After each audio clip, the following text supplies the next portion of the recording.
woman's body had been found in a drainage ditch. It soon became clear that this was sinister. There was a ligature around the neck. This is homicidal strangulation. There was real fear. Women were having to look over their shoulder at night. Anyone in Porthmadog at that time could have been the killer. It could be one person, or it could have been more than one. And they suddenly announced that they had arrested a man, and soon came the dramatic development. It was someone within the community.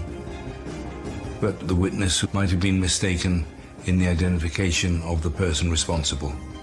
A lot of people believed that he was innocent. Was there a serial killer on the loose in Porthmadog?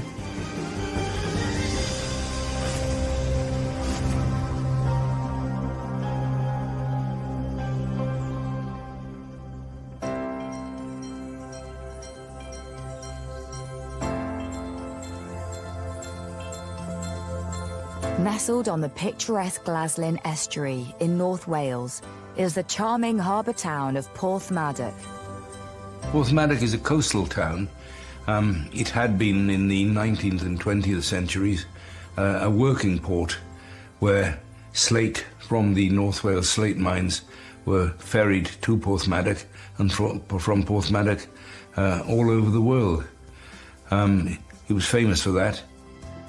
Porthmadog has a population of about 5,000 people. It's a little Welsh town. It's the Welsh-speaking heartland of North Wales. It's a lovely part of the world. It thrives on primarily tourism.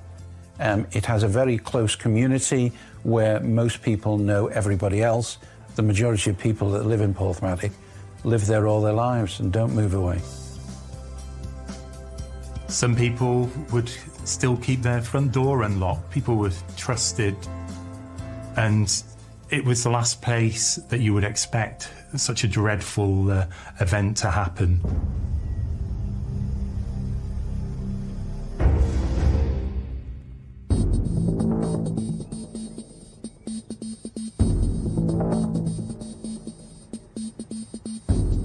It was one of my days off, visiting Liverpool, and it was in the afternoon that my phone rang. It was the control room inspector to tell me that a body had been found in Porthmadog and that units were at the scene and they believed that it was suspicious. Unfortunately, this was my worst nightmare regarding location because I was at least 3 hours drive away. But I was made aware that the helicopter was going to be in the area, and it was arranged that I drove to Prestatyn and jumped on the helicopter, which conveyed me to the scene. The body of a woman has been found face down in a drainage ditch, known locally as the Cut. The person had been walking along, seen the body in the water and raised the alarm. I was not informed of who she was, because it was unclear at that time. All we know is that it was a young lady.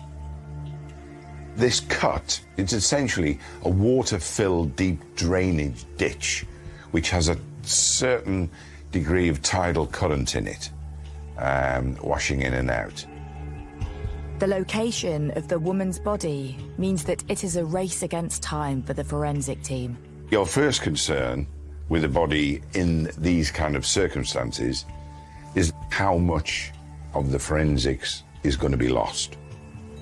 If you've got a scene where there's running water, then you need to work expeditiously. There's a real kind of urgency to remove her body and take her body away from that water body so that we can recover evidence before it's been washed away. The body was a crime scene, so you need the body out of there as fast as possible.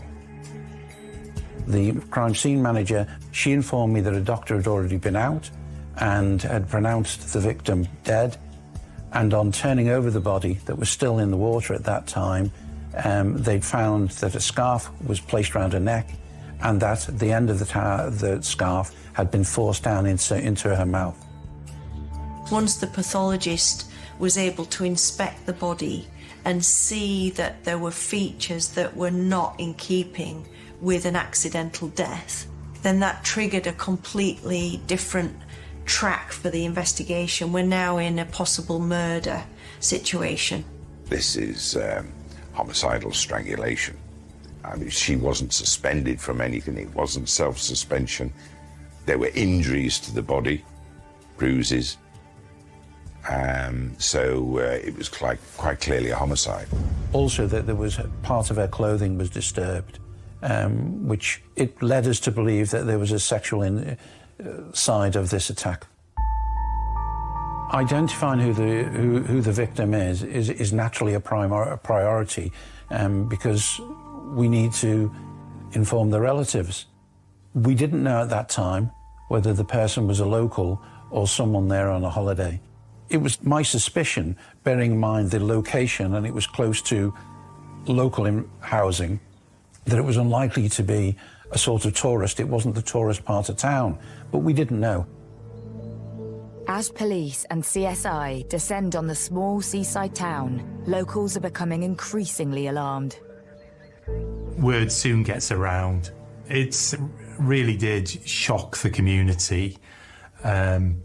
Something of this magnitude hadn't happened to a local girl that I can remember. And then obviously the police activity in the area became obvious to the locals, and this huge inquiry started. I was informed that a brother had come to the cordon and raised the alarm that his sister was missing. The young man who is concerned for his sister lives nearby. Well, once her brother had come to the cordon and said that his sister was missing and gave a description of his sister, which effectively matched the young lady that we'd found, officers dispatched to the house and questioned the family more in depth regarding identifying marks, tattoos, clothing, the general description of her. The information from the family is that their daughter had a tattoo, and when the body was examined, we found that tattoo on the body. The formal identification would come later, but we were as sure as you could be that we knew who it was. The body is confirmed to be that of 22-year-old Ffion Wyn Roberts. Ffion was a care worker. She also had another part-time job at the football club. She was a popular member of the community, kind, loving, she was described as. She had ambitions to join the army as a nurse. And she lived in Porthmadog all her life. She was just a regular young lady. This is an open book at this stage. We wanted to know who she had been with that night. Had she travelled home alone? So the inquiries were in the locations that she'd been and the people that she'd been in with. Who was the last person that was seen with her, or we believed to be with her? So at this point, we're totally blind. We've only just found the body, we've only just found the family, so we had no information whether she'd been with anybody that evening, and we have to backtrack, in the first instance, at least 24 hours. Just a few hours before her body was discovered, Ffion had been enjoying a night at the pub with her parents.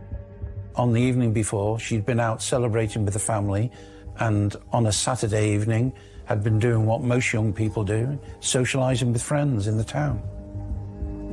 Fion's father is the first to go home, leaving Ffion and her mum drinking at a pub in nearby Tremadog.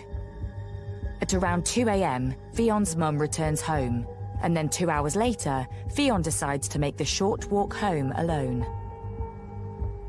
At that time, in Porthmadog, I would hasten to say that the vast majority of people, if not all the people, felt extremely safe at walking around at night. And it was not unusual for young ladies to walk home and feel safe. And Ffion obviously felt safe enough to walk home on her own.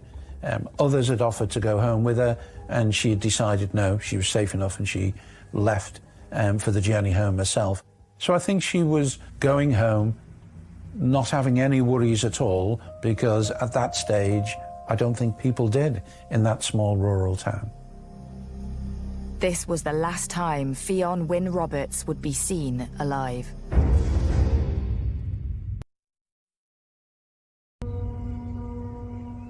In the town of Porthmadog in North Wales, police are investigating the murder of local woman Ffion Wyn Roberts. In a small community like that, it is a major, major shock. From people who felt remarkably safe going about their day-to-day business, suddenly a horrendous crime like this has been committed in their local town. Fion's body has been found in a drainage ditch in a residential area. Where the body was found was within a couple of 100 yards at the very most from her home address. She was nearly home. It appears that Ffion has been strangled with her own scarf, and as pathologists examine the body, further alarming details start to emerge. It's quite obvious this is homicidal ligature strangulation. The scarf was particularly tight around the neck with the knot on one side, and then from the knot it was the rest of the scarf that had been pushed into her mouth and throat. It may have been done by the assailant to stop her screaming or crying out. And she had all the changes associated with that. So, for example, she had obvious petechial hemorrhages, pinpoint-sized, tiny red hemorrhages. In the skin of the face, so you've got two components. You've got the compression effect around the neck of the ligature itself and the airway obstruction, both combining to cause asphyxiation. As the post-mortem continues, it reveals the horrifying details of Fion's last moments. She was still alive when she went into that water. Now, she may well have been unconscious and dying from the ligature strangulation, but she was still breathing. There were breaths. You only have to inhale a few times or suck water into your lungs. My lungs were hyper-expanded, full of fluid. The cause of death was a combination of ligature strangulation and drowning. Ffion had suffered a swift but brutal attack. Ffion had injuries to the lips. There were bruises and laceration. Some of those may have been caused by direct punches to the lips. She also had bruises to her face, bruising to an eye, so she had definitely been struck by her assailant. So unexpected was the attack that it seems Ffion did not have the chance to fight back. So as a forensic pathologist, we'd always be looking for any injuries which suggest that the victim has fought off her attacker. Usually they'd be to the arms if someone is being attacked with a weapon, for example. In Fion's case, there were no defensive injuries. Lack of defensive injuries suggests that maybe she was incapacitated very quickly, taken by surprise. So, did Ffion suffer? I think it was probably extremely quick, so she probably didn't know much about it. As the days pass, pressure is mounting on Detective Superintendent Challoner and his team. You've got to look at it with clear eyes, because the objective is to find the truth and to find the offender.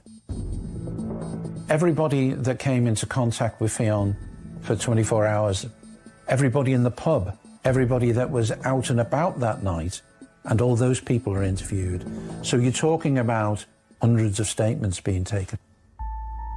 What we're trying to do is to identify everybody's movements at the relevant times in Porthmadog, because one or more of them was the offender. Anyone in Porthmadog at that time could have been the killer. It could be one person or it could have been more than one. We knew that a handbag was missing.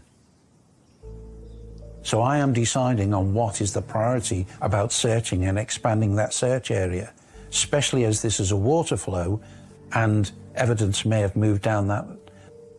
And then there is a breakthrough. That handbag was found by one of the search teams, but what I would describe as a sluice gates, which stops the estuary water coming in and flooding all these waterways. And what had been discovered there was a handbag and items of clothes. There was a set of trousers and there was a training shoe found. It is our belief that the offender had discarded them, hoping that the water in the estuary had washed them out and they'd never been recovered. But the person's aim hadn't been good and they'd been caught on the top of the gate and remained there. Now all they had to do was find who wore them that night, who owned them. The police, they spoke to nearly 5,000 people in the area. They issued leaflets, they made appeals. They wanted to know who owned these items of clothing and the shoe. But the police appeals for information regarding the owner of the clothes do not prove fruitful, so all hope lies with forensics. So the process of examining the tracksuit bottoms is that we lay them flat onto an examination bench, and then we start to methodically recover any evidence that might be present. So that might include any body fluids, any DNA, and we're also looking on the surface for things like hairs and fibres. And in this particular case, that process recovered dog hairs from the clothing. So it's likely the owner of these tracksuit bottoms owns a dog. If we can recover DNA from it, and we then identify a dog that we think that hair might have originated from, we can take a small mouth swab from that dog, recover its reference DNA profile, and compare it to the hair that we recovered from the tracksuit bottoms. And then the investigation turns in a direction that stuns the community in Porthmadog. So often the answer to who murdered someone lies close to home. Phone inquiries reveal Fion's brother had rung her 19 times in a short period of time on the night of her murder. Something which raised concerns due to their relationship. There was much more than ordinary sibling rivalry between Ffion and her brother. There were long periods of time when they didn't get on. On the night in question, her brother was drinking with friends in a car park. And police also focused on the whereabouts of Fion's father. He had no alibi because he'd been to the same party as his wife and daughter, but had left early. So he left a pub called the Sportsman's at about 1 o'clock in the morning. So I was home by about 1:30, and so was a suspect in the sense that he had no alibi for the crucial few hours. Less than a month after Fion's body had been found, her father and brother are arrested on suspicion of her murder. And I made an appropriate decision to have them arrested so that they could be interviewed formally under caution.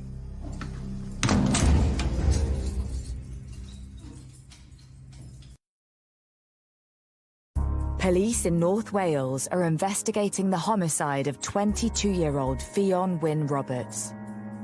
Items that detectives believe belong to the killer have been found, and Fion's brother and father remain in custody, arrested on suspicion of her murder. It must have set tongues wagging in a small community. It must have been very difficult to live in Porthmadog at that time, knowing that questions were being asked. Were you responsible for what happened to Ffion? But just days before Fion's funeral, having been interviewed at length by police, both are suddenly released. The clothing, the trousers and the training shoe and Fion's bag, the forensic analysis and the DNA recovered from that did not match her brother or her father. The police got back their DNA results. It wasn't Fion's brother. It wasn't Fion's father. It was someone else. It felt as though it was back to square one. There was pressure on the police to solve this crime. Their councillor was even calling for a new investigation team at one stage. So there was real pressure to solve a seemingly random killing in a small town. There was real fear in the community. Women were having to look over their shoulder at night. They were being advised to not walk alone. Was there a serial killer on the loose? Was there a serial attacker on the loose? This was, a cause of major local concern. Both locals and police are highly aware that a killer is still at large, and Detective Superintendent Peter Challoner has his own fears. An offender goes on to offend again, and it is always a risk that if they get away with one crime, they'll commit another. Desperate for the investigation to move forward, the police need help from the public. We were still focused on finding out the person whose DNA we had found on those clothes. We were able to offer a reward of £10,000 for information leading to the offender. A local businessman had offered to pay half the reward. 1 month after her death, Fion's funeral is held at Capel Salem, Porthmadog. 500 people turned up at her funeral. Shops closed. There was support for her family, her devastated family in this hour of need and grief. As Fion's community grieve her loss, the investigation into her murder continues. We weren't getting a lot of success from our appeals. We weren't getting closer to the individual responsible. And one of the aspects of an inquiry like this is that we try to make best use of the media. There's a need to keep the public interest in what had happened in Porthmadog, to try and catch the killer. TV, press, radio, newspapers came down. This was everyone's worst nightmare, and the killer was still at large somewhere. And the police felt that the answer lay in the local community, that they would find the killer somewhere in the Porthmadog area. And because of that broadcast, there was a woman in South Wales contacted the major investigation team and told us that 20 years previously, when she was in Porthmadog, there was a similar attack in the same area. The attack 2 decades earlier had happened just yards from the location that Fion's handbag had been found. A young lady had left her place of work and saw a man apparently molesting a woman, and she shouted to him and he ran away. Quite an astonishing development in the case. This woman had come across another woman in broad daylight who was crying and seemingly about to be attacked with a stone. This was a key evidence for the police. The eyewitness knew this local man. She named him. Checking back through the records, police are able to see that a court case had been held in the local magistrate's court for assault. A man had been fined, ordered to pay compensation. The man connected to the attack in Porthmadog 20 years previously is 55-year-old local factory worker Iestyn Davies. Once the name came in, together with the history of what he was alleged to have done 20 years previously, that was a very similar set of circumstances to the attack on Ffion, and plus it was in the same location. So immediately he became a person of interest. A plan was put together to arrest him and to retrieve his DNA. 11 weeks after the discovery of her body, Iestyn Davies is arrested on suspicion of the murder of Ffion Wyn Roberts. For the family, this must have been a relief, for the finger was at last not being pointed in their direction. News of the arrest sends shockwaves through the tiny Welsh town. You might have expected whoever was responsible to have been a stranger who was visiting this small town in Gwynedd. Not Iestyn Davies, a man who was brought up in the area. He lived nearby. He was hiding in plain sight. He lived certainly all of his adult life in that community, and he was very well known. And there were people who, for example, had played games with him, either darts or football. At the time, he was working at a wood factory, and that was local to the area, very close to where things happened. Iestyn Davies lived near the family.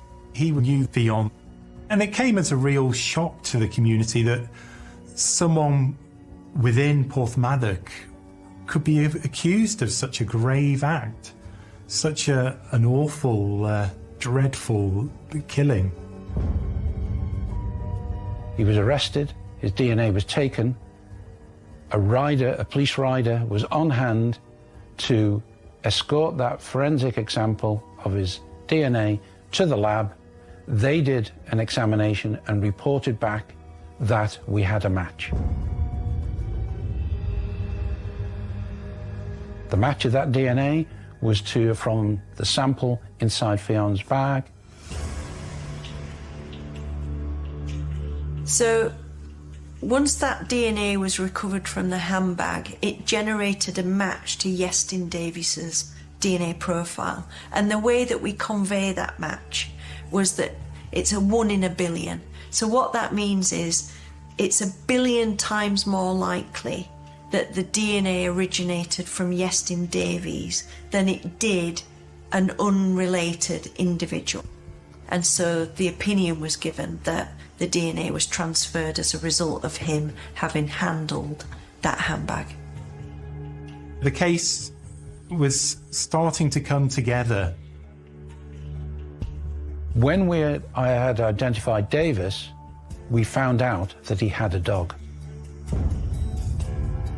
So when he was arrested, there was a hair sample taken from his dog, which again went to the lab. We had recovered dog hairs from Fiona on her clothes, and we were able to do a DNA match, and that brought us back about a 2% accuracy that the dog hairs were attributed to his dog, and again we had a match. Iestyn Davies is charged with the murder of Ffion Wyn Roberts.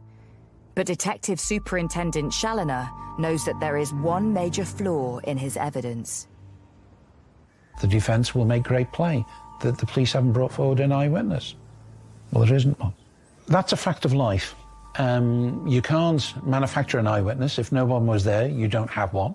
But of course, the defence will highlight the point that no one was there, no one's seen it. The police inquiries relied more on technology and science than they did on looking for witnesses. There was a suspicion in Porthmadog that the killer was not Iestyn Davies. He was known to the community and not generally known to have a violent disposition, and so a lot of people believed that he was innocent. And for people in Porthmadog, there was still a sense of fear. Had the police got the right man?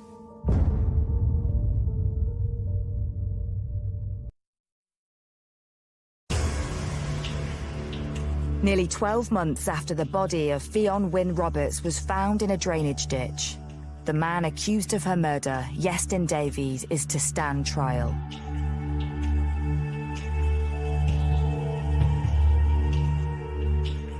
The vast courtrooms. There was a tense atmosphere. This was a real human tragedy, a young woman with a whole life ahead of her that was cut so short. And throughout the trial, Iestyn Davies was pointing the finger at Fion's brother. Iestyn Davies wasn't an immediate suspect, and he wasn't arrested for some time. We raised the suspicion that her brother was a suspect, had been a suspect, and our view, as we put it, was that he was still a suspect. Despite their early arrests, the prosecution maintained that Fion's brother and father played no part in Fion's murder. They were released after those interviews, and in the fullness of the inquiry, we eliminated them as responsible in any way. They were purely victims, and they had no responsibility for their sister and daughter's death. The prosecution puts to Iestyn Davies evidence that links him to the tracksuit bottoms and trainer, items they believe belonged to the killer. Prosecution case was based very much on there being this important evidence of the tracksuit bottoms, and they'd been found in a sluice gate near to Fion's handbag and near to a muddy trainer. And the mud, the prosecution said, was from when her body had been put in the ditch.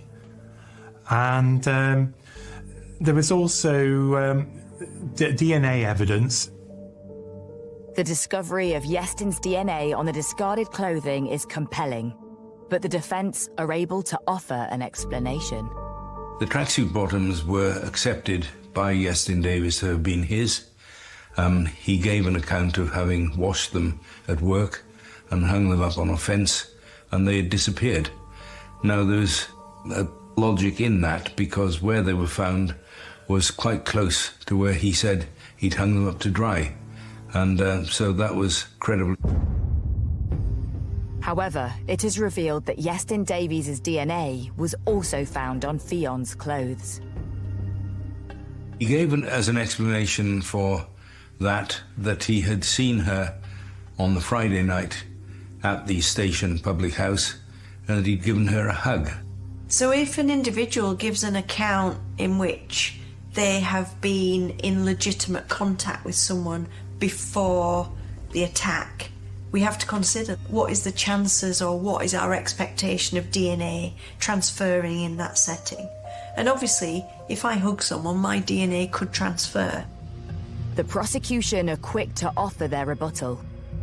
Two witnesses were called to say that we've known Iestyn for many years, and we don't think he's a hugging sort of person, and that he didn't know Ffion well enough that he would have spontaneously hugged her on seeing her.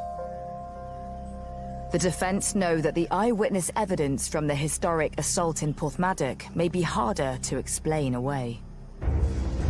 The difficulty that we had with the evidence of the previous incident is that the person said that the attacker had held a rock in his hand, and the body of Ffion Roberts was found to have had a head injury consistent with having been hit with a blunt object, and that could have been a rock.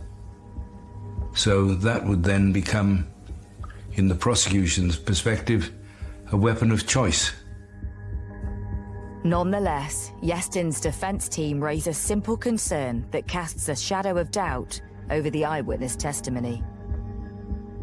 The witness might have been mistaken in the identification of the person responsible. The prosecution reveal their most damning evidence so far when they present to the jury CCTV of Iestyn Davies on the morning of Fion's murder. He appears to be wearing the tracksuit bottoms the police believe were worn by the killer. It was a matter of capturing him on CCTV, capturing his movements to the scene where we believe that she was killed at the relevant time to where the attack happened on Ffion. And at that time, he had with him his dog. We then capture him going back to the premises he was staying at. He changes clothes, and then he's captured going in the direction of the sluice gates. He then, after a short period of time, goes back to the premises where he's staying. What's most significant is in the first part of that journey, where we believe he attacked Ffion, he is wearing the Adidas tracksuit bottoms with the stripes down the side, and when he goes back to his home and then he leaves, he is in a different set of clothing. So we believe he committed the crime, he went home, he changed and took all his clothing and his shoes, went down to the sluice gate and tried to discard them. The CCTV evidence places Iestyn Davies in the vicinity of Ffion's murder around the time she is believed to have died. But Davies claims this walk in the early hours is far from unusual. He gave explanations for that, which were very early in the morning. He had a dog, Meg, who didn't let him sleep in, and the dog woke him early, and he went out walking the dog. The police asked him about the change of clothes, and he readily acknowledged that he had changed, but said that was often his habit. He'd go out for a very early morning walk in whatever was first to hand when he got up, but then he changed into what would be day clothes later on. In the dock, Iestyn Davies seems unfazed by proceedings.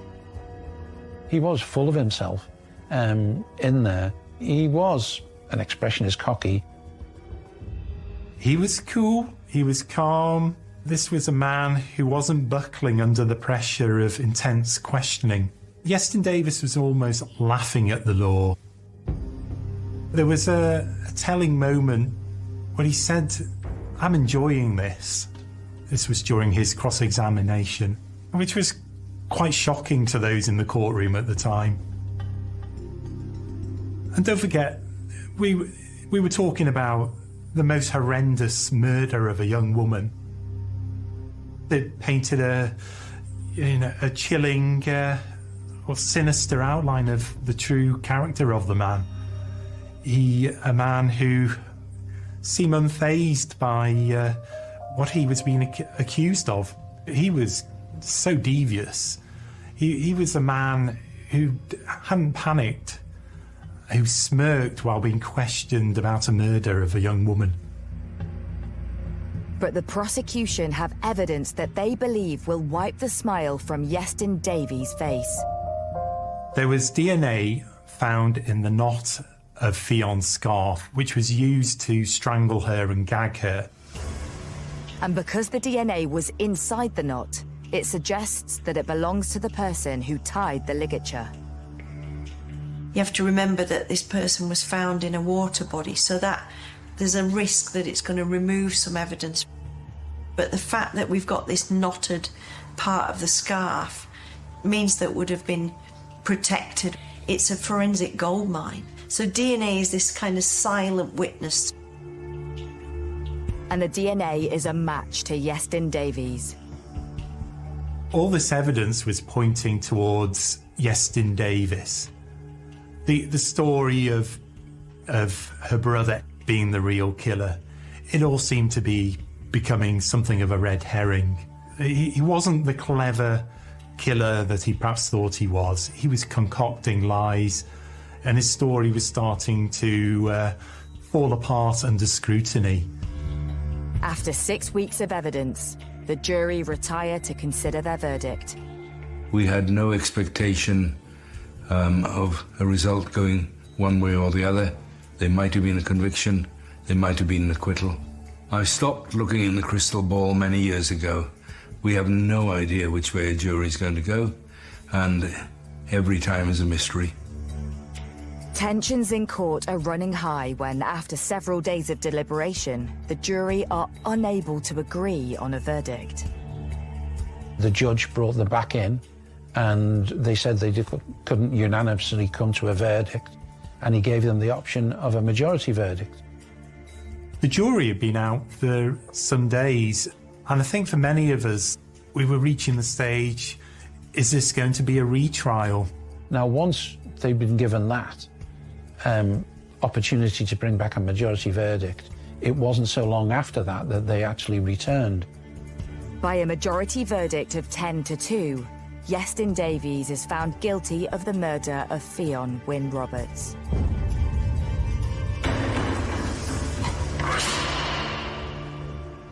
And sentence was the only one to be expected. That was life imprisonment with a recommendation of 25 years. That means that the defendant cannot even be considered for parole until he's been in custody for 25 years. He probably thought all that evidence was going to be washed away in the Irish Sea, never to be found by the police. But thankfully, justice prevailed. Iestyn Davies was remarkably stoical about it. There were no tantrums, no outbursts. He knew that he was possibly going to be convicted, and that possibility turned into a reality. My theory is that Ffion had come face to face with Davies. He started making advances, and when she rejected those advances, he committed the act that he did. The sentence comes as a huge relief to Fion's family and the community of Porthmadog.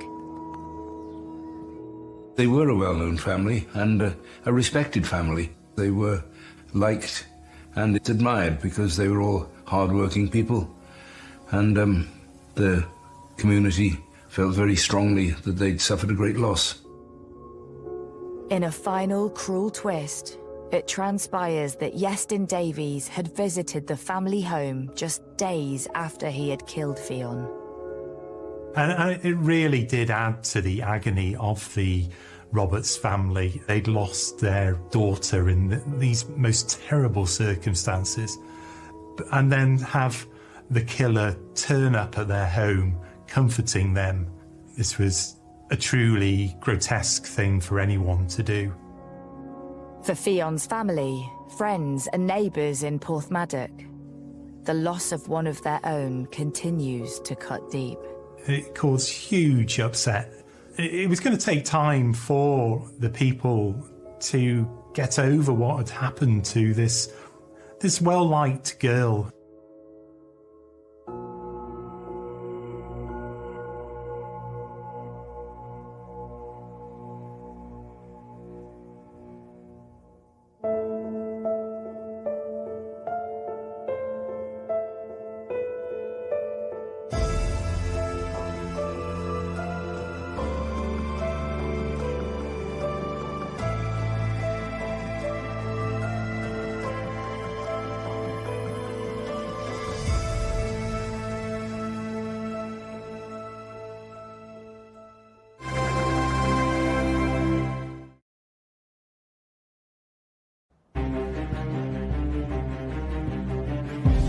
When you hear there's a murder, it can frighten people. I was so shocked that something like that would happen in a lovely village like this. They seemed to be happy with each other, everyone loved her, and she got along with everyone.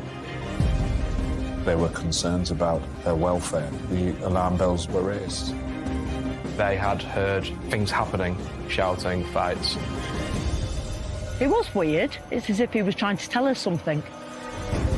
He went off on what can only be described as a drink and drugs binge. Ultimately, it led to the tragic death of a lovely, caring wife. Lovely woman who was taken away from us by a horrible, sadistic man.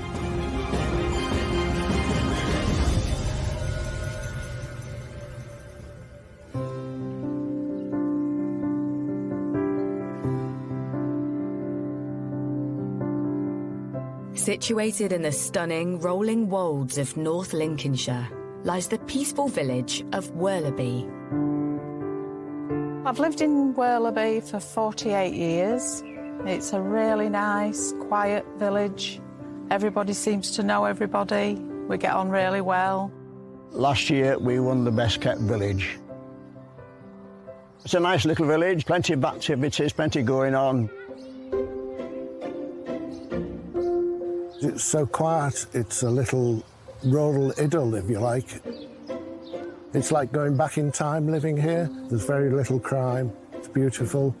And it's a wonderful place to live for young families or retired people, and we've got all of them here. Friendly community. Everybody seems like pretty much okay, you know. There's a lot of people who help each other, so there is quite a lot of good community atmosphere. And it is a lovely place to live. It's really nice.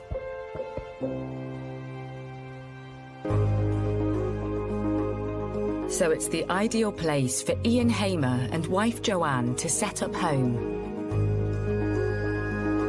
We're fairly new to the village. I think they've only been here about 5 years in total. I think I met her once. She seemed a really nice lady. Joanne in particular seems to throw herself into village life. Joanne was liked by everyone on the road. Outgoing, always out on the streets, speaking to each other. Ian, you would never see. He would be in his home quite a lot. Joanne, complete opposite. Everyone loved her, a really welcoming woman, and she got along with everyone. And so people wanted to open up to her, and that's why I think she quickly integrated into Worthy and loved living there. Joanne also has a successful career at the local council where she manages their healthy lifestyle service. After 6 years there, she's risen to become the public face of their healthy living campaigns. She was quite a bright, some would say brilliant person who had a quite substantial job working with the local authority and really independently minded in some respects. Just a lovely woman who did wonders for the council. Everyone loved her at the council, and no one had a bad word to say about her. Ian Hamer, Joanne's husband of 27 years, works as a self-employed business consultant. He worked in many businesses and earning money here and there, and to sustain a reasonable living, you know. He had a nice place in Worlby, quite an expensive area to live in, so he must have been doing okay in his profession, I guess. They seemed to be happy with each other. Friends and family said that there was a good couple for the large part. Married a long time, nice family, 3 kids. It was all seemingly going well. But what seems like an idyllic life is about to change. Humberside Police, what's your emergency? Humberside Police are called after Joanne fails to turn up for work. Her elderly mother has also been trying to reach her, to no avail. They did speak most days, if not every day, because her mother was very ill as well. And Joanne used to help to look after her. And that raised sufficient concern for her to ring the police. There were concerns about her welfare. The alarm bells were raised. And a concern for welfare incident was generated, which resulted in the police attending. Police make their way over to the family home. When they knock on the door, there's no answer. So the officers break in. When they search through the house, nothing could prepare police for what they find in the master bedroom.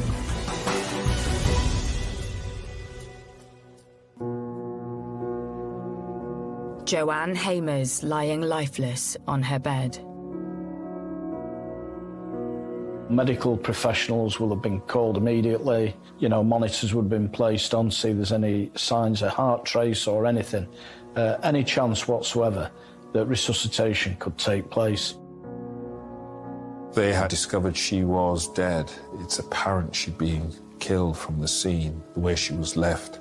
And there was blood at the scene as well. Joanne had been strangled by her dressing gown cord. That's when we're looking at securing evidence within that scene. Teams of police descend on Worlby. The quiet village has never seen anything like it. When I came back from work, there was police cars, vans, and I'm saying, what's going on? What on earth are all the police doing here? Something happened, and then when I got home and my daughter texted me and said she'd seen it, that there'd been a murder. I just couldn't believe it. I was so shocked that something like that would happen in a lovely village like this. You don't expect it.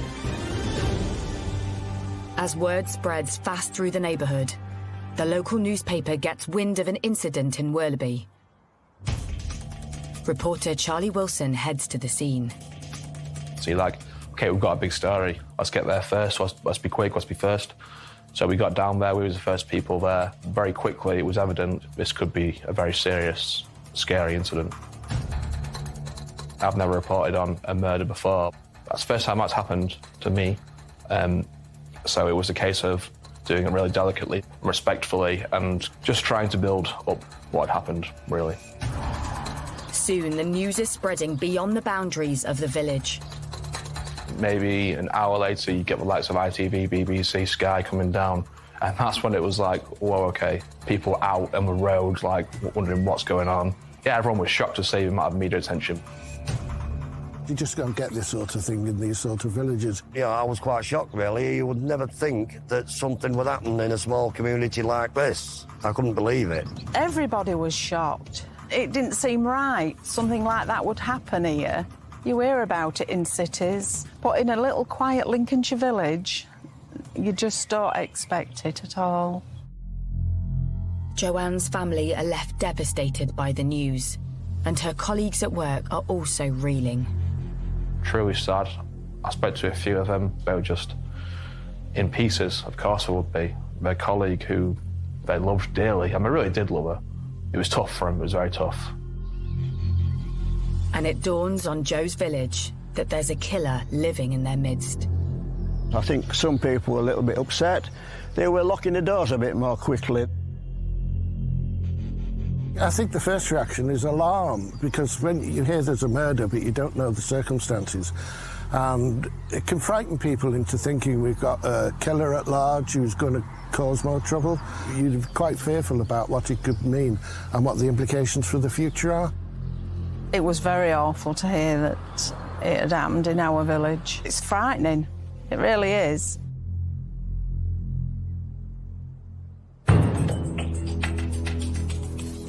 With fear spreading quickly throughout the village, Humberside Police needs to work fast to establish who committed this horrendous crime. And first, they look at Joanne's home life. This marriage on the surface, to all intents and purposes, would have looked like a stable, normal marriage without too many problems. The reality was quite different.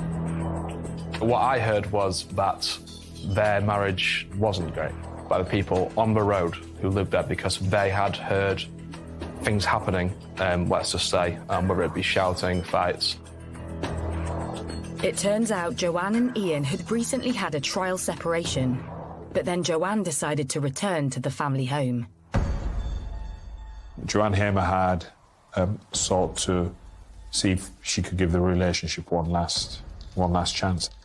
This was part of her trying to make the relationship work. This new information puts husband Ian in a new light. Maybe Joanne tried to keep certain things to herself to hide what was really going on at the home to save her marriage. With Ian Hamer nowhere to be seen, police suspicions are starting to build. We do know in this particular case that a neighbour had reported an argument in the morning between them. I spoke to the woman who heard the incident around 4 o'clock in the morning, around that time. She had heard screams, shouts for help. And then the argument ceased. Police launch an urgent public appeal to help them find Joanne's husband. They need to track down Ian Hamer, and fast.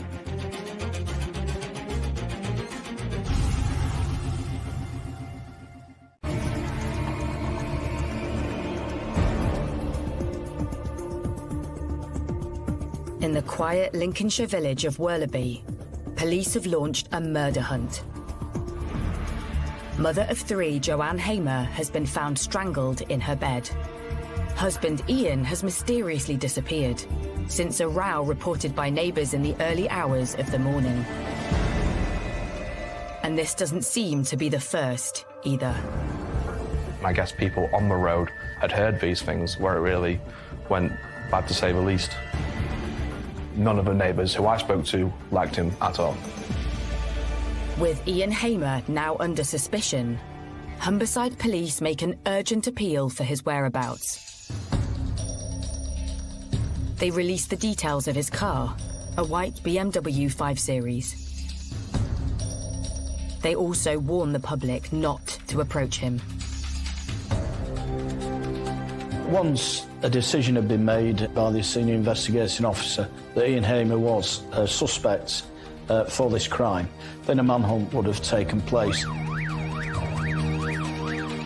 They don't know at the moment where he is, but there would be certain fast-track actions raised to secure his arrest. You know, checks with family and friends. Where does he usually go to? Where does he work? Checks with hospitals as well. If he's got a mobile phone, has he made any calls? We may be able to cell site to where he's located and instigate an area search. He's clearly got use of a vehicle in this case. So, you know, we've been putting the vehicle details onto the automatic number plate recognition, the ANPR system. And as soon as that vehicle passes an ANPR camera, then that will send an alert to the police. All these inquiries made to trace and arrest Ian Hamer. He plainly was the last person with her and had disappeared from the scene. So the investigation then was focusing on building that picture around what had happened between them.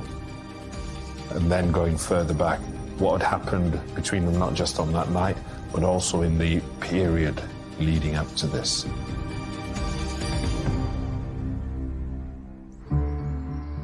Detectives put Ian Hamer under the microscope.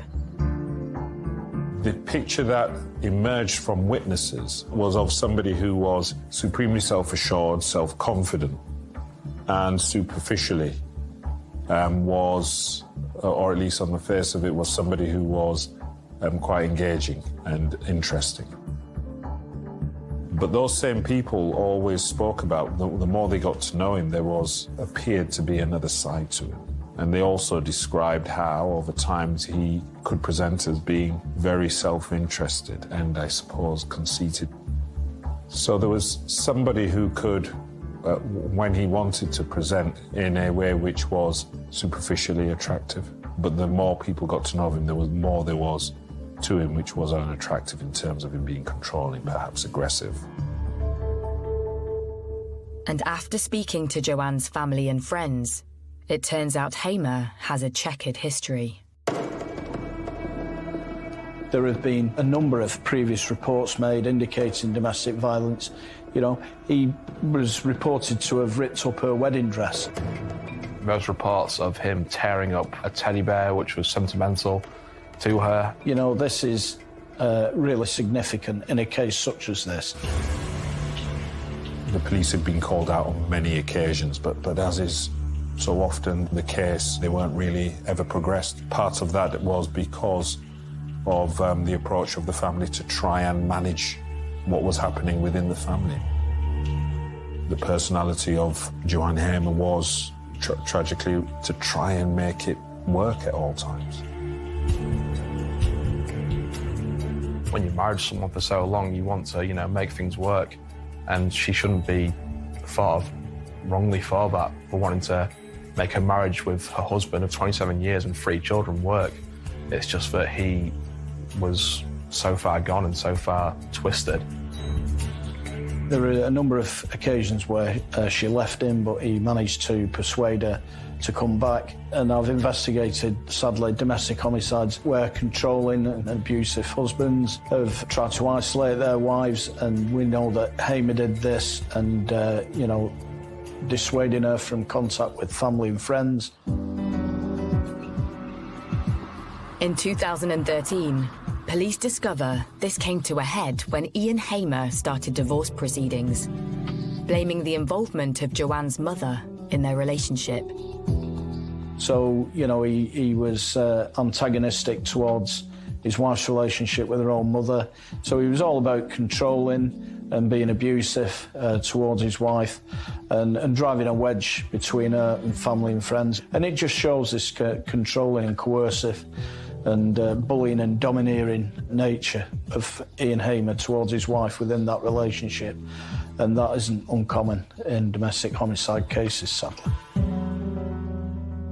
It seems the couple reconciled, but then in 2017, things take another turn for the worse. Ian Hamer starts accusing his wife of having affairs. Police analysis of Joanne's smartphone reveals something even more sinister. Around this time, Hamer hacked into his wife's handset so he could track her every move. He would apparently follow her to work, follow her on nights out with friends, monitor her phone and where she was going, where she was at, wouldn't let her do certain things, apparently, wear certain things, and she was a bit closed off. This is how obsessive he was about his wife and his jealousy and his thought processes, that he wanted to accuse her of extramarital affairs. And a probe of the couple's bank accounts shows Ian's disturbingly tight grip over her purse strings. He was keeping money from her, basically, like, I guess sort of giving her an allowance of what to spend and what she could do, wouldn't let her go out at certain times. All the bearings of, you know, a toxic, horrible relationship. Obviously, she felt trapped. She felt like she needed to get out, and she tried to do that. He wouldn't let her.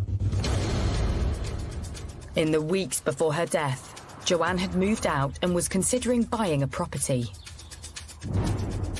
But she was persuaded by Ian to return 2 days before her murder. It was on this day, the 4th of May, that police background checks reveal a disturbing incident. Ian Hamer had been arrested for drink driving.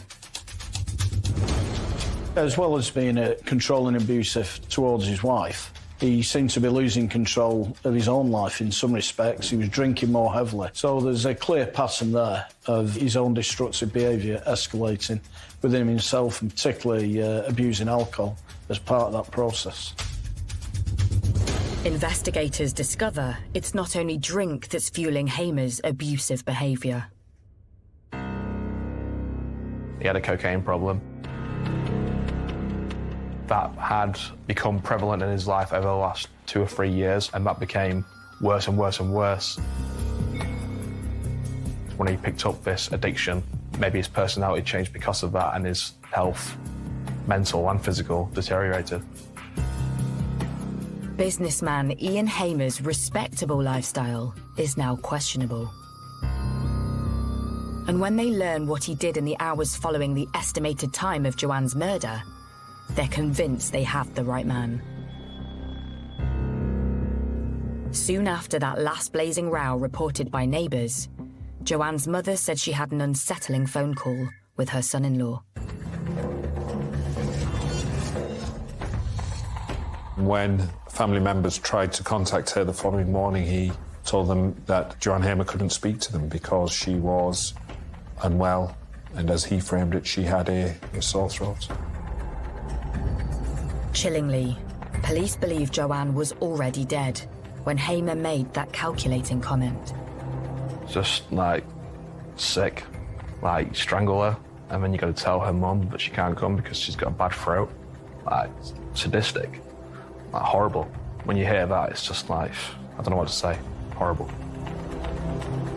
And it appears Hamer used the same story again. His son had attended at the marital home at a time when Joanne Hamer was probably dead, and that's when he first introduced that concept of her having a sore throat, when he knew she'd been strangled and she was probably dead. He also told his son as well, when he was at the house, to go and buy some lozenges because his mother was sleeping, she had a bad throat, knowing full well that he'd strangled her, which, now we know what happened, was particularly chilling in this case. To say that she'd got a bad throat, I mean, how callous is that? And therefore the question is, was that him being cruel, or was it him buying time?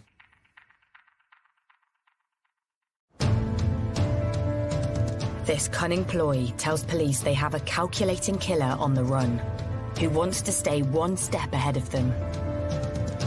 But it's only a matter of time before a false move by Hamer would reveal where he's hiding.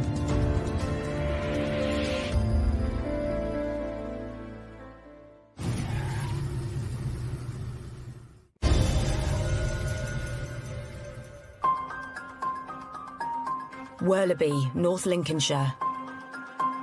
Murder suspect Ian Hamer is on the run after his wife Joanne is found strangled in their bedroom. And this is a man who, at this point, everyone in the area is looking for and knows that, okay, this is a manhunt. As police cast their search net wider, reporters like Charlie Wilson are on the ground looking for leads. Suddenly, that morning, there's word from nearby Barton upon Humber. We heard news that there might be an incident in Barton where he might be. And so we went to Barton and then heard he was seen near a pub. Barton is about 8 miles away, and it's quite big, quite a lot of people, so it's the obvious place to go. You've got the Humber Bridge. From the Humber Bridge, you've got the whole of Yorkshire to go into and disappear. It would be a logical place to go. A resident next to one of the town's car parks spots a man behaving erratically. He was basically swaying around in the car park, making noise, acting strange. Not realising it's Humberside Police's most wanted, Ian Hamer,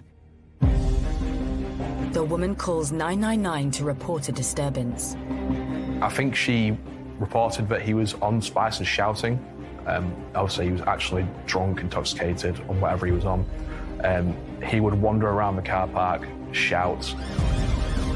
A lone patrol officer heads to the car park to move this wild drunkard on. Police basically just found a man shouting and being strange and realised this is Ian Hamer. Arrested him straight away. The officer single-handedly tackles Hamer to the floor, then restrains him whilst he radios for assistance. I have to say the actions of the officer that arrested him were exemplary, you know, real bravery shown in tackling this individual. And when he was arrested, you know, he actually had to detain him. This is a rural force. It's not an inner-city force with the same number of resources. Meanwhile, roving reporter Charlie Wilson is close by. Suddenly, he's alerted to the breaking news. A woman sent me a picture of a man on the floor being sat on by a police officer. Okay, that's our man. So we know exactly where it is. I'm actually at a shop getting a drink of Lucozade. Run around with my Lucozade in hand. So I arrive at the scene. Ian Hamer is being sat on by a lone police officer, waiting for his fellow officers to come. So to come round the corner and see a police officer sat on who we believe is Ian Hamer was just wild, yeah. After struggling to contain Hamer for nearly 5 minutes alone, backup finally arrives for the officer. They must have came, got half a second after I came round the corner, and then police swarmed on him, got him away, and sort of like ushered us away. Clearly intoxicated, drunk or drugs or both, not in his right frame of mind, in the clothes that he's wearing the night before. We get him up, handcuff him, escort him to the back of the van. Meanwhile, news of an arrest for Joanne's murder filters back to her village of Worleby. Residents can now breathe a sigh of relief. I was just pleased he'd been caught for the crime, but to then find out that it was her husband, it was a real shock. Detectives start to piece together what Hamer's been up to in the last 24 hours since fleeing the murder scene. He went off on what can only be described as a drink and drugs binge. We know that from the inquiries that were made. Laughing and joking, you know, certainly no signs of remorse or distress. Bar owner Pauline Dickinson had reported serving Ian Hamer. But when he arrived on her premises, she had no idea he was on the run. He came in the pub around 5:30, never seen him before, asked for a pint of Carling. He got his pint of Carling and went and sat down out the way of everybody. Next, Hamer returns to the bar and starts to hit the spirits. Soon the conversation heads in a strange and unsettling direction. Put the tequila on the bar and he literally looked either side of himself, leant over the bar and said to me, "Why did the Mexican push his wife off the cliff?" So I did the same as he did, looked either side and said, "To kill her?" He went, "No, you know it." I said, "Yeah, I do." He paid for his drinks, went and sat down. He came back to the bar 10, 15 minutes later and stood there. Then Pauline clocks something sinister. He hid his arm behind, but I'd already seen that he'd got scratches. I don't know which way, it was just you could see scratches on his wrist. One of my customers noticed scratches as well and went, "Oh, he's one of those who's been harming." One of my customers said to him, "Hey up, mate, what are you doing in here? Are you from here?" He says, "No," he said, "I'm not from here. I'm just going through a breakup with my wife." So he went, "Oh, right, sorry to hear that, mate." He went, "Yeah, she's taken me for all my money." So he says, "Don't be sad." He said, "Have another drink." So one of the customers bought him a drink. Over the next few hours, Hamer knocks back the drinks, laughing and joking with the regulars. So he did about 2 more jokes to the point where the customer said, "No wonder your wife left you. If you've got jokes like that," he went, "that's maybe why she's gone then." Quite significantly as well, he was seen to take his wedding ring off. So he knows what's happened. He knows that his wife's dead. So, you know, that's quite a significant gesture. And that was done, you know, merely hours after he'd actually killed his wife. And it just shows the kind of individual that he is. Some of the pub regulars seem unsettled by this customer they've never seen before, who has struck up conversation with another man at the bar. My 2 regulars, they finished their drinks. I went, "Right, you 2 go in." I went, "No, we're not going." Says, "Why?" "We're not leaving you with them 2. We don't know the other guys, so we're not leaving you with them." I went, "Oh, don't be daft. What are these 2 going to do to me? I'll soon have them out the door, don't worry." So they went, "No, we're staying." So they stayed. Soon the bar's regulars saw glimpses of another side to their joking acquaintance, who's going by a false name, Sebastian. So we played pool against one of my regulars, who was a really good player. And during the game, there was banter going on. But right at the end, when the customer knew he was going to win, he picked up the broom that I'd got out ready to clean up and potted Black with the broom. Which Sebastian said, "That is so disrespectful to do that." He said, "I don't think so, I still won." I don't think he was very pleased and finished his drink, and he did actually walk out. You just get a feeling about people. You know if they're not okay. I don't think he would have done any harm, but who knows?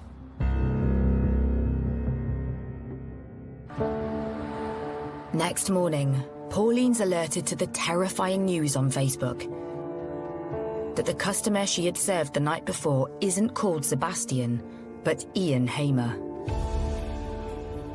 And he's wanted by police for murder. My reaction was, "Oh my God." So I phoned a policeman that I know, and within 5-10 minutes, I think, they'd got him. Soon the joke Hamer told Pauline about a man pushing his wife off a cliff takes on a sinister new meaning. It was weird, but they were just jokes like, you know what, a kid would come home and tell you jokes, but it's not until the following day, and I actually thought to myself, it's as if he was trying to tell us something. I don't know. It's not until the following day that things fell into place. Despite his intoxicated state, Ian Hamer engages with the police at the point of his arrest. He says something like, it wasn't murder, it was manslaughter. Something along those lines. I heard the word manslaughter. He did make a very significant statement, an unsolicited comment to the officer indicating that he wasn't guilty of murder. It was diminished responsibility, so he was already offering up a statutory defence to murder.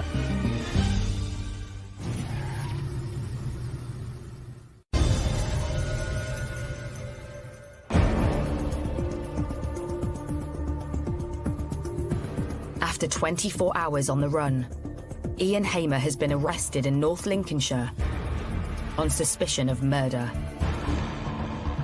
Just hours after killing his wife, Joanne, Hamer was spotted in Pauline's bar, just 7 miles away from the crime scene. You just would not have thought he'd actually killed his wife and just come blazingly into a bar a few miles away having a drink. When you hear them things, it's like, really? Could you be so cold-blooded and heartless? When police take him in for questioning, Hamer repeats his claims that he committed manslaughter due to mental illness. But one throwaway comment soon after his arrest suggests this is a cunning ploy to reduce any impending prison sentence. And what was a telling piece of evidence? He said to the officers who were tending to him, this was manslaughter, and asked this question: have we done enough for diminished responsibility? This was a man who was trying to present a picture of being so mentally unwell that he was not to be held fully responsible for his wife's death. This is clearly somebody who's a very manipulative, selfish individual. And his response, he's already trying to escape justice for his crime as soon as he's arrested, and he's clearly given a great deal of thought to that before his arrest. And Ian Hamer clearly only cares about one person, and that's Ian Hamer.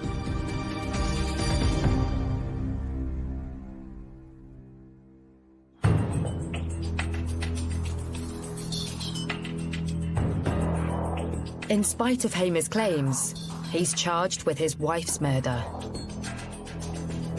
Months later, mental health experts are brought in to provide a true picture of Hamer's state of mind.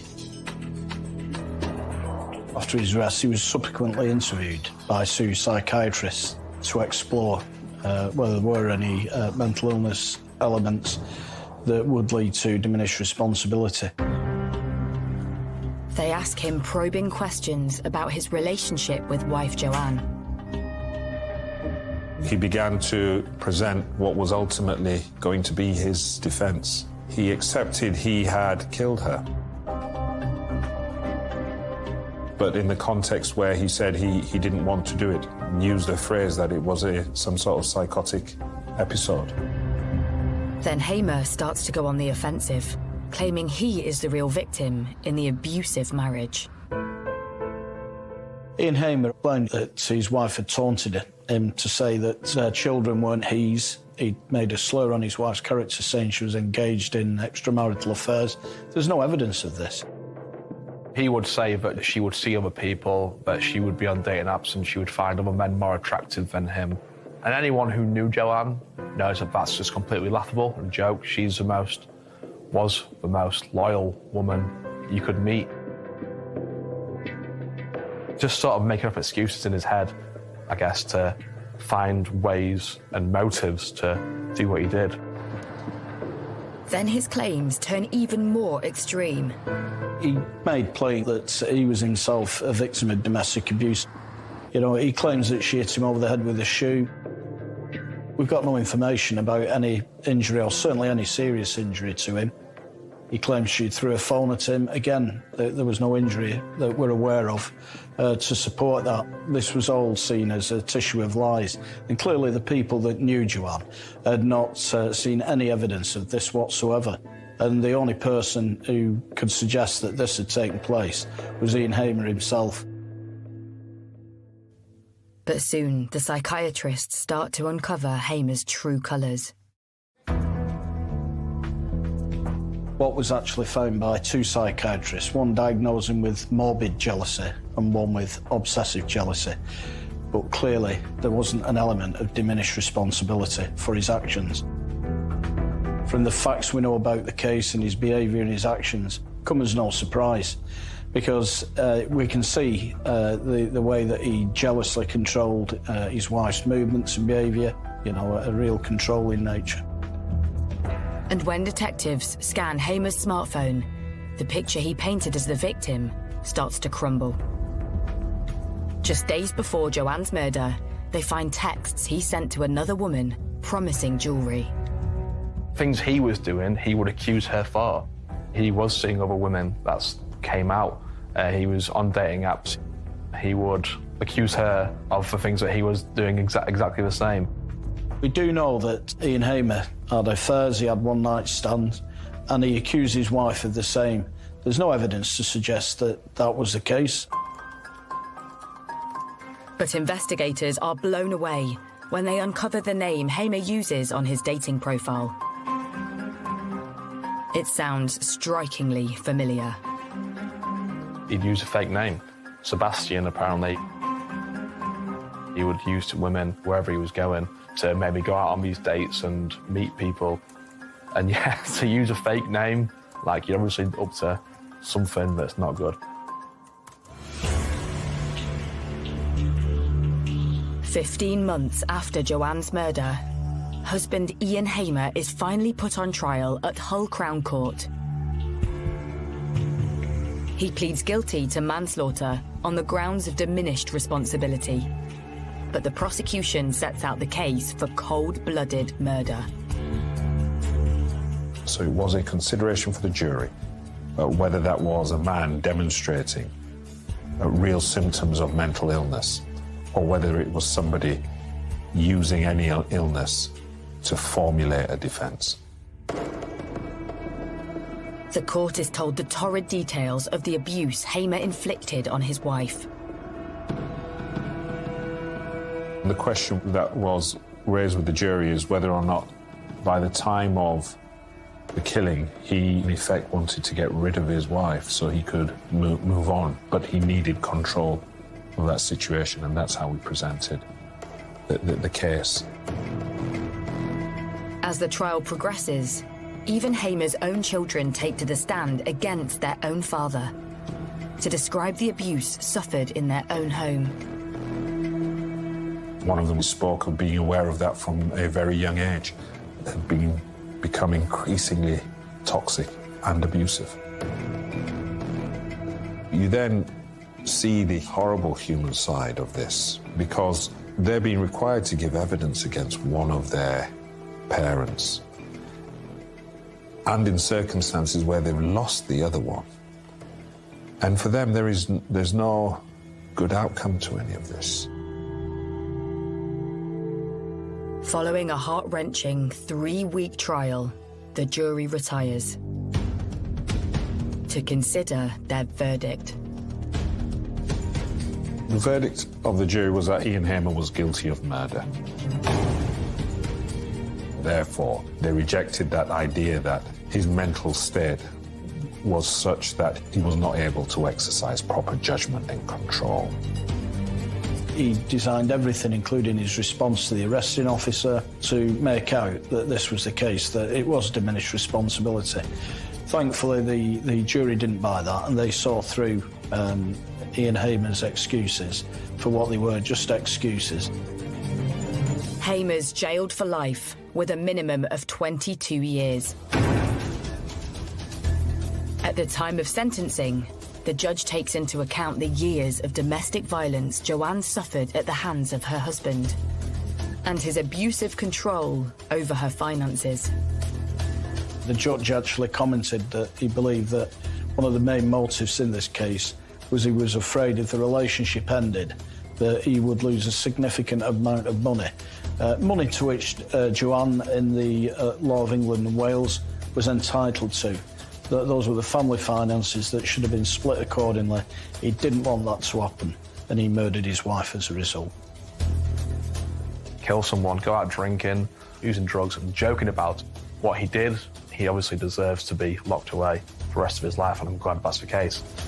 Killers like Ian Hamer are so manipulative and so self-centred, and ultimately it led to the tragic death of a lovely, caring wife. But there's only one person to blame for that, and it's Ian Hamer.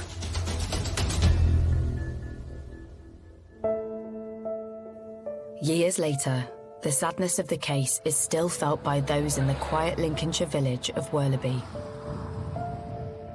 There'll always be some weird, I guess, aura for people still living there, knowing that what happened in that house happened, the worst crime you can commit. And I guess it opened a lot of people's eyes to thinking that this can happen anywhere. I feel so sorry for the family. You know, one act like that and it's wrecked the family. And it's something they'll have to live with, I'm afraid to say, and it's not very nice. Ian Hamer is definitely a master manipulator. A lovely woman who was taken away from us by a horrible, sadistic man. It was something you never expected to report on, especially in Worleby. I never met Joanne, but I know she's a lovely woman. I know that, you know, she deserved a lot better than Ian Hamer. Truly sad story, a sad situation. All you can do is just hope the best for the Hamer family, of the children. Just an awful situation, which Ian Hamer will spend the rest of his life in jail for.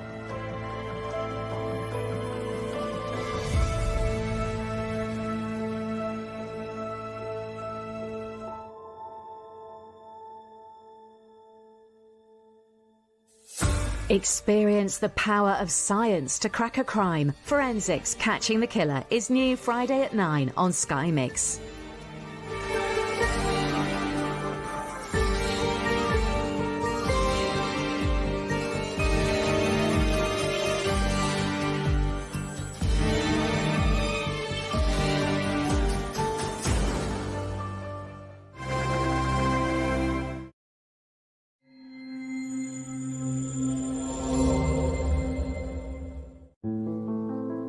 If we could identify who had made those bite marks, was it another way of identifying who had carried out the murder? You just couldn't take it in, because something like that doesn't happen to you, and especially in Dereham. He had no remorse, he was just pure evil. In April 2008, an ambulance was called to a flat in Dereham, where the paramedics found the body of a woman with stab wounds and bite marks to her face and chin. What began as a simple murder case turned into one of the most challenging investigations that Norfolk police had ever dealt with.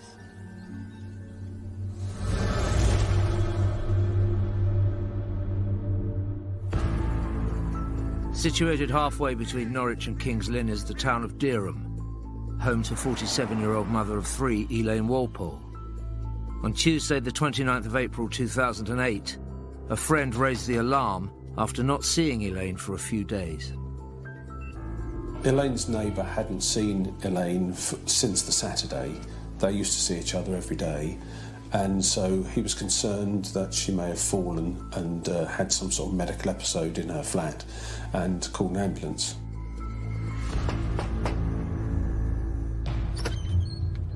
Paramedics had forced their way into the property, where they saw Elaine dead on the floor. DCI Fry of Norfolk Police's major investigation team took over the case the following day and went straight to the flat. The scene was really quite chaotic. There were smashed plates and things strewn all over the floor. Some of the contents of drawers that had been pulled out and the fronts broken off. It was really very untidy. DCI Fry needed to quickly establish what had gone on. It was a case of door-to-door inquiries. Intelligence needed to be gathered around what we knew about Elaine, what we knew about any of her family and friends. Anything that had been happening in that particular area of Dereham. Had there been a spate of burglaries going on that she might have disturbed someone? Just a general gathering of intelligence that may assist the inquiry. While police were making inquiries, the forensic team at the crime scene were building up a picture of events leading up to Elaine's murder.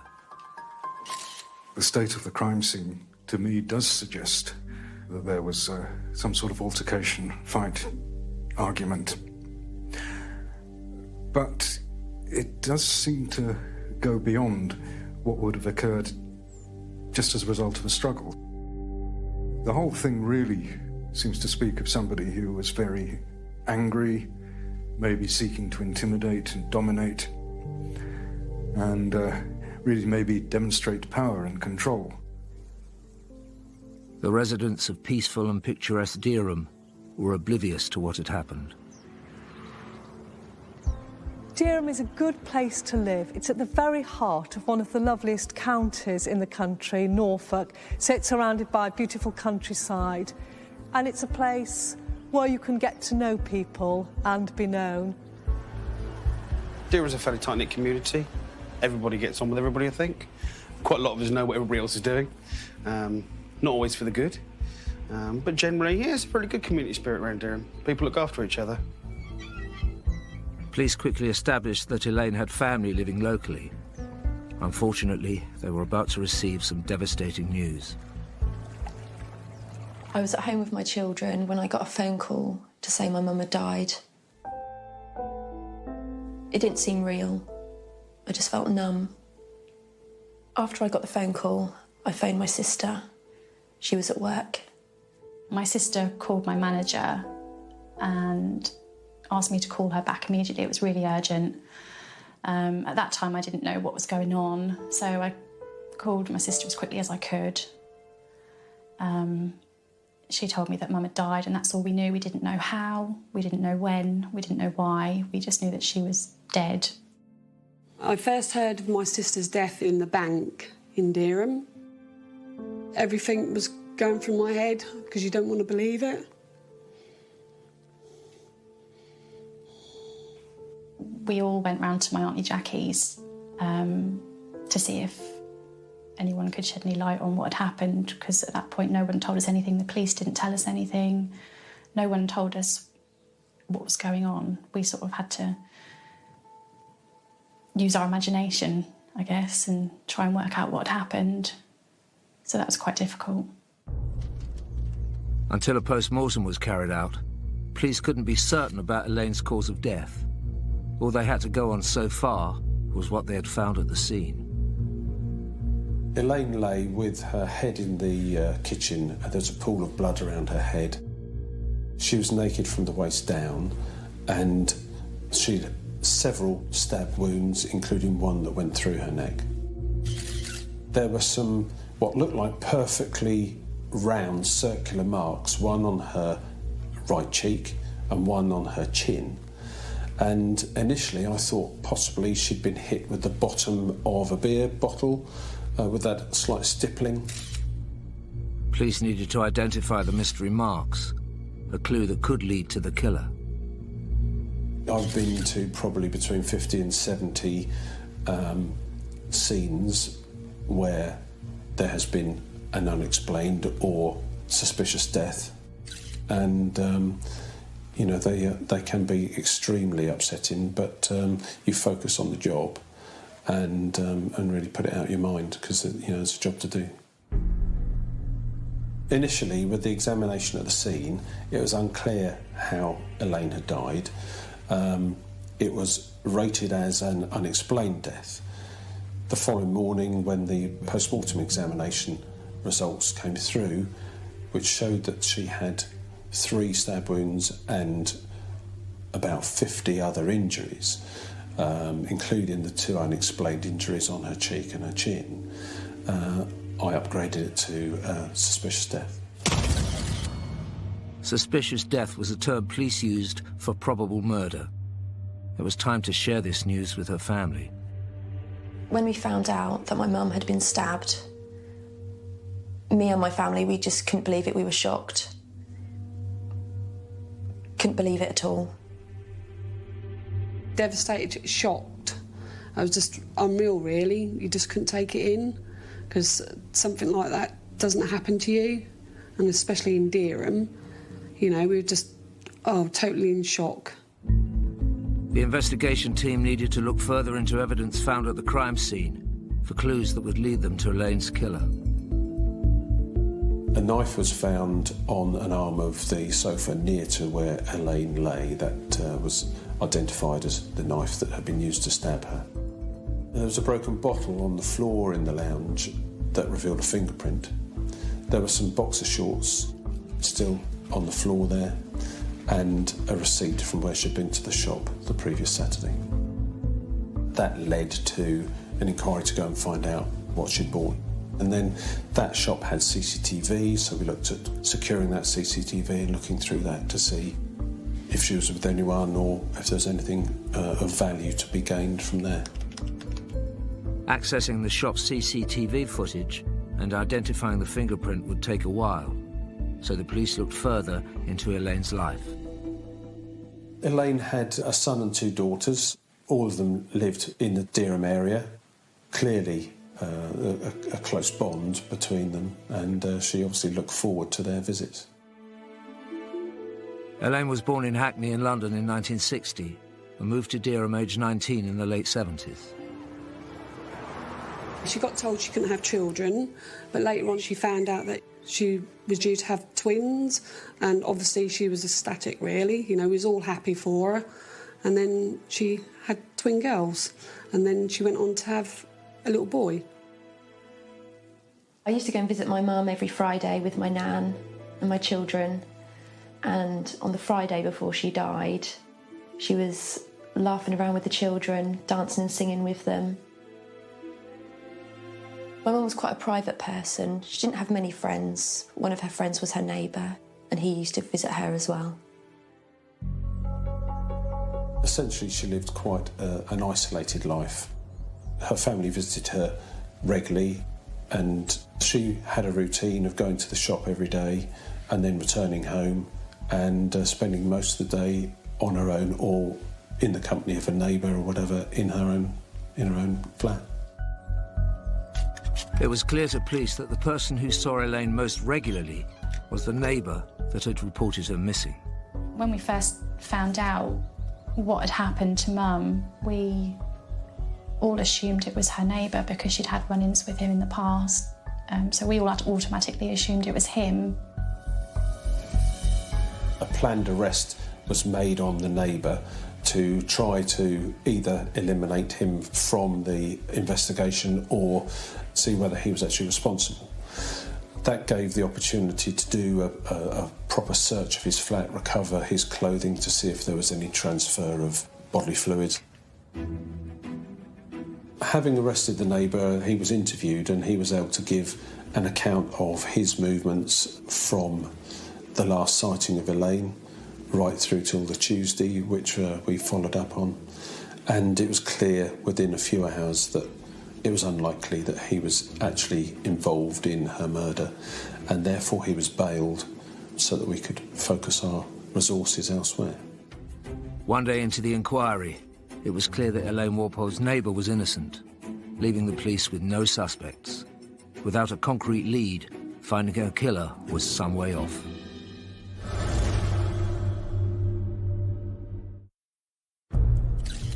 Police were investigating the death of 47-year-old Elaine Walpole, found stabbed to death in her home in April 2008.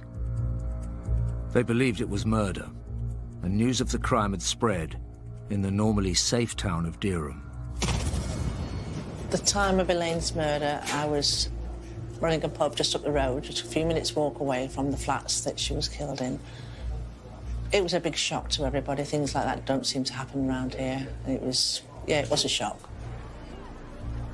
Dereham is a very low crime area. There's no doubt about that. The statistics prove it.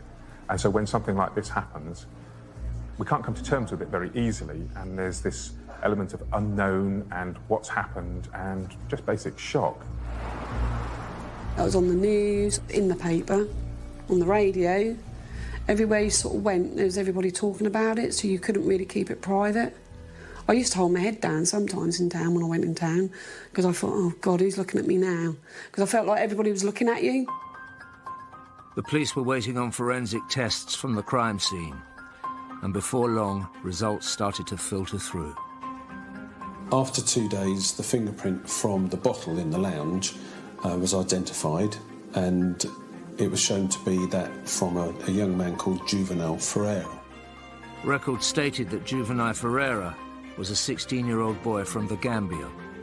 The problem was the fingerprint was on a bottle, which is a movable item, and therefore, conceivably, he may have been into a shop, picked a bottle up, put it back down again, then Elaine gone in later, selected the bottle and taken it back to her flat. So the fact that his fingerprint was in her flat was interesting, but the fact that it was on a movable item meant that I couldn't call him a suspect at that stage. Police had also discovered a shop receipt from 3 days before Elaine's body was found and had been waiting for access to the corresponding CCTV. The receipt found in Elaine's lounge identified a purchase in a local shop around about 4 o'clock this afternoon, and by looking at the CCTV we identified that she was in the shop with Juvenal Ferreira. A clear image of him on the CCTV, facially and from behind, clearly with Elaine, selecting some alcohol and then leaving with her.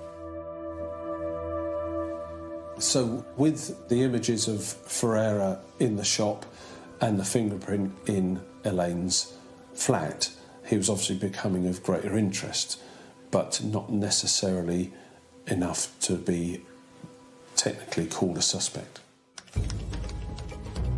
It was time to investigate Juvenal Ferreira further. Police National Computer is a tool that police officers use every day. If they suspect a car to have been stolen, they will check that on the computer. If they stop someone for some reason, they will check on the Police National Computer. If that person's wanted, it will be logged on there, and their criminal history is also logged on the computer, so they will know what those sort of people have been up to. Ferreira was showing up on the Police National Computer as having been arrested a few hours after he was spotted on the shop's CCTV footage with Elaine. Ferreira had initially acted quite strangely in the memorial gardens around lunchtime on the Saturday, where there were some people taking photographs, etc., and he'd acted a little strangely towards a lady there. He'd then gone to a garage sale on the Norwich Road, somewhere between the shop where he'd been seen with Elaine and Elaine's home address, and he was at the garage sale there, and again, quite upset one of the ladies there, and was asked to leave.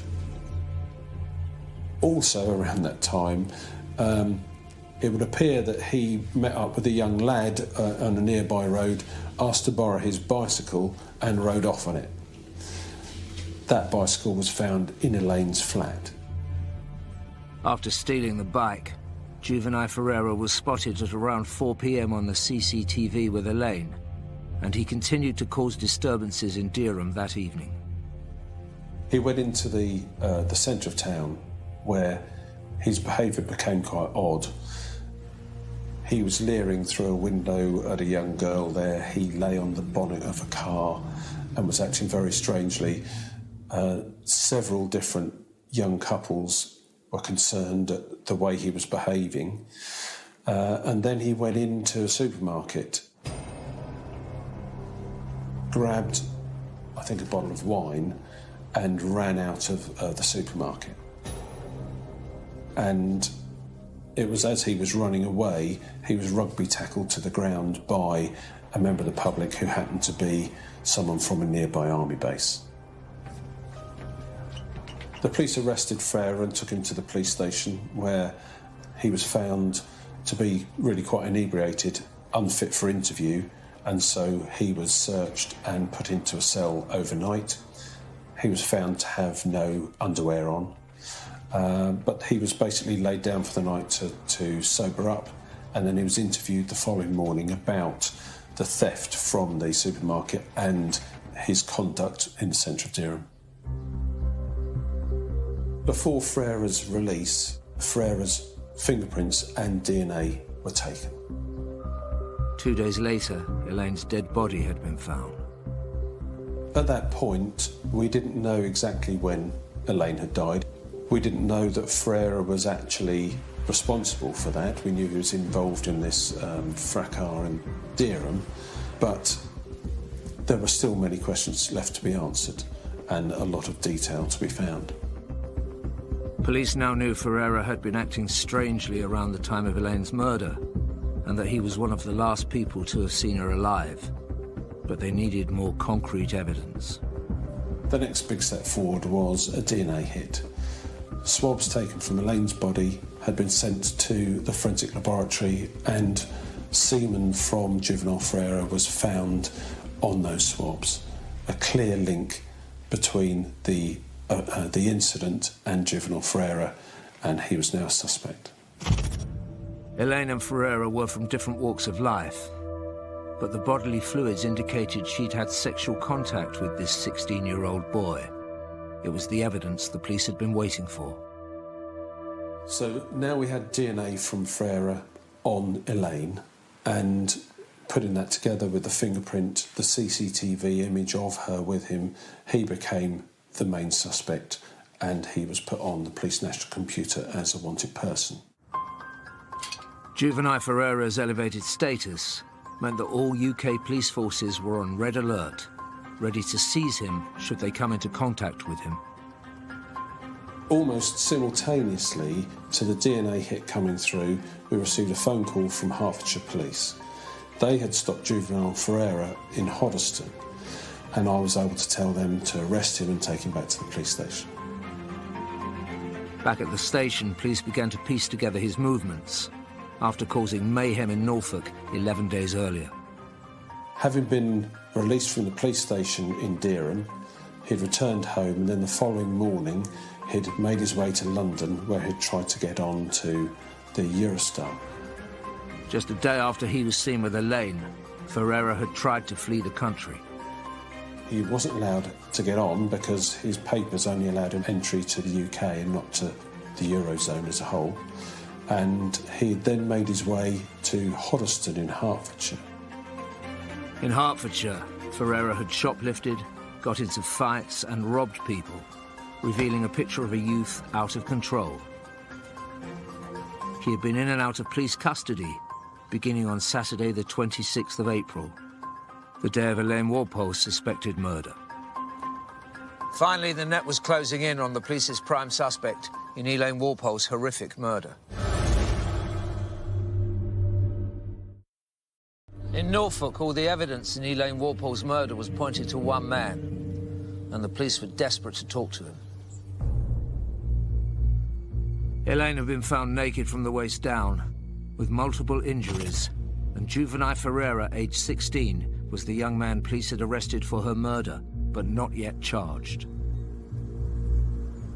Following Ferreira's arrest, I arranged for a search of his home address to be carried out, and in his bedroom, several items that linked him to Elaine's murder were found. A purse belonging to Elaine was found there, a SIM card and a phone, and there was a pair of boots with a blood stain on it, and that was later found to be Elaine's blood. He was represented in the interviews and basically said very little. I remember the interviewing sergeant saying to me that he was very surprised Ferreira seemed a lot older. But we carried on with the interviews, he said very little, and then gradually as we gathered all the different evidence together, the property found, there was his DNA, I was in a position to approach the CPS and ask to charge him with murder.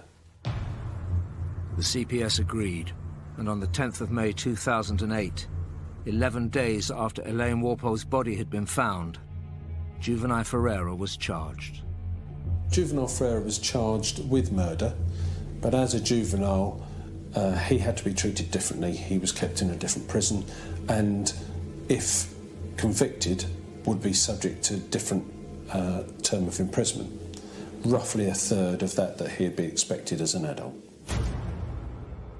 Well, when we got told by the police that they'd caught someone, obviously we were, I don't know, we were sort of like, your mind's all over the place, because obviously you're happy that someone's been caught, but obviously we wanted to know who it was and why.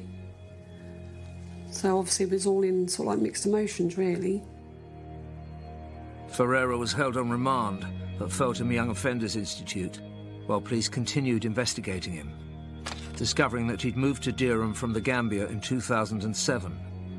But confirming Ferreira's age was proving to be difficult.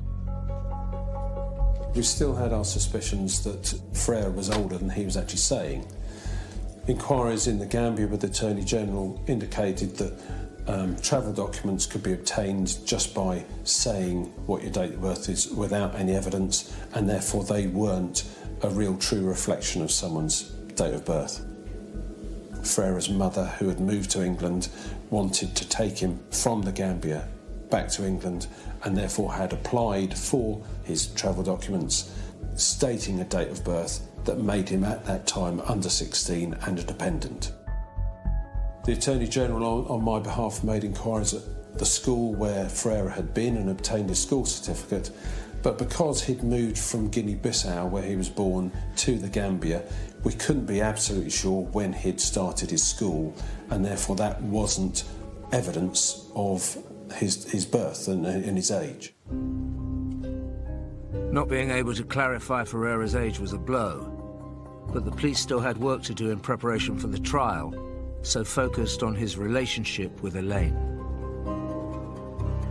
We wanted to know how Ferreira met Elaine, how well he knew her, and from inquiries it appeared that Ferreira was refused to purchase either alcohol or cigarettes in the shop and had gone outside and then asked Elaine to buy something for him, then returned into the shop and then walked away from the shop in the direction of her home address with her. As far as we know, that was the first time he had met Elaine. Ferreira's semen was found on Elaine's dead body, pointing to sexual contact between them. But to add sexual assault to the existing murder charge, DCI Fryer had to disprove consensual sex. Police needed to find out more about Elaine's personal life, and they returned to the family. Elaine would always tell you stuff. Even if you didn't want to know about it, she'd soon tell you about things. So, yeah, she'd definitely tell you if she had a boyfriend. I'd never heard of him. She'd never mentioned him to any of us, so we were very shocked that she would be involved with someone so young. We didn't know anything about him, or why they would even come to be acquaintances in the first place. As far as her family were concerned, Elaine wasn't in a relationship with anyone at the time of her death, let alone a random 16-year-old boy. The suggestion was upsetting, and more distressing was that they still hadn't been able to lay Elaine to rest. One thing that the family found very difficult to deal with was the delay in being able to hold Elaine's funeral. The problem is that we hold our post-mortem as soon as we can, but the defence have the right to hold their own post-mortem so that they can check the evidence that we've obtained. And therefore we have to have caught someone, charged them, and then given the defence the opportunity to carry out their own post-mortem. And in this case, the defence delayed and the post-mortem wasn't carried out for several months. Having the funeral after 4 months was obviously a huge weight had lifted off our shoulders, that we were able to have the funeral. But we knew that the trial was coming up, so we still had that to deal with. So we were still all really anxious and worried about the outcome of the trial. Unfortunately for Elaine's family, a new development at Feltham Young Offenders Institute suggested Ferreira wasn't going down without a fight. Whilst we were preparing the case, we were contacted by the prison where Ferreira was being kept, and we were told that he had written on the wall of his cell, "I didn't kill her, she was my girlfriend, for goodness sake, I'm only a kid." This gave an indication of the defence that Ferreira may be putting forward at court, that he knew Elaine, that she was his girlfriend, and it's quite common for people to remain sort of denying the offence right through the system. Graffiti, more commonly, is a way in which individuals make a statement about themselves to the world. It's how they want to be seen. Now, that might have a tactical element in that he's trying to influence people's views of his culpability, but it could be that he's trying to convince himself, because some sexual murderers don't like admitting even to themselves what they've done.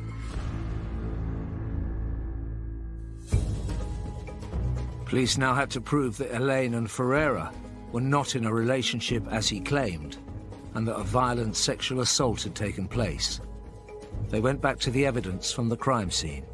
A big conundrum was the injury to Elaine's face, to her cheek and her chin. It looked like a circle of identical marks, if you like.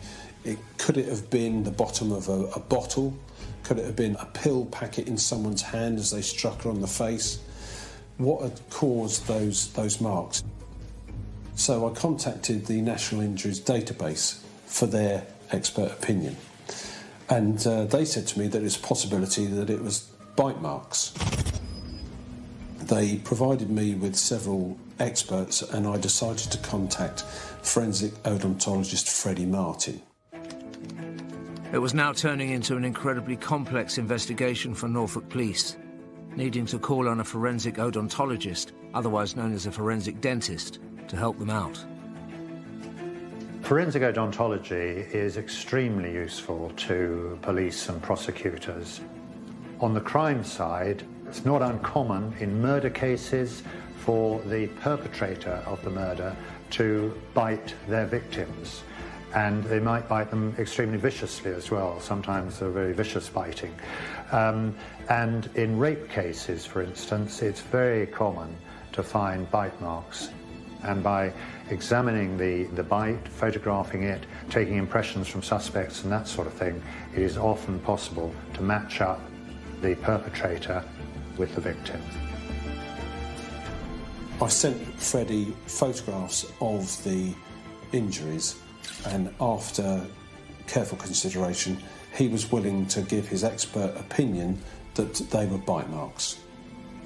This was exciting because if we could identify who had made those bite marks, it was another way of identifying who had carried out the murder, but also it helped towards boxing off any defence as to consensual sex. DCI Fry needed to prove these bite marks belonged to juvenile Ferreira, to charge him with sexual assault as well as murder. The police also needed to prove their suspicions that he was over 18. But with less than 2 weeks until the trial, the investigation team were running out of time.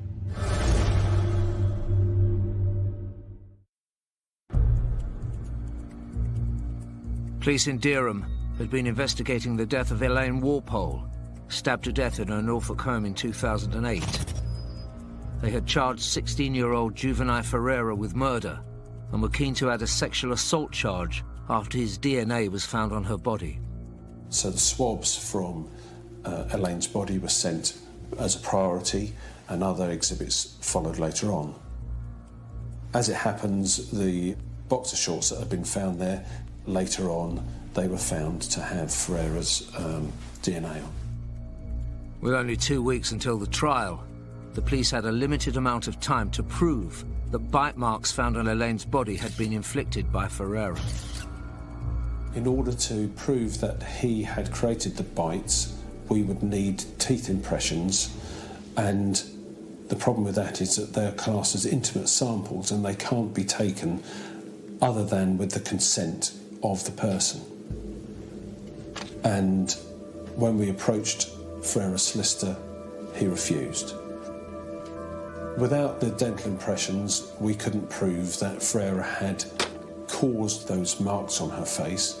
However, we would be able to bring it to the attention of the court that Ferreira had refused, and therefore an adverse inference could be made against Ferreira in the subsequent trial. This meant the judge could tell the jury that Ferreira had refused to produce the dental impressions, knowing it might hurt his defence. The solicitor rang CPS on the Thursday before the trial and said that they would give permission, clearly in order to stop any adverse inference being made. The police had just one working day before the trial to get the evidence they needed from juvenile Ferreira. I rang the odontologist and he said that he'd get onto it straight away. He went to the prison the next day, obtained the teeth impressions, worked on them over the weekend, and by the Monday he had positive proof that the bite marks were made by juvenile Ferreira biting Elaine on her face and on her chin. The new evidence meant that 16-year-old juvenile Ferreira stood trial charged with both the murder and rape of Elaine Walpole, with the police confident she had never had consensual sex with him. Throughout the trial, juvenile Ferreira maintained a defence that he was in a relationship with Elaine and that he had consensual sex with her and had left her alive and well on the Saturday and had no knowledge of her murder. This was clearly upsetting for the family, him suggesting that he was in a relationship with her, which they didn't believe at all, and it was really the only way he had to go to try and explain the sexual element to the offence. We had no idea why they would be associated with each other. They seemingly come from different walks of life. Obviously, my mum was a lot older than him. We don't know why their paths would have crossed. One can only speculate, but it is possible that he experienced something like a perceived rejection, or that she wouldn't comply, maybe with sexual advances. Perhaps because of the state that he was in with the alcohol, or the emotional state he was in generally. Maybe he was just all too ready to take out his feelings on her. In his defence, Ferreira claimed that on the Sunday after his release from the police station, he'd returned to Elaine's flat and found her dead. He said that he was shocked by what he saw. He'd moved the knife, he'd got blood on his hands, and he'd washed his hands, and that somehow that's how blood from Elaine had got onto his boot. At some point he claimed that it was possibly a drug dealer that had committed the offence, again upsetting the family.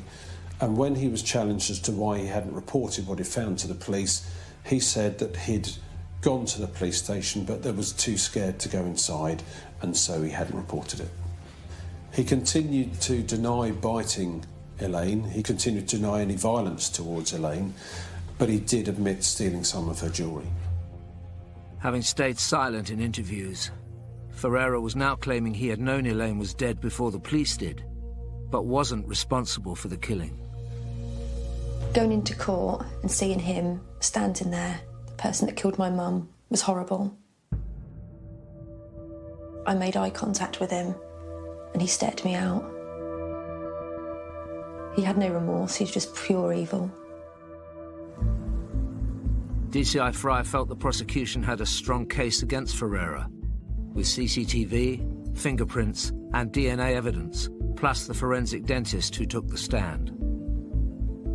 Freddie Martin was obviously a key witness, and he came along to provide the evidence that Ferreira had caused the bites on her face. And as we waited outside court, I spoke to Freddie about our problems identifying a real age for Ferreira, and I said to him, it's a pity you can't age someone by their teeth like you can a horse. And Freddie turned to me and said, well, you can. When you're trying to prove that somebody's over the age of 18, or whether they're under the age of 18, then it is the third molar tooth, the wisdom tooth, that is the one that's going to give you that essential bit of information. You would expect that tooth to start to erupt into the mouth about 16, and 3 years later you would expect the root of that tooth to be fully formed. This new information was an important breakthrough. If Ferreira had fully formed wisdom teeth, he would be at least 19 years old. But the prosecution and the defence had already given evidence, and the jury were now ready with their verdict. On the 15th of December 2008, Ferreira was found guilty by a unanimous verdict. He was convicted of the murder and rape of Elaine Walpole. When he'd been found guilty, It felt like a weight had been lifted off our shoulders, and finally my mum could have some peace. It was at this point, if he had been sentenced as a juvenile, he would have got a third of the sentence that he would as an adult. And this was the point where we approached the judge through the barrister to ask for more time to prove Ferreira's true age. A conviction for murder and rape would have meant just 8 years in prison if Ferreira was sentenced as a juvenile. After the guilty verdict, we then got told that it would be adjourned until further investigation on his age, and we were relieved that they were actually going to sort out his age and so that he would get the sentence he deserved. As x-rays of Ferreira's teeth had recently been taken to prove he'd bitten Elaine, the police already had the medical records they needed to analyse. Freddie Martin, the forensic odontologist, went to work on the x-rays of Ferreira's teeth to try and prove exactly how old he was.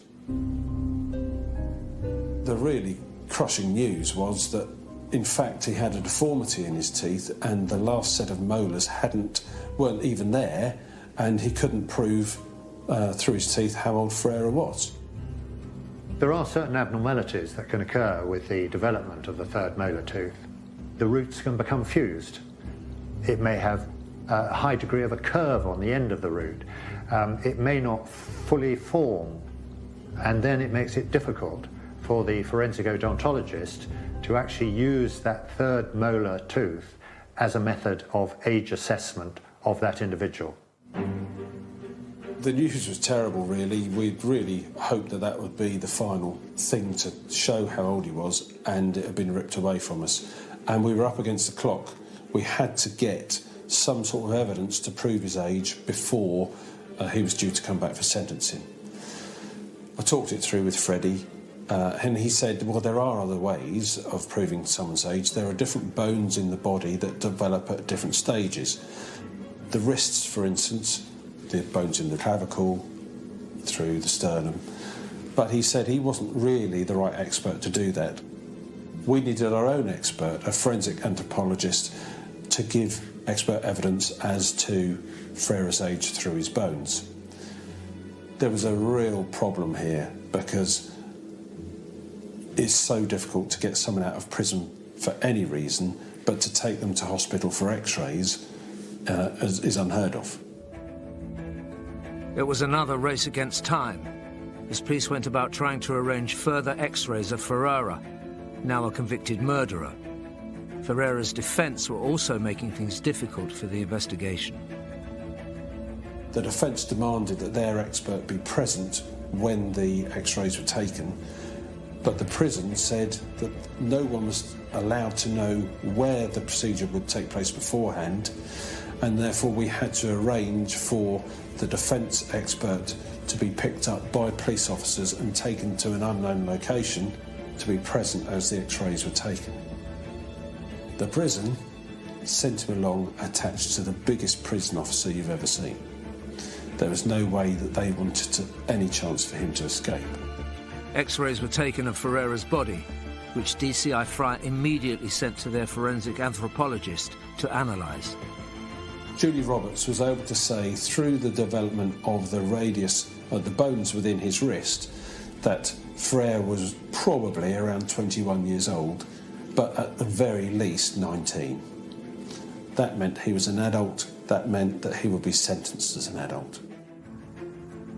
On the 27th of March 2009, after an 11-month investigation, juvenile Ferreira went back to court and was sentenced, as an adult, to 22 years imprisonment, roughly 3 times what he would have got as a juvenile.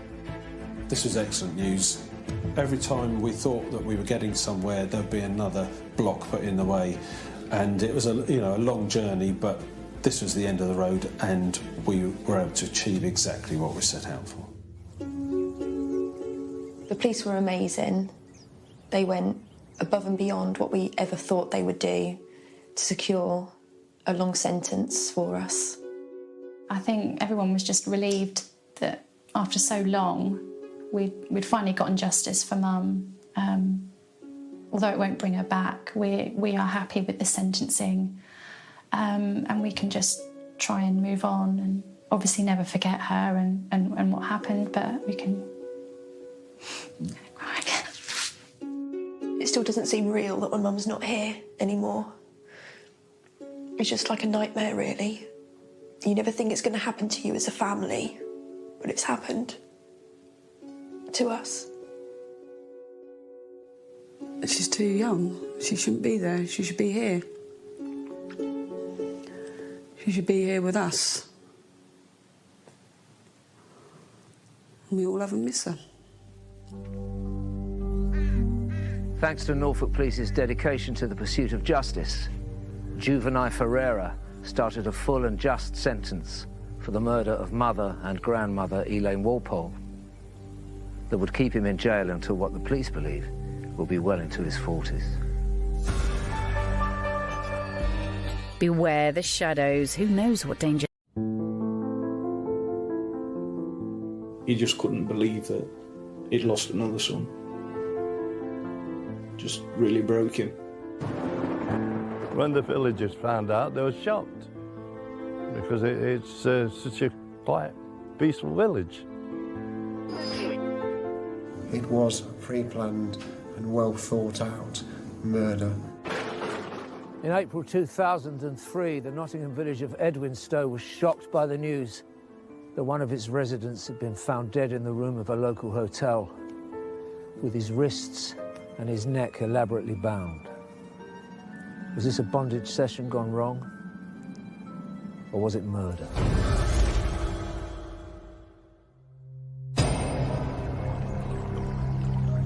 In the heart of Sherwood Forest is the Nottinghamshire village of Edwinstowe. Legend has it that the village church was where Robin Hood married Maid Marian, and it still retained all of its charm. Edwinstowe's a quiet village. It's a very tight-knit community, lots of very friendly people, people willing to talk to you on the street and help you out when you're in need. On the evening of 25th of April 2003, panicked Edwinstowe resident Carol Croydon contacted her brother-in-law concerned about her missing husband, Philip. I had a phone call from Carol asking me if Phil was with me. I said, no, he's not with me. Why was there a problem? She said he'd gone missing and she didn't know where he was. I was just a little worried because it just wasn't like Phil to do that, you know, to disappear without saying anything to anyone. I left it for probably 15, 20 minutes and thinking, you know, what could have happened, where could he have gone? So I called Phil on his mobile. It went straight to Anne's phone as though his phone was switched off. After that, I rang Carol and said, look, I've tried to contact Phil. His phone's just gone straight to voicemail and, you know, I don't know where he is. I contacted my sister, I think, then, and told her what was going off, but not to tell my parents because the amount of stress they've suffered in the past with losing 2 other children. So I didn't want to worry them. So we kept it to ourselves that, you know, we couldn't find Phil and no one knew where he was. Although he hadn't told his parents, Stephen did share his concerns with his sister. He told me that Phil had gone missing and he'd been missing overnight, but I shouldn't worry about it because he'd spoken to Carol and Carol had said that she thought maybe Phil was suffering from depression. Initially, Carol's assurances did the job of calming the family down, but it didn't last long, and they reported Philip missing to the police before going to bed. I had a few hours sleep, and then when I woke in the morning, the first thing I did was to ring Carol to see if he'd turned up at home. He wasn't at home, and then I just rang his mobile again, and it went straight to Aunt's phone again. At that point, I decided maybe I should go and look for him because if it fell out, he may have gone somewhere and just parked up for the night and spent the night in his car. I came and parked down here on the Saturday morning about 8:30, because this is the area where myself and my brother used to fish all the time. I went over to the nature reserve area first, which is one of the popular fishing spots where we used to go. Couldn't see anything. Then went down to the church over there, nothing down there. I then drove across the bridge and down towards the river, searching all the lakes, but I couldn't see anything. By now, Stephen's brother Philip had been missing for over 10 hours. At that point, I was very worried, because him not responding to any calls, not letting anyone know where he was, totally out of character for Phil. Normally, you know, he's very family loving, and he wouldn't put us through any, especially my mum and dad, he wouldn't put us through that sort of stress. So at that point, I feared there was something worse. I'd just got flashes of my mum and dad running through my mind, thinking, you know, how they're going to cope, losing another brother, another son.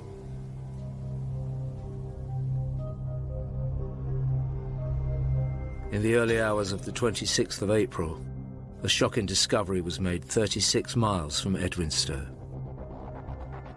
We received a phone call from an employee of a hotel that had found a body in the bedroom of the hotel. Officers arrived at the room in question, and it was immediately apparent that there was blood at the scene, and the man himself had got his hands tied. He'd also got a scarf across his eyes, at the back of his head. It's certainly an unusual set of circumstances. Immediately, police set about organising what they believed to be a crime scene. Police officers took steps to secure the corridor and the room itself so that no one else was allowed anywhere near it.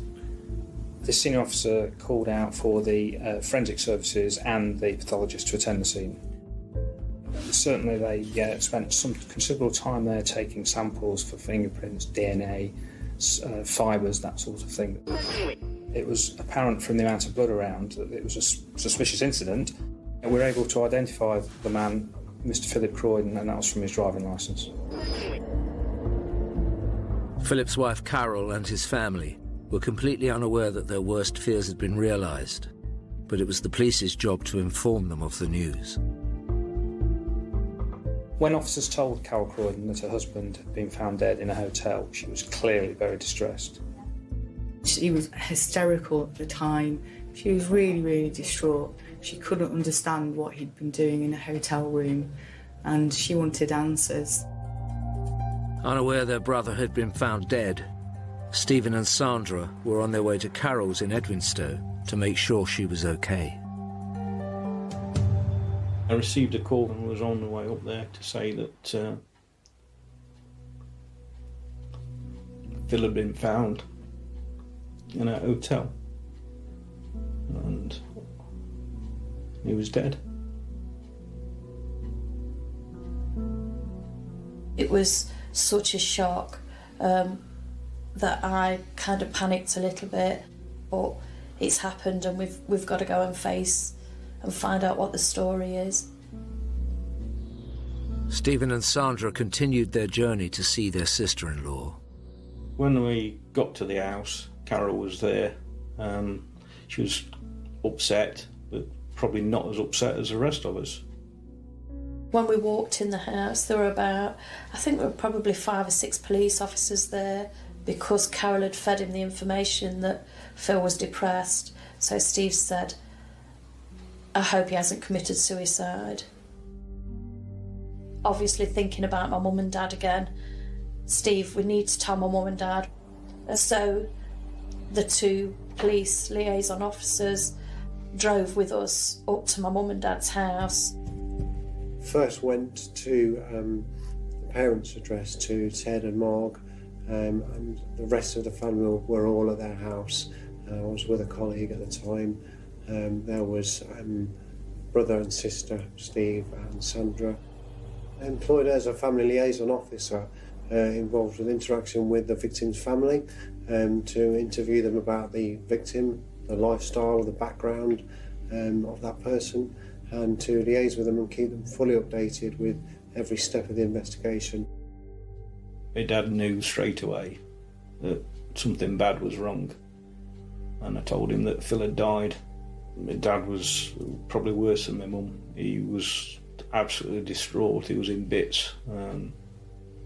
Just kept saying, "God, why?" Just didn't. He couldn't deal with it. I think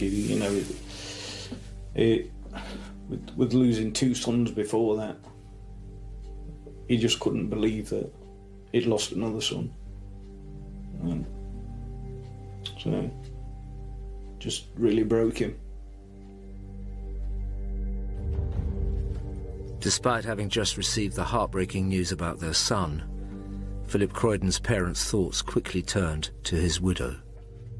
Carol stopped and spoke to my dad and my mum for a little while, and then made her excuses, saying she had a headache and she wanted to go to bed, and would I help her to get in bed.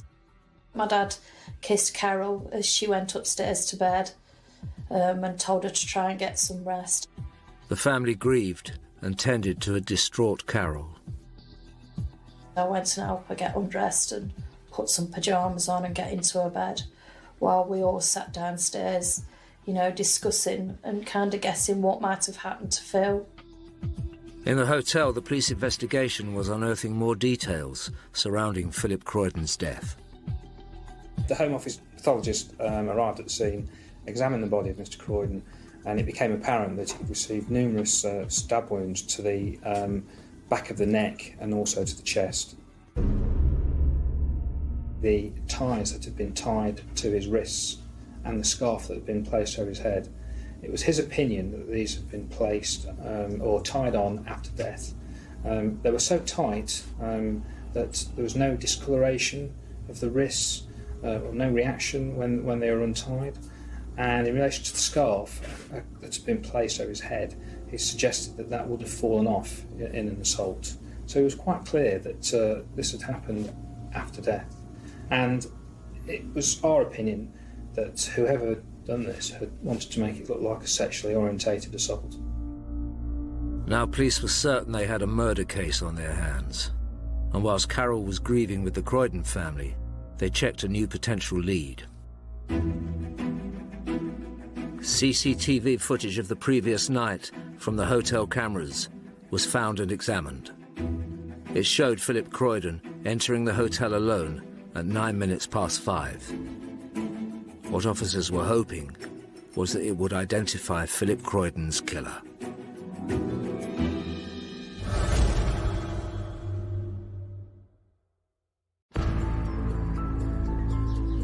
The police were one day into investigating the death of Philip Croydon from the Nottinghamshire village of Edwinstowe.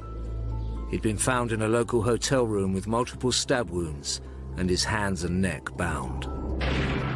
Philip's wife Carol had reported him missing on the night of the killing.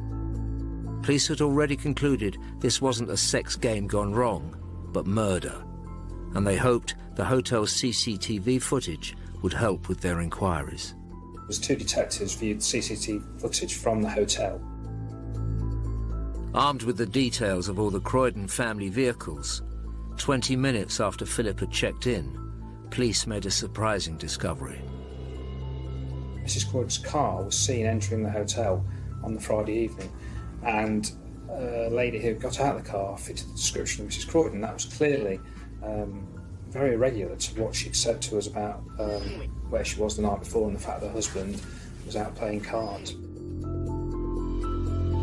Then officers saw Carol leaving in different clothes 40 minutes later. The 2 officers spoke to the senior investigating officer and immediately then went to Edwinstowe, saw Mrs. Croydon, and she was arrested on suspicion of murder. The family liaison officer, Matt Spradbury, was there to see the reaction to this new turn of events. It was a massive shock to the family that she'd been arrested on suspicion of his murder. I couldn't believe it. I said, "Look, you've got to be wrong. This can't be right. You've made a mistake." I just couldn't believe that she'd done it. All the police activity outside the Croydon house in Edwinstowe started to attract attention in the village. So the village of Edwinstowe is a very nice, quaint, leafy village, very close to Sherwood Forest. It's a lovely place to live, and for journalists it was a massive interest. And for us, we obviously covered it every single day. Carol Croydon was taken to Wigston Police Station in Leicester to explain how she happened to be checking into the same hotel as the husband she had reported missing. The police obviously looked into her story, and they looked at the CCTV from the hotel, and there was Carol Croydon at the hotel. Apparently she had no knowledge that her husband was there, and she was going to see him, and she was also filmed leaving the hotel. Police could then prove that she did know where he had been. She was obviously aware that officers had got her going into the hotel on CCTV. She told police officers that she'd gone there to meet her husband to engage in a swingers session with another couple who were called Brian and Linda. Whilst Carol was being interviewed in custody, the family wanted as many updates as possible and were waiting eagerly to find out whether there were going to be any charges against her. I had contact with Philip's brother Stephen in the main, and he was adamant that I made a personal visit to them to keep them updated no matter what time it was.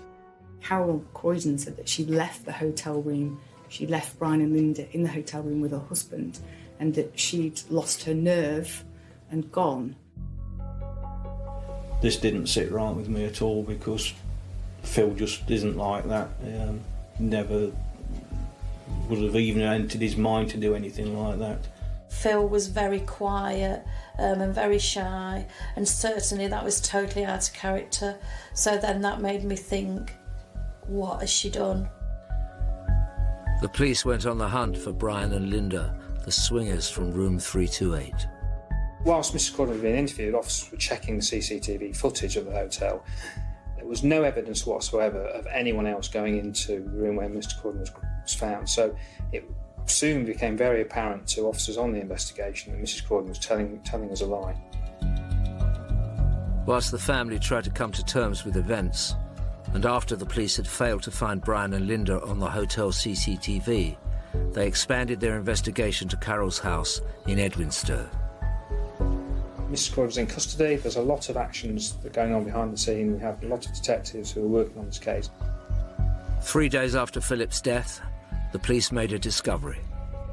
Officers carried out a forensic search of her home address and found in a dustbin a carrier bag which contained blood marks, which subsequently, upon testing, turned out to be the blood of Mr. Croydon. The police continued their search, uncovering plane tickets to Dublin for Carol and a male passenger flying 2 days after Philip's death. With this new evidence, they questioned Carol again. She was asked about a number of contacts that were held in a mobile phone. There was a gentleman in the contacts that she described as being a friend and a shoulder to cry on.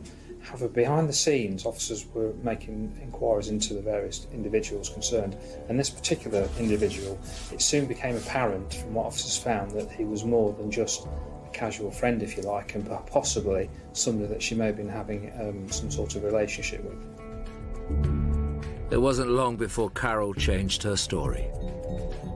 When she was further interviewed, she introduced this person to us as somebody that she was having a relationship with.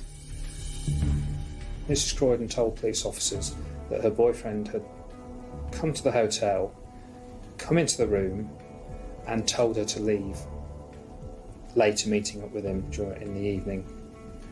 He then told her that she wouldn't be seeing her husband again. Police acted fast, and Carol's lover was arrested.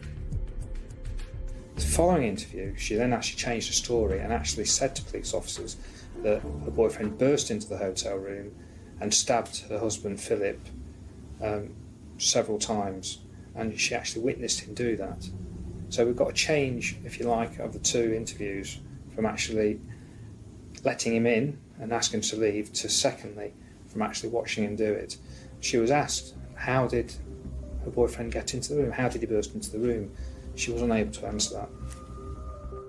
Could it be that Carol is so enmeshed with her lover? Is she wanting to protect him? Is she covering for him? And would that explain why actually the stories so far really haven't been very believable at all?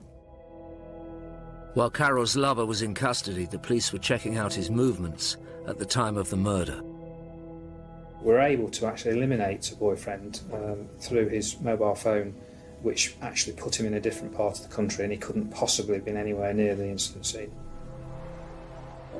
The police looked into his story very carefully to discount him from the murder, and they proved that it would have been impossible for the lover to get to the hotel in time and leave. They retraced his route very carefully, they timed it, and they made it sure that they could prove that he was not involved. Philip's family continued to be kept informed of events by police. It was like as if Phil had died all over again, because the first story obviously wasn't true. So then she was telling us this. So then it was like putting us through that torture of losing Phil all over again, but in a different way.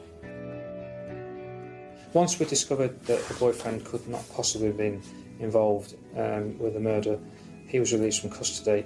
We then presented the evidence that we'd got so far to the CPS, who proposed that we charge Mrs. Croydon with murder. After 13 separate interviews, and 5 days since Philip Croydon's body was discovered in room 328, his wife Carol was charged with murder. There was sort of a sense of relief there that, you know, we knew what had happened. News of the murder charge against Carol quickly spread through the community. When the villagers found out, they were shocked, because it's such a quiet, peaceful village. Everybody were talking about it at that time, because it was so unusual. Police started to build a picture of the days leading up to Philip Croydon's death. But to establish murder, they would have to prove Carol had a motive. We made inquiries at Carol Croydon's place of work, and CCTV showed that she left at 2 minutes to 5. She'd actually signed out at 20 past 5. We thought that showed some sort of planning on her behalf to buy herself some 20 minutes of time. With Carol in custody, the police continued with their investigation. We made inquiries at Carol Croydon's place of work, and it became apparent that there was a knife missing, some sort of cheese knife, but we were never able to fully establish the time it went missing. On the morning of the 25th of April 2003, police believed Carol left home for work with a number of neckties and a change of clothes in her possession. Had Carol set out that day with murder on her mind? The case was building, but who knew what was around the corner?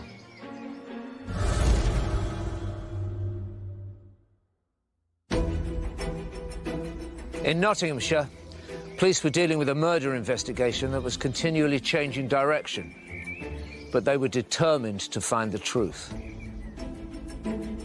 5 days after Philip Croydon had been found stabbed in a hotel room near the village of Edwinstowe, his wife Carol had been charged with his murder. She'd already changed her story on 3 occasions, wasting police time and resources, but there was more to come.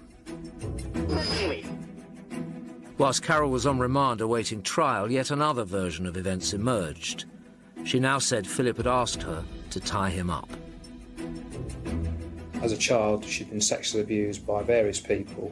She said that she'd had flashbacks to her childhood, which caused her to inflict the stab wounds to her husband, which subsequently killed Mr. Croydon. At this stage, it's quite clear that Carol has committed the killing, so really the only other option for her is to try and get a reduced sentence by saying that it was diminished responsibility. Carol blamed flashbacks to her childhood, and that had sent her into a blind rage, and she couldn't remember doing anything, but just found herself standing over Phil's body, and Phil was dead. I've worked with a lot of patients who have flashback phenomenon, and they are very strong, vivid memories. What tends to happen though is that people go back to how they felt whilst that memory was formed. So what I would expect was for Carol to have felt small, helpless, immobilised with fear. With Carol now claiming she hadn't committed murder, it was the police's job to prove it was premeditated. So they looked into Carol and Philip's life together in the search for a motive. Carol's past was always kind of kept a bit of a, not a secret, but she never wanted to discuss it. And if you asked her questions about her past, which you could tell made her feel uncomfortable, she would move on to another subject. Philip Croydon and Carol got married on the 17th of June 2000 at St Peter's Church in the Derby suburb of Chellaston. Our first impressions were good. I mean, Phil's obviously clearly madly in love with her, even though he'd not known her for very long. Carol was seemed very friendly, but she was a little bit secretive about her past and her family. We knew she'd been adopted, she told us that much, but that was about all she did tell us. Philip's father told me during my interview with him that he didn't know very much about Carol's background or much about her, and he potentially wasn't too trusting with her.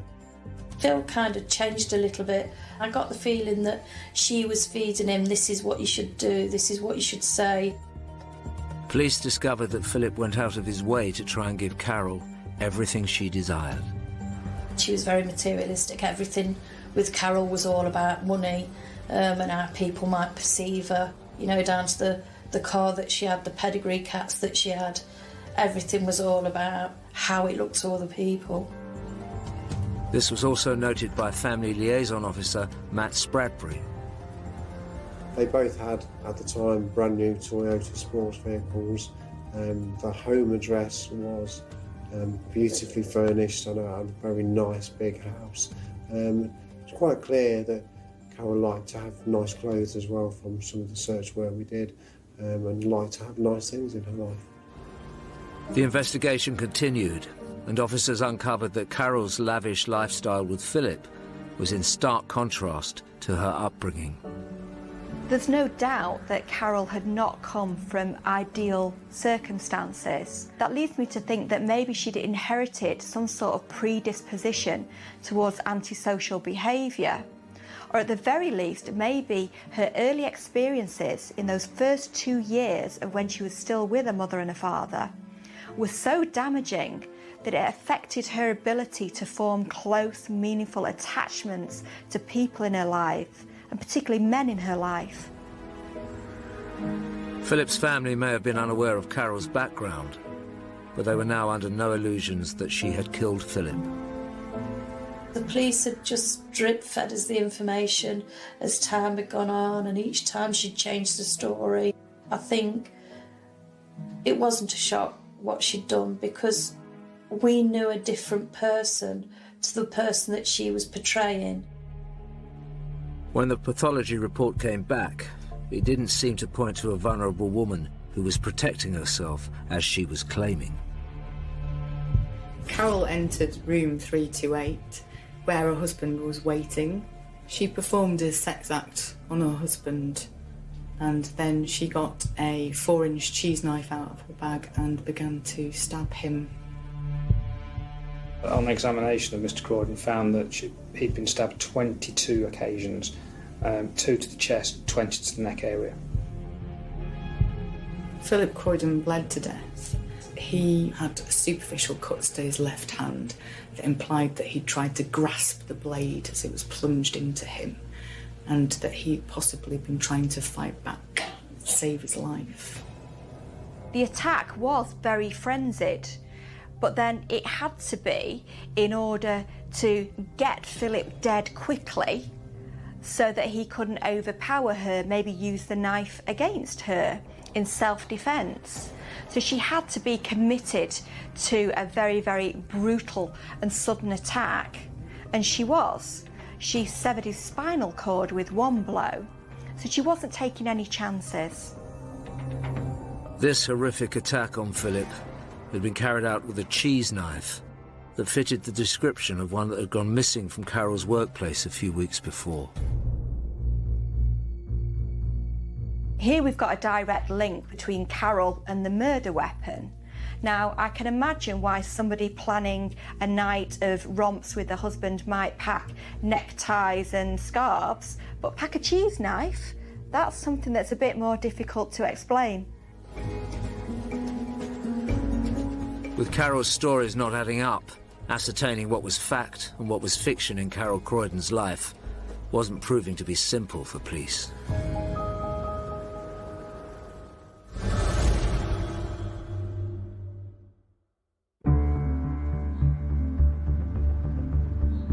Carol Croydon was accused of murdering her husband Philip and leaving him tied up in a Nottinghamshire hotel room, trying to make it look like a bondage session gone wrong. Having already changed her story numerous times, Carol was now claiming diminished responsibility due to a life of abuse. Police were still busy trying to prove a motive, and thus murder. There just seemed to be no motive whatsoever for killing her husband, except that she stood to inherit the £300,000 family home in Edwinstowe and an insurance policy. Police carried on with their investigations and went through the hotel bookings on the night of the killing. A neighbouring couple who were in the next room to Mr Croydon reported hearing noises at the relevant time of the incident and a voice saying, "Don't, don't." Officers continued trying to prove that Carol's motive was financial. Looking into her and Philip's relationship was key to their case. He met Carol at work. Carol went there as an accountant, and after a short period of time they developed problems with the company. Carol was fired from her position. Phil was that much in love with her. He felt that he had to give his notice in as well, so they both went at the same time. Detectives soon discovered a side to Carol that she'd kept hidden from everyone, including her besotted husband. She'd made a lot of false statements, if you like. She'd got a false driving licence in terms of her date of birth. Her birth certificate had been falsified, again with the date of birth. Her passport, even a national insurance number. She'd made herself appear 4 years younger than what she actually was.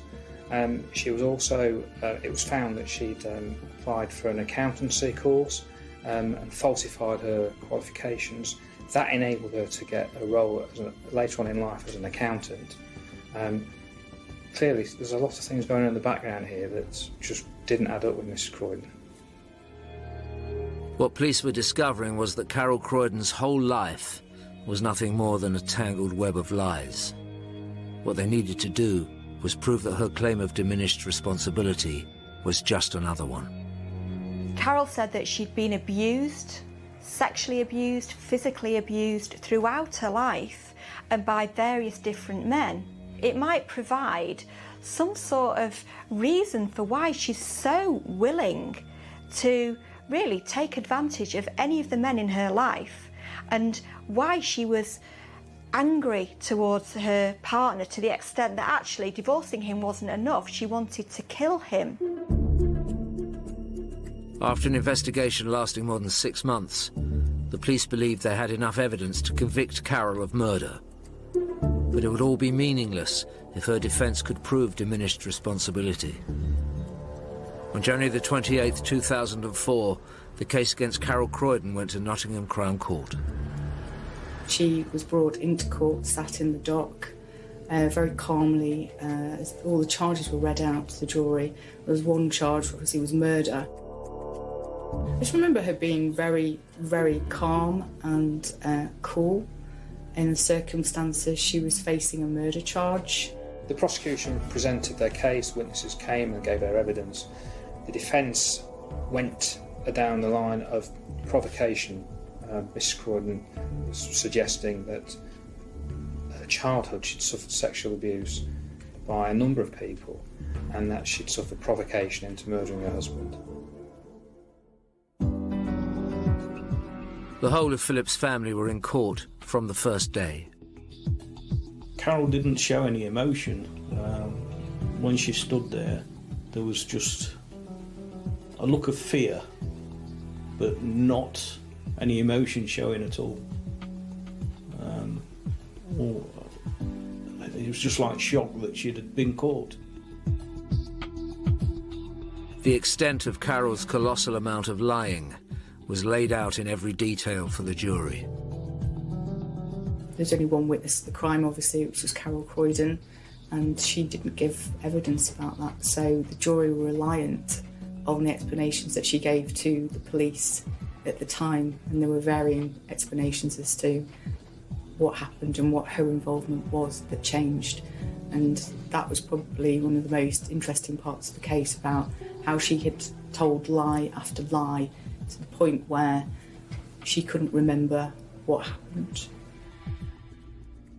To be a good liar, you have to construct a very plausible lie, and then you have to stick to it really quite rigidly. And this is where she comes unstuck, because Carol has to have points for flair and imagination, but when it comes to consistency and believability, she really does fall down. She's too much of a fantasist. The jury then heard Carol's final version of events. Mrs Croydon admitted that she'd stabbed her husband many, many times, but she'd had a blackout, and that when she came to, she was just standing over his body and couldn't actually recall the actual incident itself. This was viewed by a psychiatrist in court as being very unusual in the circumstances. He said it was possible, but he doubted it. She's fitted each account to try and deceive, and hopefully she was hoping to get away with convincing people, but obviously when she's presented with the truth, she has to change her story.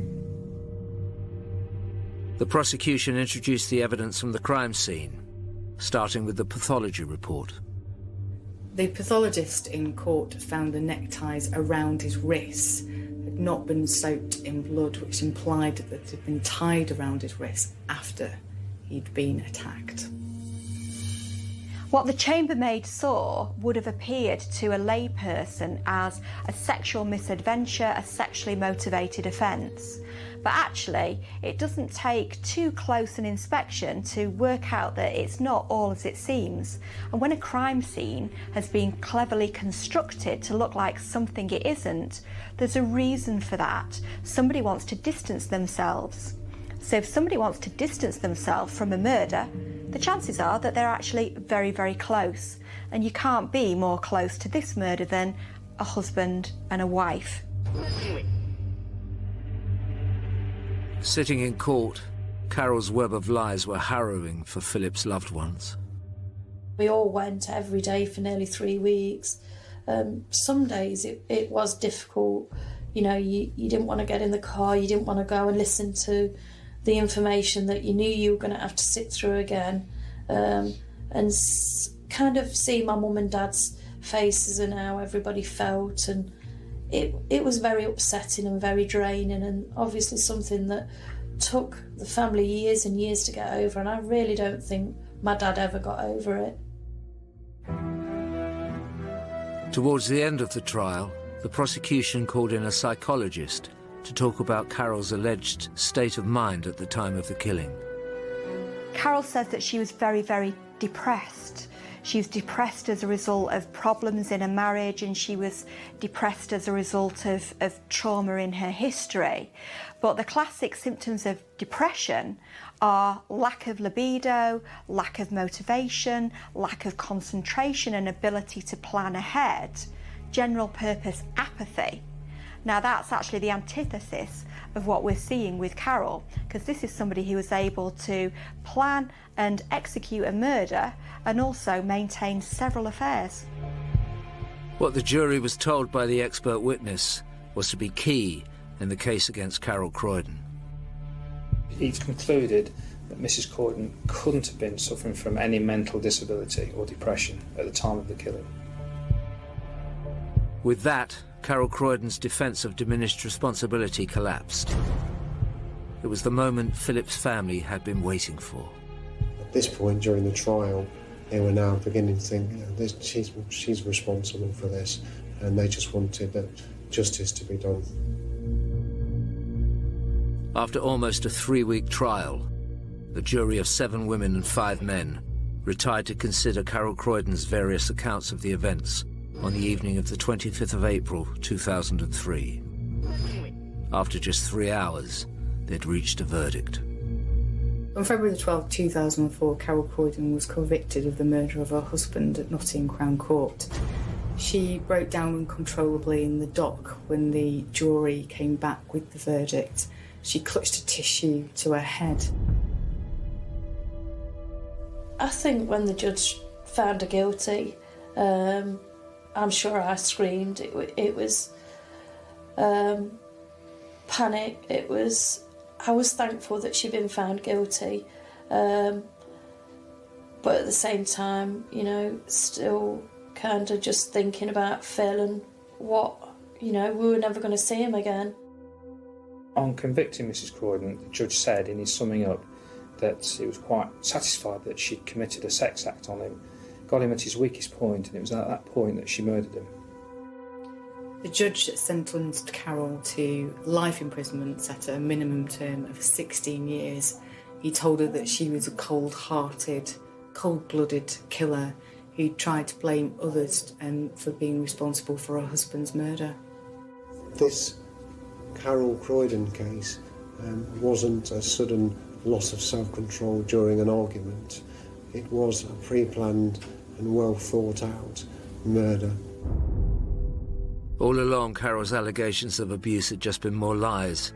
Philip's family struggled to see the 16-year sentence as justice. The sentence can never be long enough for anyone to do something like that, to take another life deliberately and never show any remorse, which she hasn't. She's never ever admitted to it, never shown any remorse, never apologised.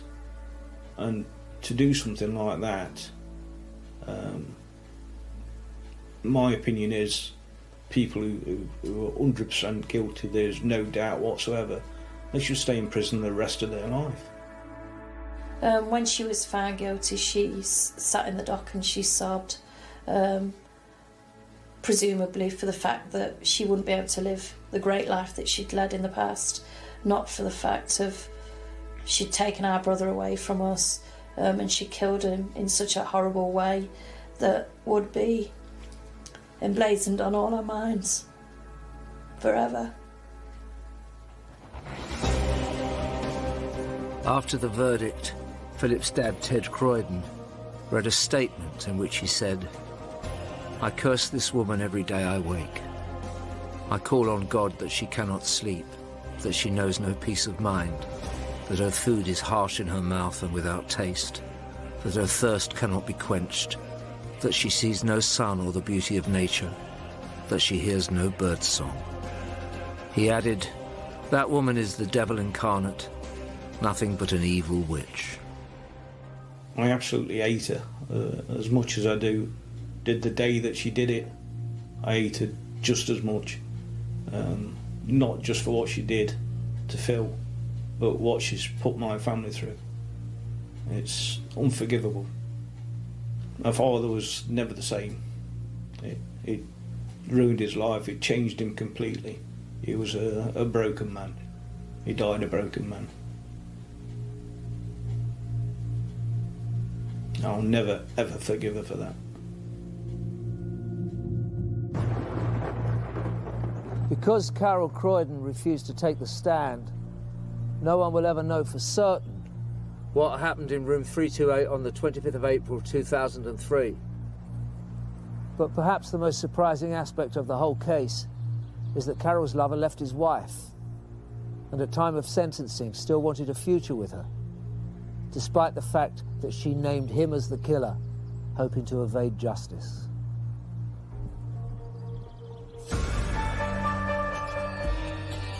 Clock in for startling footage exposing the reality of frontline policing Saturday at 9 in Brickham. Emergency on our streets.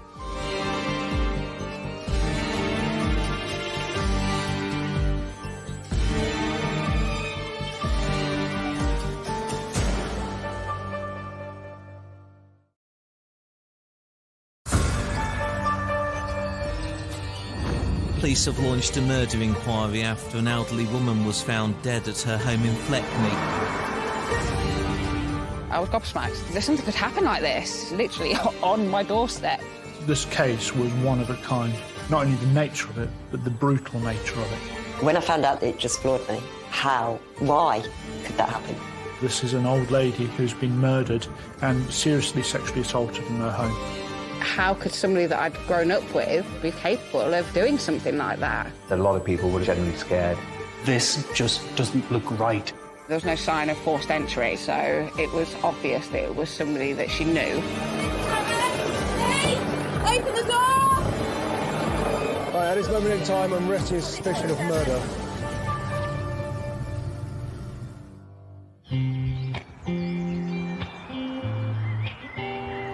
Seven miles south of Leicester, in the heart of the English countryside, lies the quaint village of Fleckney. Fleckney is it's a quiet village. It's very close now. It's like it has its own little bubble. People are very, very close. Everybody knows everybody. Most people are related in Fleckney. Beautiful rural settings, friendly people, local community is fantastic. But yeah, lovely, lovely place to live and grow up in. It's not the sort of place where a lot of crime happens. I'd been to Fleckney a few times. That had nothing to do with crime. I'd been there to judge a talent contest. I think it was called Fleckney's Got Talent. The people who live in Fleckney are generally well-to-do. It's quite a low-crime area. There are retiring people there. There's some retirement bungalows around there. There's not a lot of throughfare. The people who are in Fleckney are generally the people who live there rather than the people who visit there. And it was this perfect, idyllic village that 72-year-old Jane Hings chose to retire to. Jane was an only child, and her mum and dad sadly passed away years before, which left her on her own with no immediate family around. Jane was quite a private person. She didn't like everyone to know, her business, and kept herself to herself, really. But once you got to know her, she opened up more, and it was just fun. She had quirky ways about her, but she was kind and she was caring. Everybody in Fleckney knew Jane.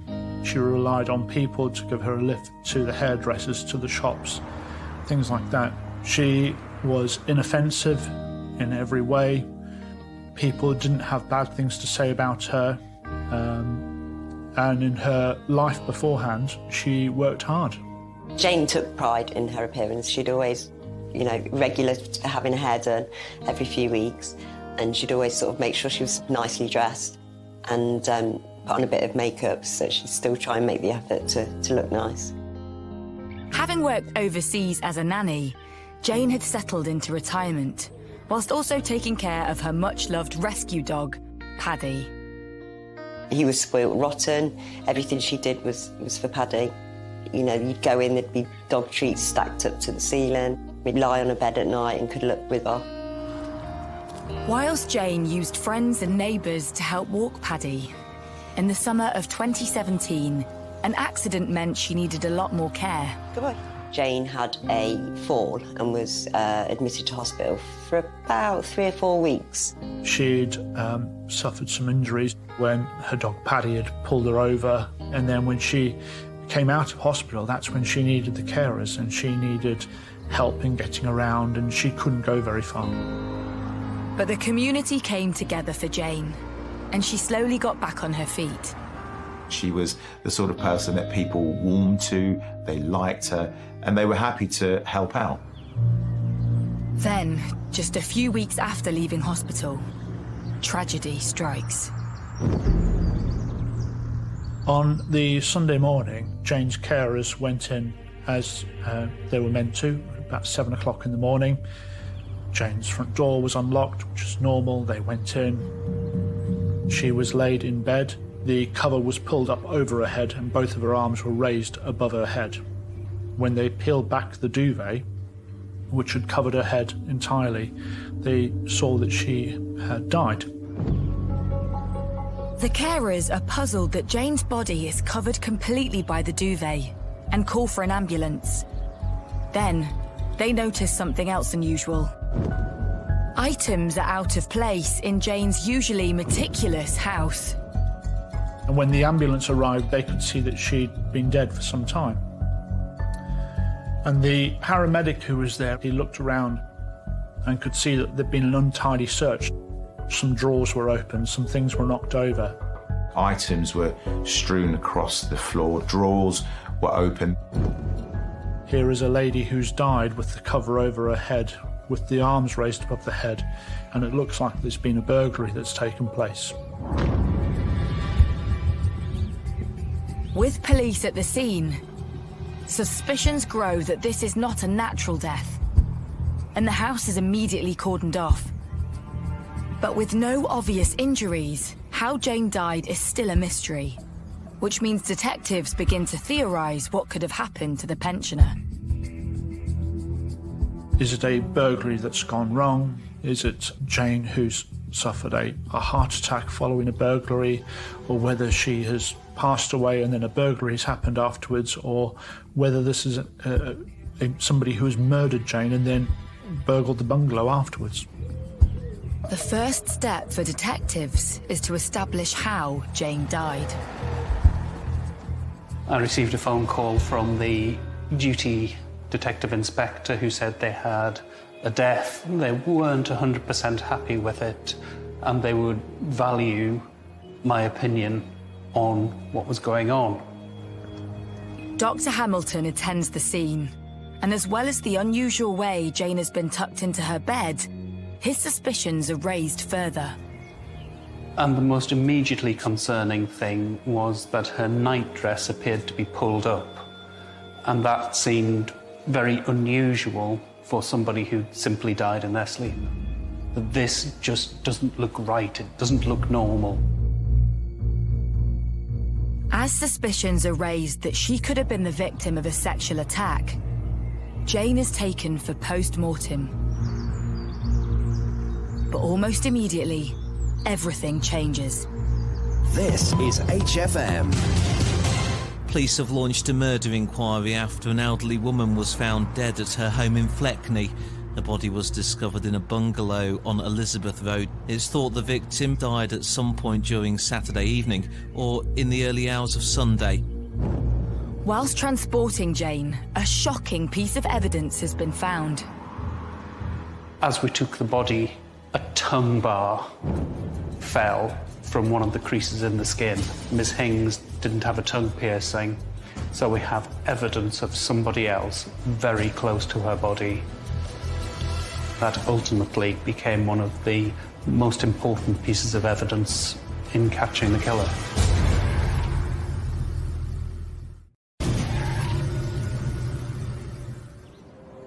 On a quiet Sunday morning in the village of Fleckney in Leicestershire, residents are waking up to disturbing news of a possible murder on their doorstep. This is HFM. Further tests are being carried out to try to determine what killed an elderly woman in her own home in Fleckney. It prompted police to launch a murder inquiry following the discovery of her body in the property on Elizabeth Road. There were signs of a disturbance in her bungalow, which has led officers to believe she may have been the victim of a burglary. 72-year-old Jane Hings has been found dead by her carers early on a Sunday morning. Her house has been burgled, and there's signs she has been sexually assaulted. Police are treating her death as suspicious and have cordoned off the scene.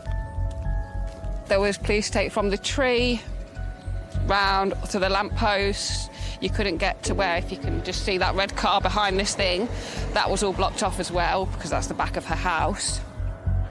It's not something we expected to ever happen in Fleckney. It's such a quiet village, a nice village. I was gobsmacked. There's something could happen like this, you know what I mean? On my doorstep, literally on my doorstep. And for people that I knew. It's a place where you could leave your doors and windows open. Everybody knows everybody. But, you know, this sent shockwaves through the community. And I think that a lot of people would have felt generally scared. With the village inundated with police vehicles, Jane's loved ones are also confronted with the news of her death. I'd arranged to go over to Jane's on the Sunday morning to take Paddy for a walk. And as usual, I was running late and I'd had no phone call, which was really strange. And then I pulled into the close where she lived and just saw loads of police cars, police vans, forensics, and yeah, that's when I found out. So I last spoke to Jane the night before. I was supposed to go and see her that day. I'd been on holiday, so I hadn't seen her for a couple of weeks. And we were on the phone for about an hour. I miss Jane. I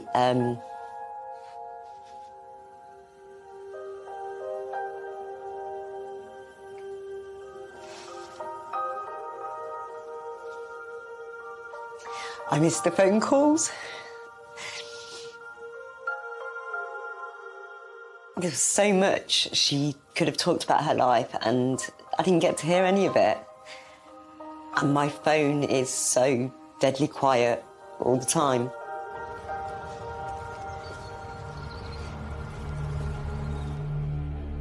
Whilst moving Jane's body, pathologists have discovered a tongue bar in her groin.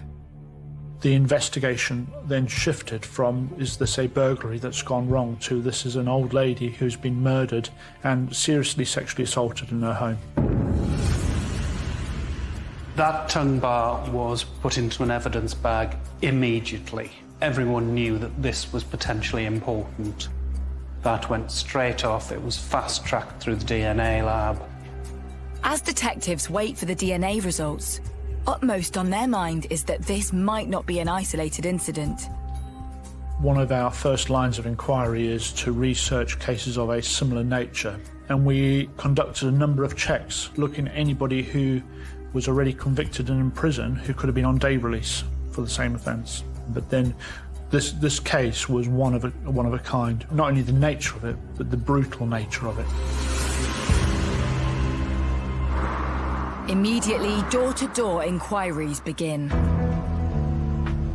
When officers initially attended the scene, they tried to identify people who would know Jane the last time that she was seen or spoken to. Officers investigate whether Jane had any enemies in the village.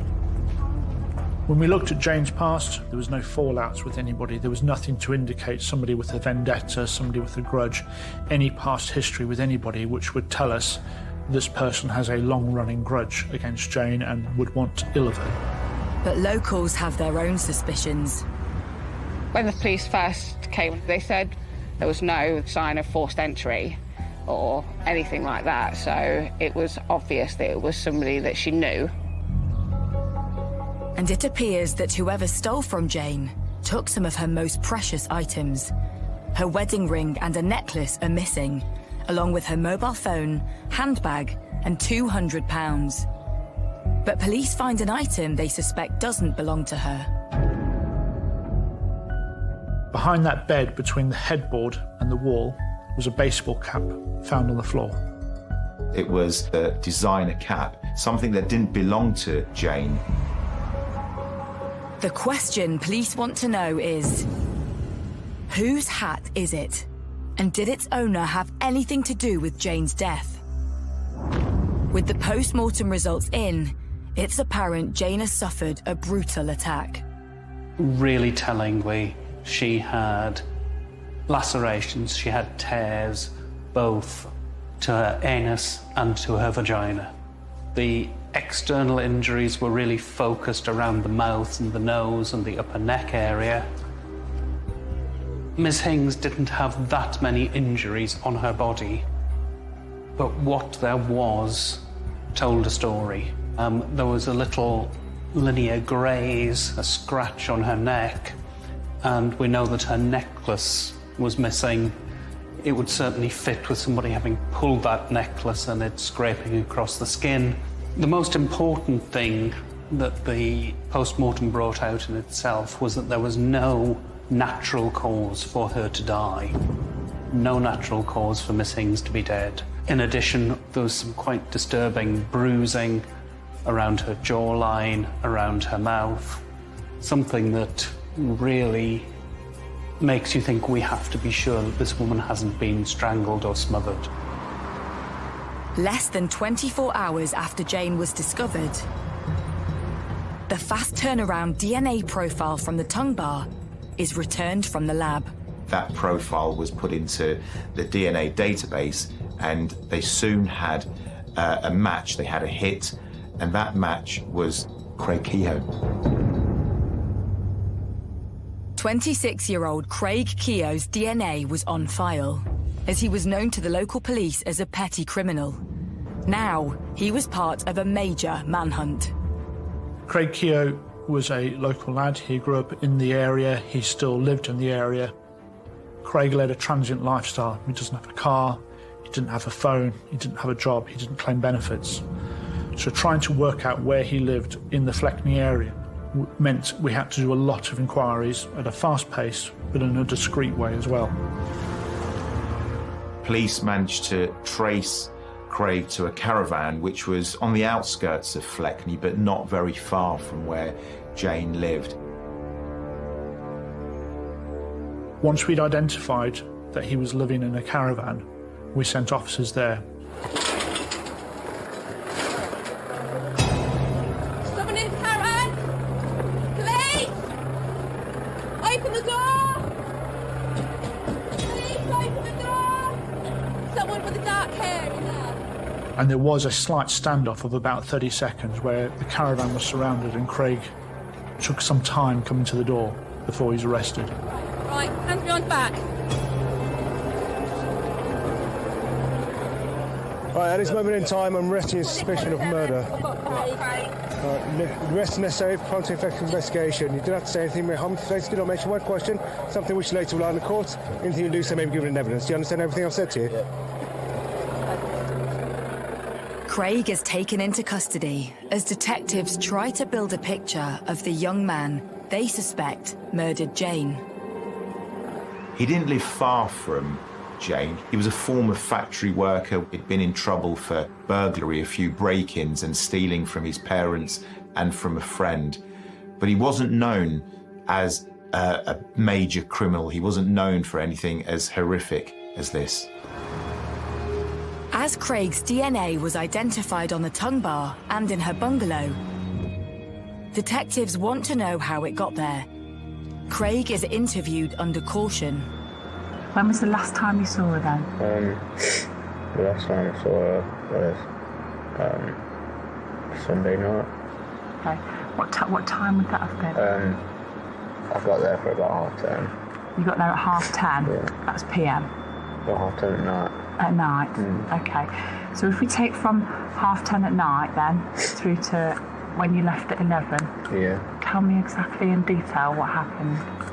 Well, I was watching a little film on the TV, and then she asked me to have sex with her at the end. Just tell me exactly what she said to you about having sex. She just said, "Craig, will you have sex with me?" And then, well, the first time it started off was about a month ago, and I was in the house, and then she just came into the front room naked, and then she was like, "Craig, come and do it with me and I'll pay you." He offered the reason that his DNA was inside of Jane and inside the scene was because Jane had paid him for sex. much did she pay you? Yeah, she paid me £200. £200.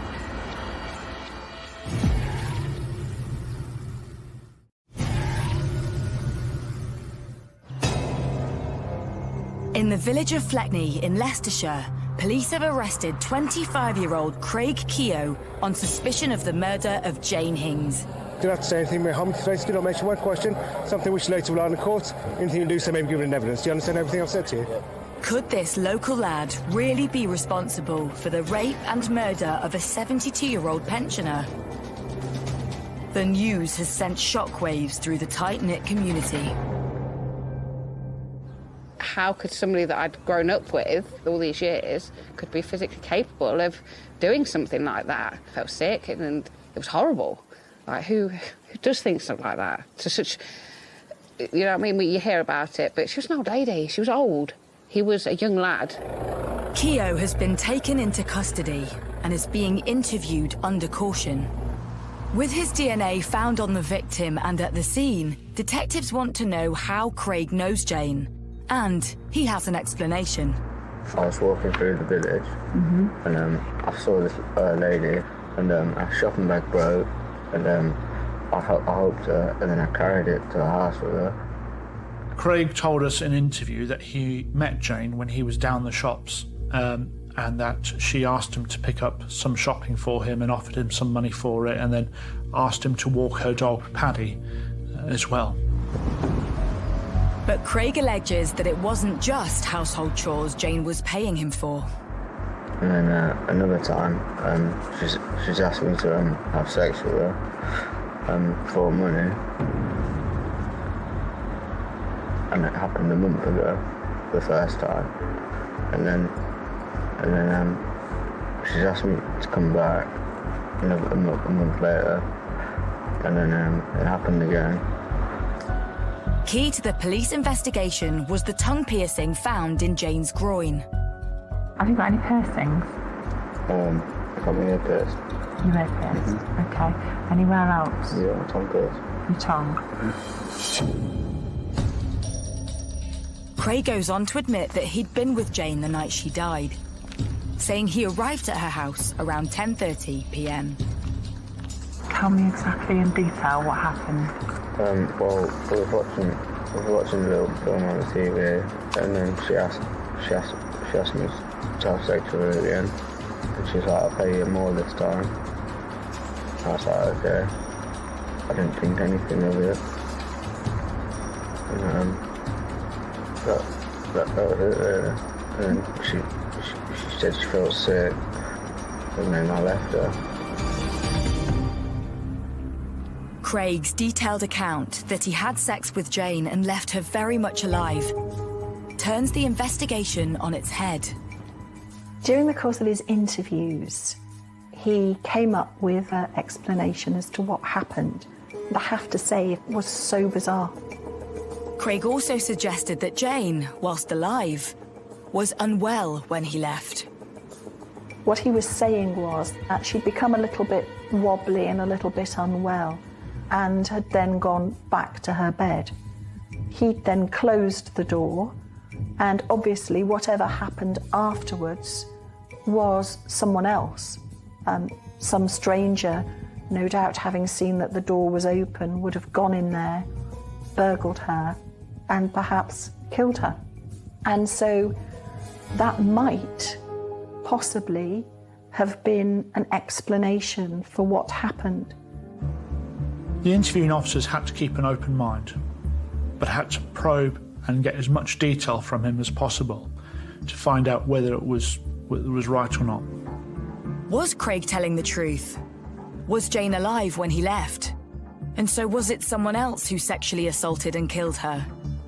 Forensics carry out a detailed search for additional DNA or fingerprints on Jane or in the bungalow.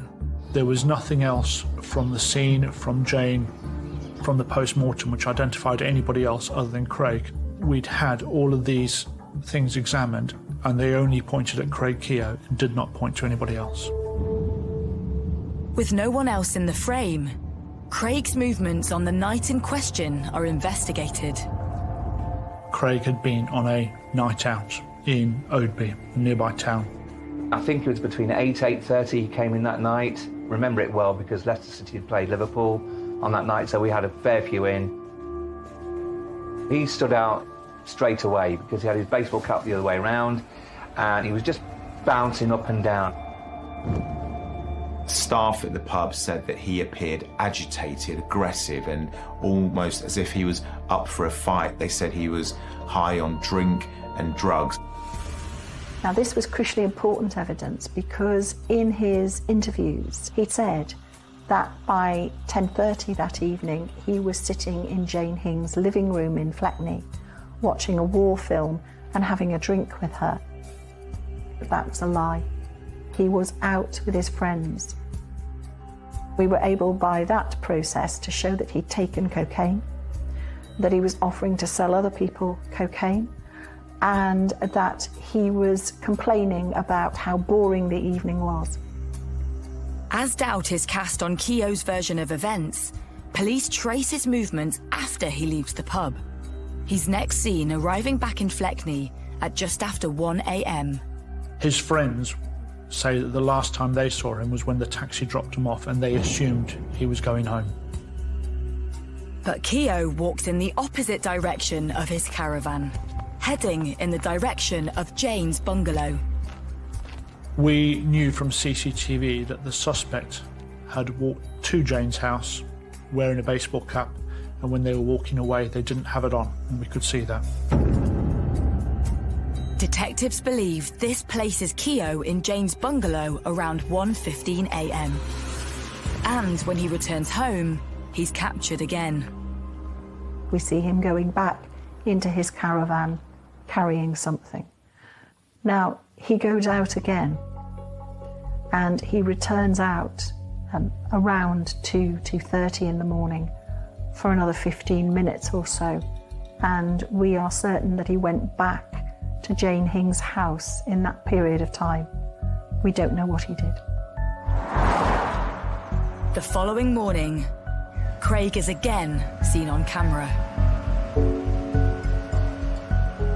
The morning after he was seen walking along the street, he was captured on CCTV with a black bin bag. He's spotted again a few minutes later, but the bag has vanished. What did he dispose of? The police believe it was some of Jane's belongings, but a search of the area reveals nothing. This is HFM. It's 5 o'clock. This is HFM News. Detectives have been given more time to continue questioning a man on suspicion of murder following the discovery of a pensioner dead in her bungalow in Fleckney on Sunday morning. Officers also believe items were stolen from Miss Hings's bungalow in a black bin liner. They're appealing for villagers to check their gardens and outbuildings in case it's been discarded there. A post-mortem examination has so far failed to identify her cause of death.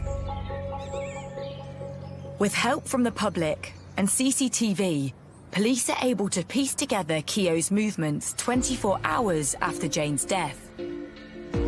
Friends described Craig as splashing his cash, buying them drinks and himself a new tongue bar. He tried to get rid of Jane's jewellery in trying to sell it. He got rid of her handbag. He was trying to get rid of every last bit of evidence that would connect him to Jane. He went into Leicester city centre and he actually went to a pawnbroker's. He sold her jewellery for about £100 when the items of jewellery were valued around £1,000. With enough evidence that Keogh stole items from Jane and had raped her, detectives also believe they have a killer on their hands. But proving he murdered Jane was going to be their biggest challenge. So far as murder was concerned, we had no cause of death. We were unable to show how she died, whether it was deliberate or accidental, forensically at that stage.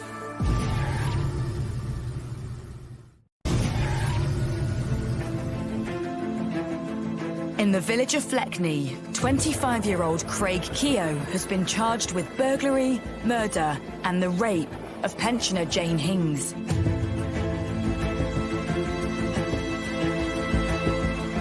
The news that Jane was sexually assaulted in her home has been made public.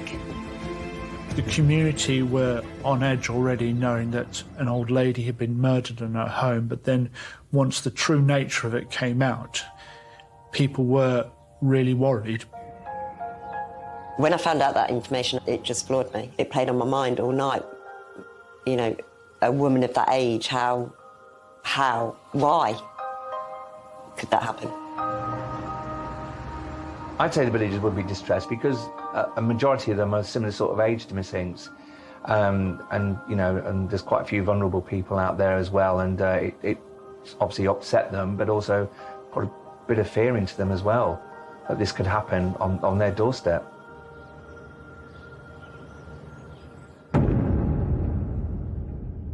Within days of his arrest, Keogh is brought before a judge and the charges read. He pleaded not guilty to all the charges, so that was murder, 2 counts of rape and burglary. Keogh is remanded in custody and a date set for his trial. But the work of the prosecution is only just beginning. This was horrific violence perpetrated on a very frail old lady whilst she was still alive. And there was then the added complication of trying to prove how she died. So one of Craig Keogh's lines of defence actually referred to him knowing Jane Hinks, and yeah, he said that she paid him for sex, and that was a reason that he went around and he claimed she was still alive when he left her bungalow on that night. Experts believe that Jane has been smothered with a pillow, and proving it was Keogh is imperative to the case. The DNA on the pillows was of saliva, and so we could show that Jane's saliva was on the pillows. That was all.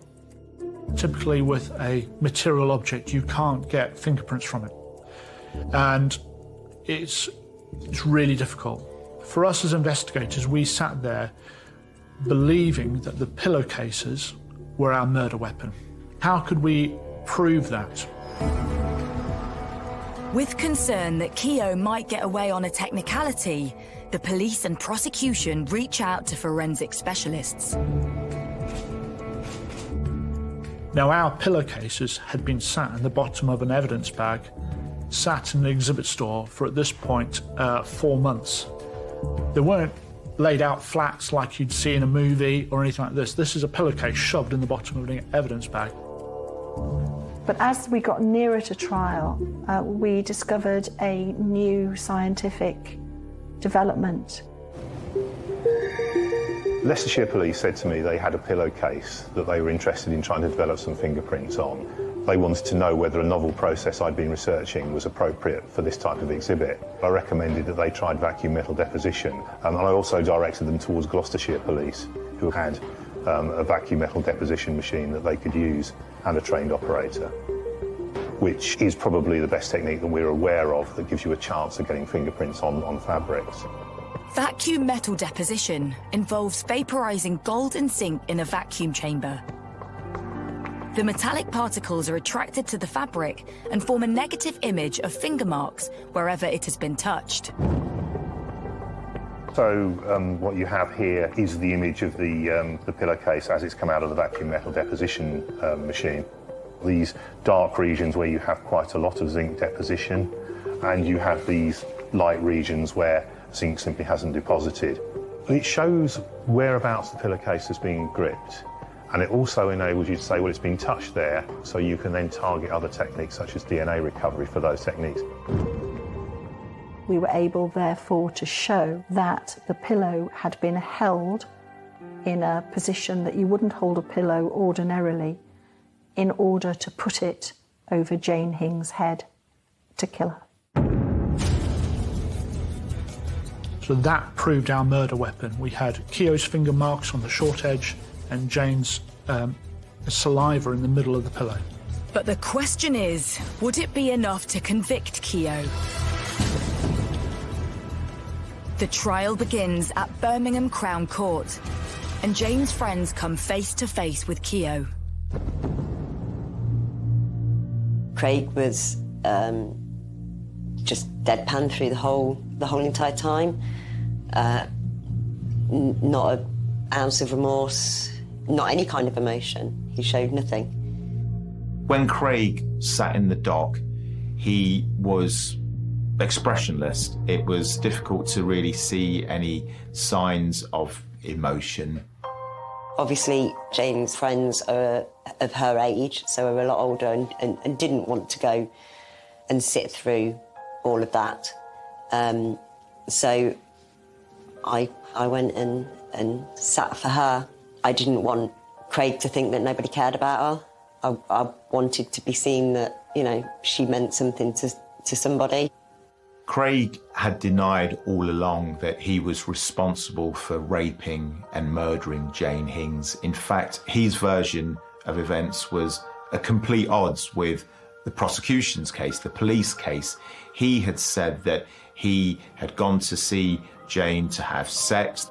He said that they had watched a film together that night, a war film. Checks were made, and there was no war film on TV. It was a complete and utter lie.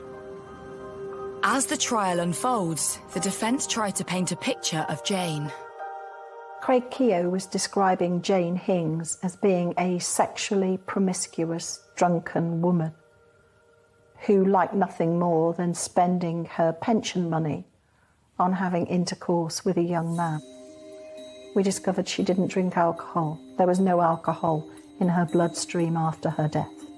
So the jury were then shown all the mobility aids that Jane had in the house, the fact that she couldn't walk between rooms without needing a walking stick or a frame. So the idea of her being interested in active sexual activity was laughable. Central to the prosecution case is proving that the sexual contact was non-consensual. So we instructed an expert in sexual injuries to examine her body. And as a result of that, we were able to show that the sexual activity was not consensual activity, and it would have caused her significant amounts of pain, and it happened when she was alive. And it was for this reason they believe Keogh decided to kill Jane. She must have cried out when that happened, and he must have wanted not to be caught and to complete the act. And we know he did complete the act because there was semen within her body.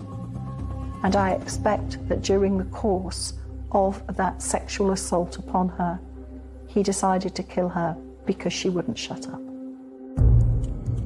Establishing that Keogh had the motive and opportunity to kill Jane, the prosecution introduces what they believe is the murder weapon.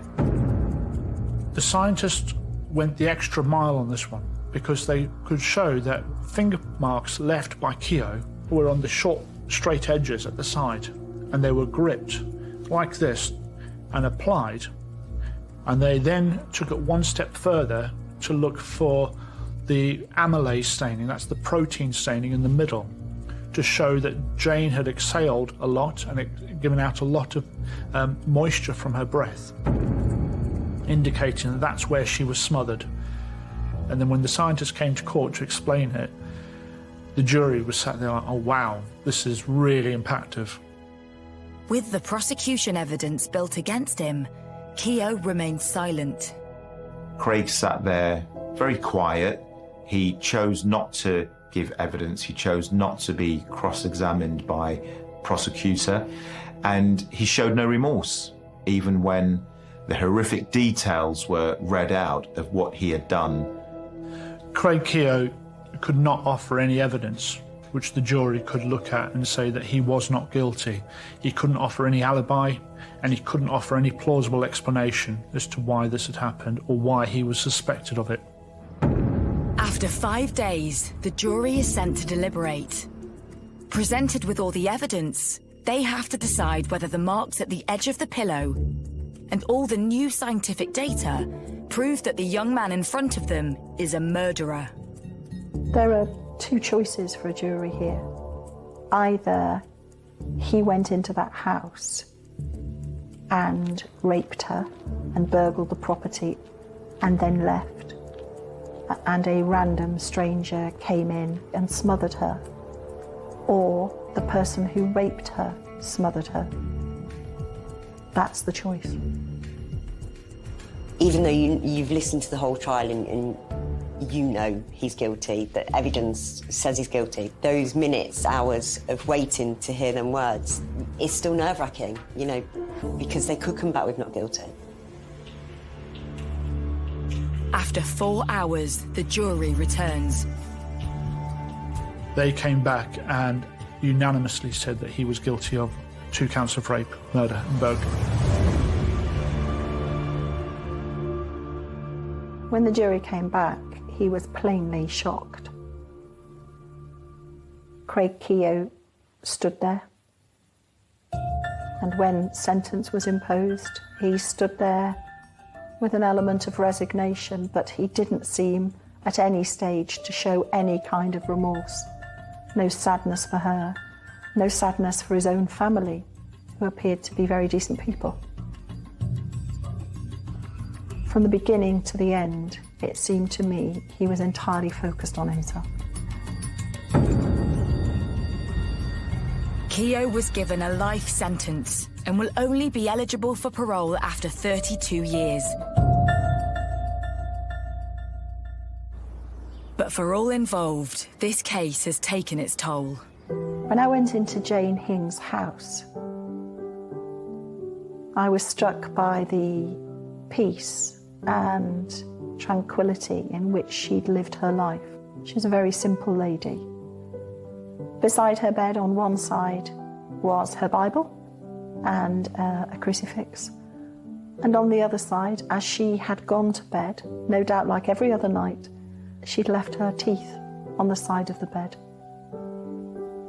And imagining just being in your own bedroom, in the comfort of your own home, and having a young, strong man, plainly intoxicated and under the influence of drunks, coming into your room about 1:15 in the morning, waking you from your sleep, must have been terrifying. That, I think, stays with me. This case will stick with me. It's one that the community will remember for a long time. It's one that the police officers who went to will remember for a long time. I've covered numerous murder trials over the last 25 years. The rape of anyone is distressing, it's shocking, but this was particularly shocking because it involved the rape of an elderly woman. I've been asked many times, what are my feelings towards Craig? And I have none, is the simple answer. I don't hate him because that's an emotion. I literally have no emotion towards him. But to think of what he did, it broke my heart to try and think about the fear that would have been going through her mind at the time. And then to be smothered with her own pillow. Jane was cremated and I put her ashes in an urn that sits on my mantelpiece so she can watch over Paddy every day until the day that he sadly joins her, in which case I will get him cremated and scatter their ashes someplace nice. Are you gorgeous? So they can be together again.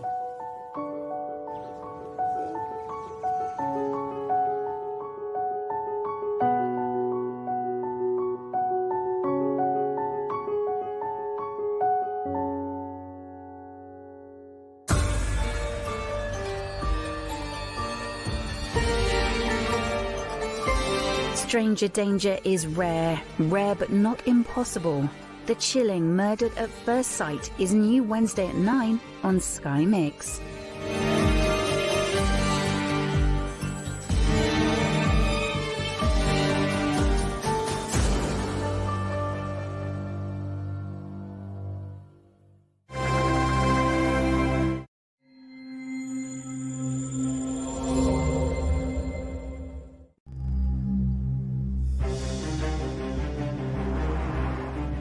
Good morning, Surrey Police Contact Centre. How can I help you? A strange thing happened to me this morning. I went for a walk and got attacked.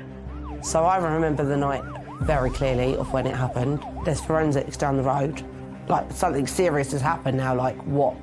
No issues with anything, with anybody or anything that could be related, no. No, last year I had an issue with my partner, but that all sorted and we're friends again. A very significant head injury that had been suffered. It had been caused by someone, and this became a murder investigation. This murder was one of the most brutal that I have seen within 20 years. You never think it's going to happen on your own doorstep. There's some evil people about. It was almost Shakespearean in terms of the motivation, the jealousy, and what that can do.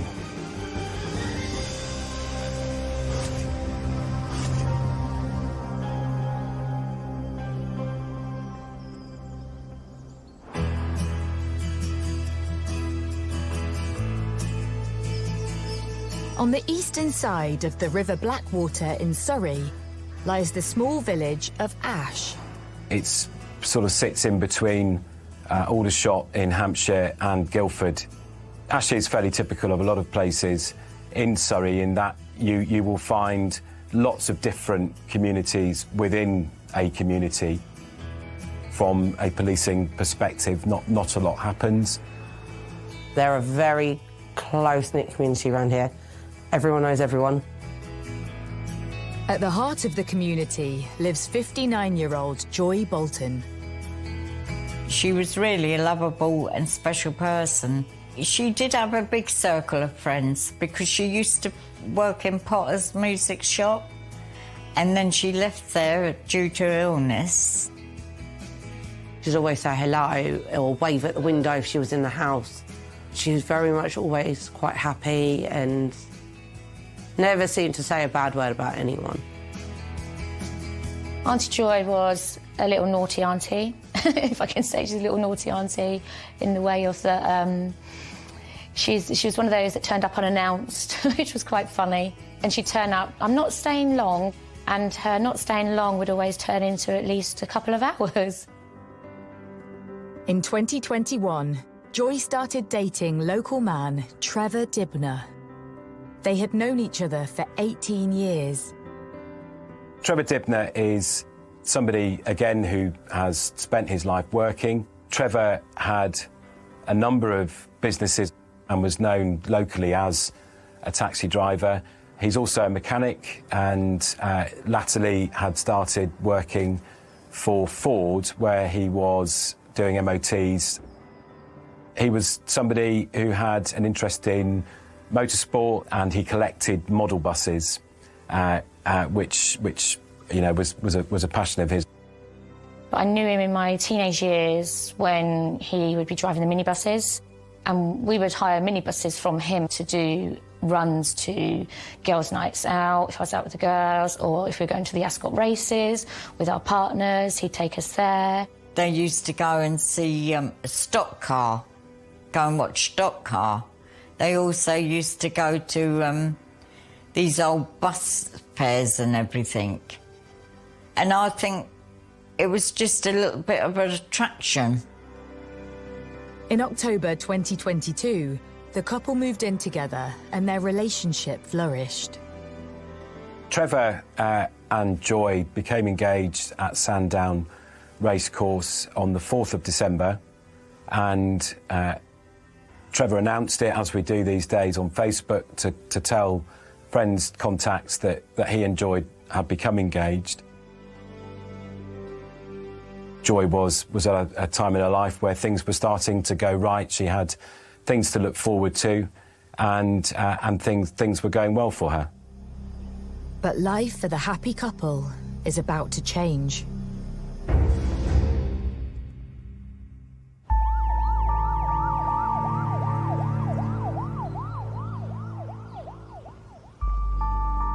I received a call very late on the 11th of May from the on-call crime scene manager who was in attendance at Churchview in Ash.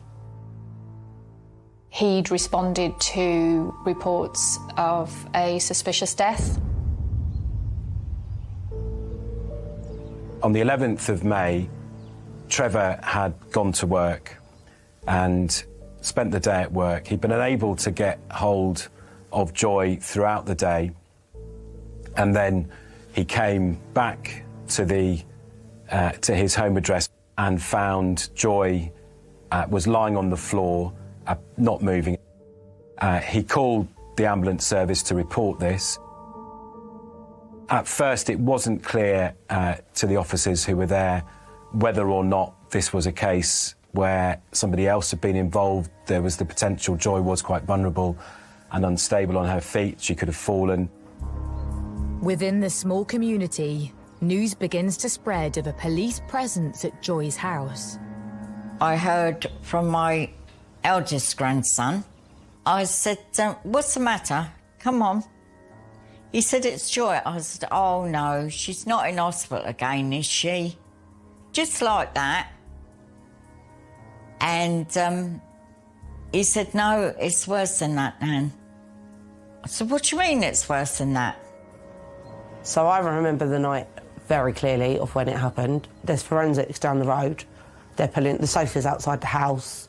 There's a carpet outside the house. Like, they're bringing everything out. They're all in hazmat suits, everything. And I was like, shit, like, something serious has happened now. Like, what? Phone rang, and it was my sister-in-law.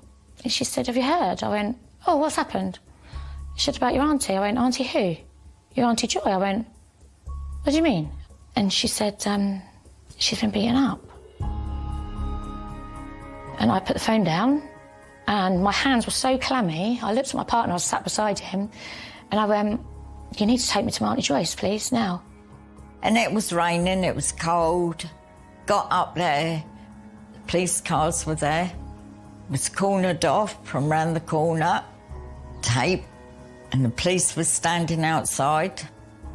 We parked up, and I went across to the policeman, and I said, and he said, who are you? I said, I'm Joy's eldest sister.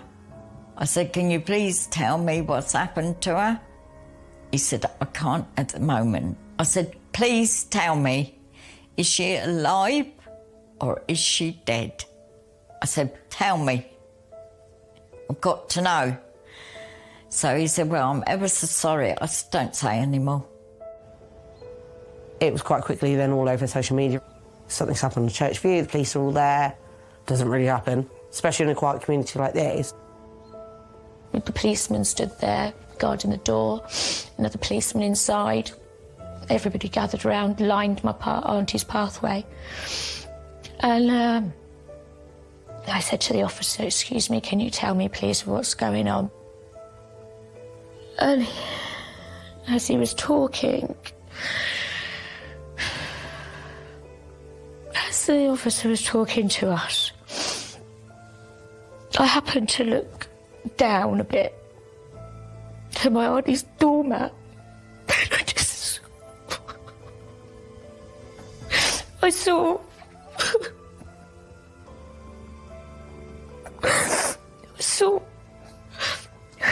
I saw my auntie's foot, just a big pool of blood,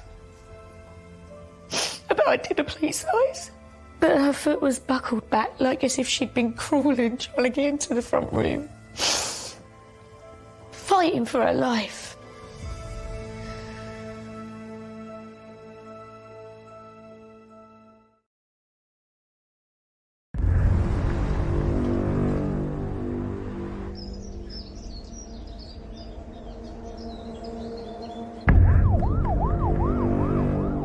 Surrey detectives are at the scene of a suspected assault, which has left local woman Joy Bolton dead. Her fiancé, Trevor Dibner, has called emergency services after returning home from work to find her motionless on the floor. The injuries that Joy sustained were amongst the worst head injuries that I've ever observed. It was very clear that there was no other mechanism than a repeated assault that could have caused them. That repeated assault had been committed by somebody. As the police begin their investigation, Joy's family remain outside her home, waiting for information. Joy's fiancé is still on the scene, He's the only one who can tell them anything. I was sitting in the back of my eldest grandson's car and Joy's partner come over. I said, tell me what's happened. And he said, well, I come home about 20 to 6 tonight and had to push my way through the front door. And there she was laying there.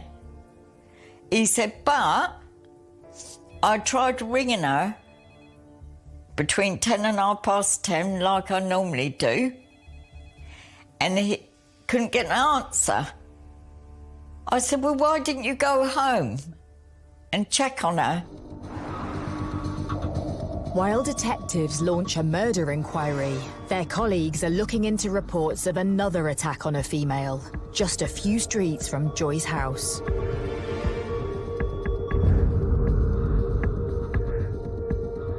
Yeah, I went for a walk this morning and this woman come up to me, asked me if I was Sarah. I said yes. The next thing, she's pulling my hair out, grabbed my carrier bag, which had my raincoat in it, and grabbed my glasses off me. I don't know if she threw them away because I couldn't find them.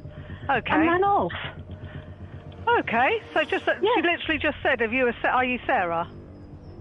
The woman is alleged to have pulled her hair and scratched her, as well as taking a carrier bag that she had with her, which she said had her coat and glasses in. She said, no, she grabbed my hair and said that'll come in handy, because she took a chunk of hair. You don't know the lady at all? Not a clue, not a clue. But she knew your name? Yeah, she said stay away as well. She stated that she had been approached by a woman who was unknown to her, described her as late 40s, early 50s, dark glasses, long black coat, hood up, carrying a plastic bag. It just seems strange that she said that will come in handy, my chunk of hair. Yeah. That's what my daughter said. She said, I don't like that. No. Mum, what's she going to use your hair for? The woman had walked away from her assault, suffering only minor injuries. Officers take the details of the woman and are surprised to discover she is Sarah Mackenzie, Trevor Dibner's ex. Sarah Mackenzie also lived in Ash. She'd previously been in a relationship with Trevor and they'd lived together for a number of years until Trevor made the decision that he would leave Sarah to be with Joy. Police now need to look into the fact Trevor's fiancée and his former partner have been attacked on the same day. It's unusual and it's a coincidence given what had happened to Joy. So forensic strategies and search strategies were put in place to investigate the robbery of Sarah Mackenzie just as much as the homicide of Joy Bolton. Sarah phoned Trevor straight away and told him that she was attacked. Sarah described the person as 40-odd-year-old, jogging towards her, ripped her glasses off her face. Trevor agreed to go round to Sarah's house on his way home, which was something that he would often do and had continued to do even after leaving Sarah for Joy. Trevor said that he spent a few minutes there, made sure that Sarah was okay before going back to his home. Detectives are suspicious of Trevor's behaviour. He's told them he had spent all day at work worrying about Joy because he couldn't get hold of her. Now they discover he hadn't gone straight home. There were a couple of things about what had gone on that weren't or didn't seem quite right. First, he had a concern for Joy, who he's very clear about it was the love of his life, and he didn't go home and see that she was okay. And second, that on his way home, in spite of being worried about Joy and worried that she may have fallen, he did go and check that Sarah was okay in relation to the robbery. Despite their relationship being over, Trevor maintained a friendship with his former partner. She used to text before he even left for work. He used to read her messages, then text her back, to say that he'd be going round there. Trevor and Sarah were together for 13 years in what seems to be a tumultuous relationship by all accounts, even from Sarah herself. She was a jealous woman, and she did go round to Joy's place and said to him, what she got, what I haven't got. And apparently he said, you haven't got a patch on, Joy. After hearing about Joy's death from Trevor himself, Sarah immediately makes her way to their home. She'd come to the scene apparently to offer some support to Trevor.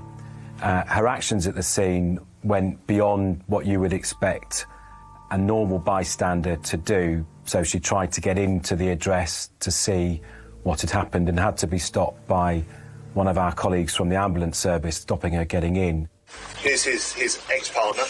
She's just come to give him support, but also something happened to her today that may be related. So that'd be great for DNA. So I've got a reference number. Yeah, she pulled my hair, and as you can see, I got scratched. And she said, "Yeah, I can use that later." So with this happening, makes me wonder if she wanted DNA, hair, and scratch, and now somebody doesn't like him, obviously. Yeah. Hi, chap. You okay? Yeah. I'm very sorry. Very sorry. What's happened today? She started to tell people that she'd been the victim of a robbery and that it had happened about 200 yards or so away from the address that we were at. And she made the connection that it was likely to be about Trevor, and she used the phrase along the lines of, isn't it strange that Trevor's two ladies have been attacked on the same day? The potentially linked attacks raise suspicions at the scene, and police make a decision. Trevor was initially arrested and nominated as a suspect in relation to the murder of Joy. But that wasn't all. It started to be suspected that Sarah Mackenzie knew something about what had happened, and a decision was made that she would be arrested for murder.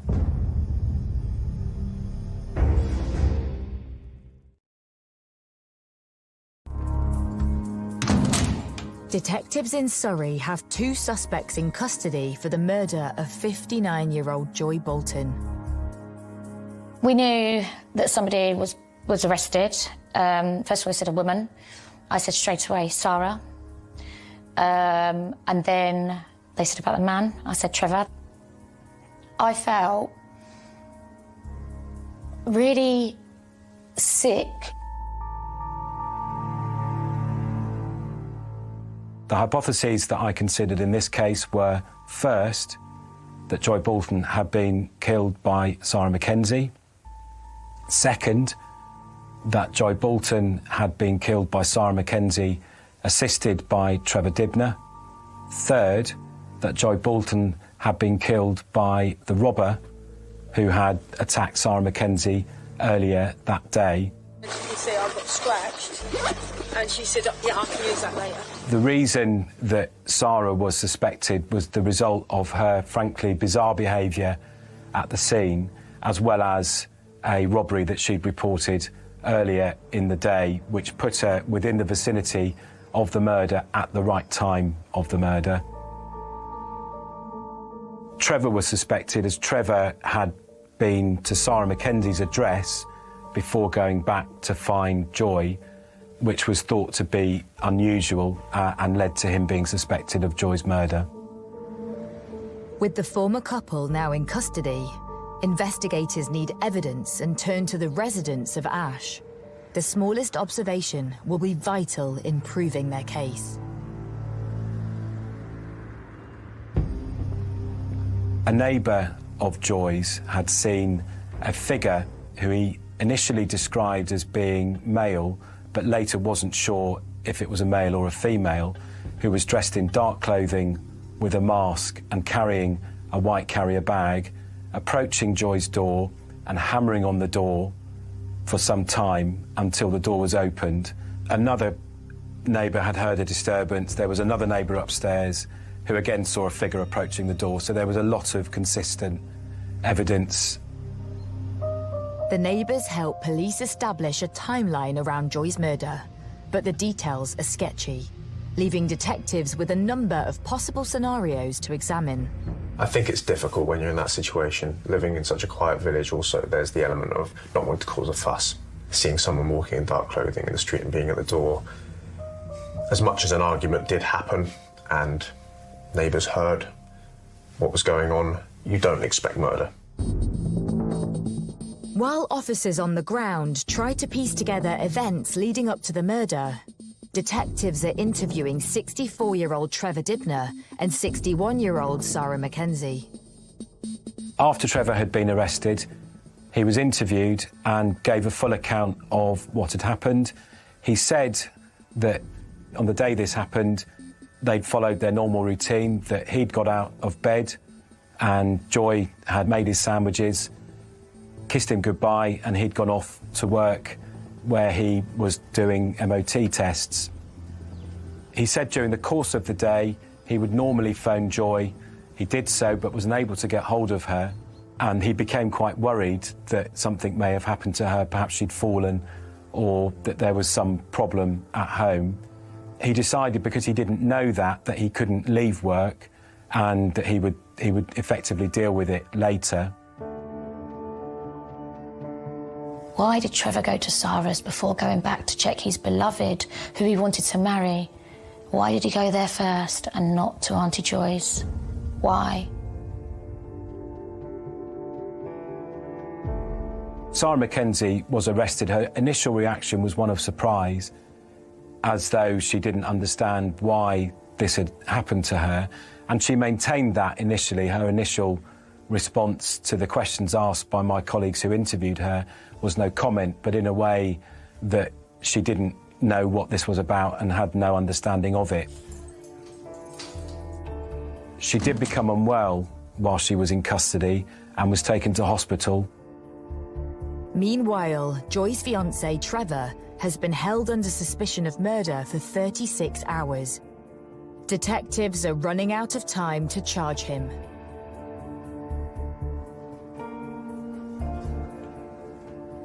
My name's Trevor and I was Joy's fiancé. Trying to prove your innocence is very hard. Very hard. But yeah, she was just so nice, so genuine. Yeah, she's Joy by name and Joy by nature. The 7 months that Joy and I had together was just out of this world. Out of this world. The day of his fiancée's death is etched in Trevor's memory. I left her in the morning and she was fine, and I came home to find her in the evening. You know, it was just gut-wrenching, really. I just knew straight away looking at her, I knew she was dead. I touched her, she was freezing cold, but I don't want to tell you what else I saw because it was gory, you know, and that wasn't by just falling over. But I had to hold it together because I obviously getting arrested, etc. That was another daunting thing for me. I'd be, you know, all of a sudden they've stood there and said, Trevor, we're going to arrest you on suspicion of murder. And I'm thinking, but I haven't done anything. Police release Trevor after questioning, but he still has to be ruled out of any involvement. Blood staining was found on his clothing. It was all looked at in terms of blood pattern analysis and compared to the account that he'd given, that he'd entered the address, found Joy and knelt down next to her, and it was all consistent with his account. There was nothing on his clothing that would have been consistent with him having been present at the time of the offence. We were able to take Trevor's account, and there were a number of things that he told us that we were able to check. The movements of his car on ANPR were consistent with his account. His workplace confirmed that he'd spent the day at work to the extent that there was CCTV there which showed he was at work all day. It was very clear that Trevor Dibner was not responsible. Investigators turn their full attention on 61-year-old grandmother, Sarah Mackenzie. Few people know her better than Trevor. Zara's, she's stubborn, and also Zara's got a, let's say, a controlling streak in her. She likes to be in charge, you know, but that's what she is. That's what she is. Despite the couple separating, Trevor and Sarah would regularly keep in touch. When she texts to tell him she's been robbed, he's concerned. Zara's shown me where she'd had her hair pulled because she's got short hair anyway, and she spoke about it again, and I said, well, okay, but look, I've got to go. Maybe I should have come home earlier in the day, but I don't. What do I say? What do I say to somebody about I need to go home and find, you know, because I can't get hold of somebody? The way I see it, I just had to wait till I got home from work. While I was on my way home, she was texting me to see if was everything okay, is there something wrong?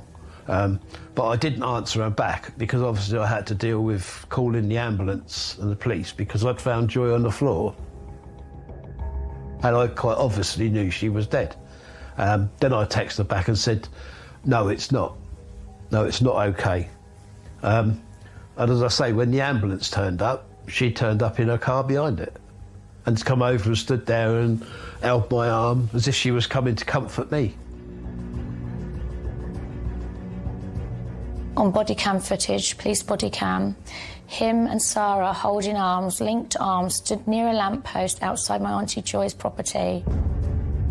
As Trevor tries to come to terms with Joy's murder and being a suspect, Sarah Mackenzie is released from hospital and taken back to the police station for further questioning. She claims she has no recollection of the day of Joy's murder, but evidence from the local neighbourhood puts her clearly in the frame. We conducted a number of CCTV inquiries and found a camera on Churchview Road. This captured an image of somebody walking down Churchview Road wearing black clothing. The officer who viewed the CCTV recognised that figure as being Sarah Mackenzie. And what happened was that in the morning of the day, Sarah Mackenzie went to work as usual, was dropped off at 9:30 in the morning by her work colleague, and proceeded very quickly to change into a full disguise, black clothing, mask, gloves, etc., arm herself with a heavy implement, and walk to Joy Bolton's address. Along this stretch of pavement, Sarah was walking along towards Joy's house before the murder was committed, dressed in all black, very eerie costume, walking with a lot of purpose towards Joy's house. Almost 15 minutes later, she heads back the same direction, same pavement, same path, after committing the murder, dressed in the same outfit, all black, head to toe, again with purpose as she walked away from the scene of the crime. She was caught on the CCTV around here. Evidence from the forensic team at the flat helps piece together what happened inside. The property Churchview Ash was a ground floor maisonette. Front door opened into a small hallway with a bathroom in front of you. The female was found lay face down with her feet in the threshold of the hallway to the living room and her head pointing into the living room. The head injuries were horrific. The victim had an injury to her forehead, which potentially was the first injury to bleed, and that may have caused the blood within the hallway. The majority of her injury was to the back of her head, and that was likely to have been caused when she was face down in the living room. The post-mortem concluded that the victim would have been rapidly incapacitated, so it's likely that she would have been on the floor when the majority of the blows were inflicted. Detectives are left in little doubt that Sarah was responsible for the attack on Joy Bolton, and her house is searched. Given that during her account of the robbery, she stated that she'd returned home and taken a bath, I asked that a scientist attend that address with a CSI to conduct a luminol search. Luminol can detect blood that has been diluted up to 10,000 times. It's an incredible search tool for us where offenders have tried to clean up after they've committed an offence. These images are taken within the bathroom at Sarah Mackenzie's address. This picture shows what can be seen with the naked eye. As you can see, there is no visible blood staining at all. And this image shows those areas with the luminol visible. So that is what a reaction, a positive reaction with luminol looks like. The areas that are marked here are the areas that were swabbed and showed that Joy Bolton's DNA was represented within them. That evidence for us was key. Within that blood, which was swabbed by a CSI, was Sarah Mackenzie's DNA, as you would expect, as it's her bathroom. But also, there were very small amounts of Joy Bolton's DNA as well. And although we couldn't categorically say that it was blood, luminol would indicate that it was. I was confident that we had a good and strong circumstantial case with which to charge Sarah Mackenzie, but we were missing something. Fingernail swabs and cuttings were taken from Joy, and while Sarah was still in custody, I made a fast-track submission of those swabs and cuttings to the lab. Very quickly, that came back with Sarah's DNA under Joy's fingernails on her right hand, which corresponded to the scratches on the left side of Sarah Mackenzie's face.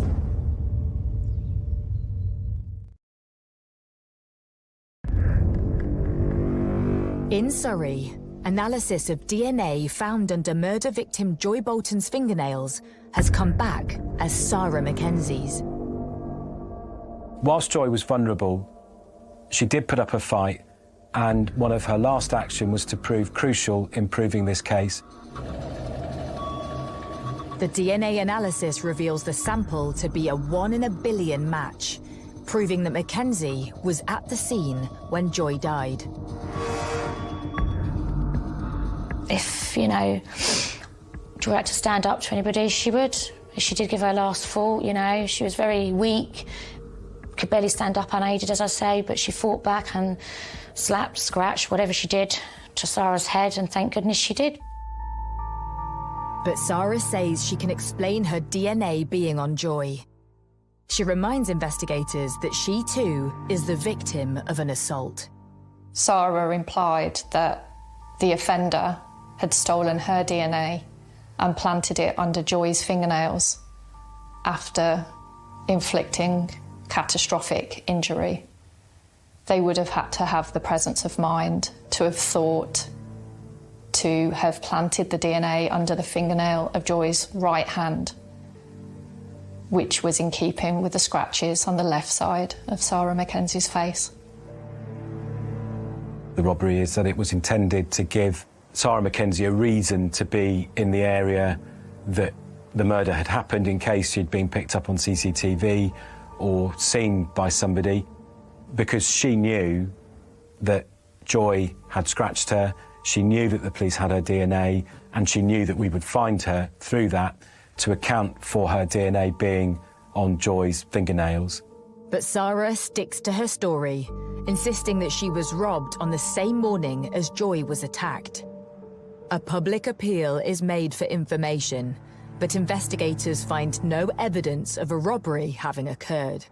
With all of the circumstantial evidence, and now a very good forensic hit, we were satisfied that there was more than enough evidence with which to charge Sarah Mackenzie with Joy's murder.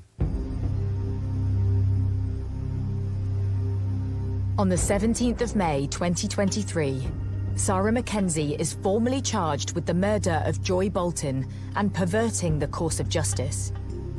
Police and prosecutors need to prepare for trial and identify a motive. Why would Sarah want Joy dead? A delve into the months leading up to the murder throws up some clues after Trevor left Sarah for Joy.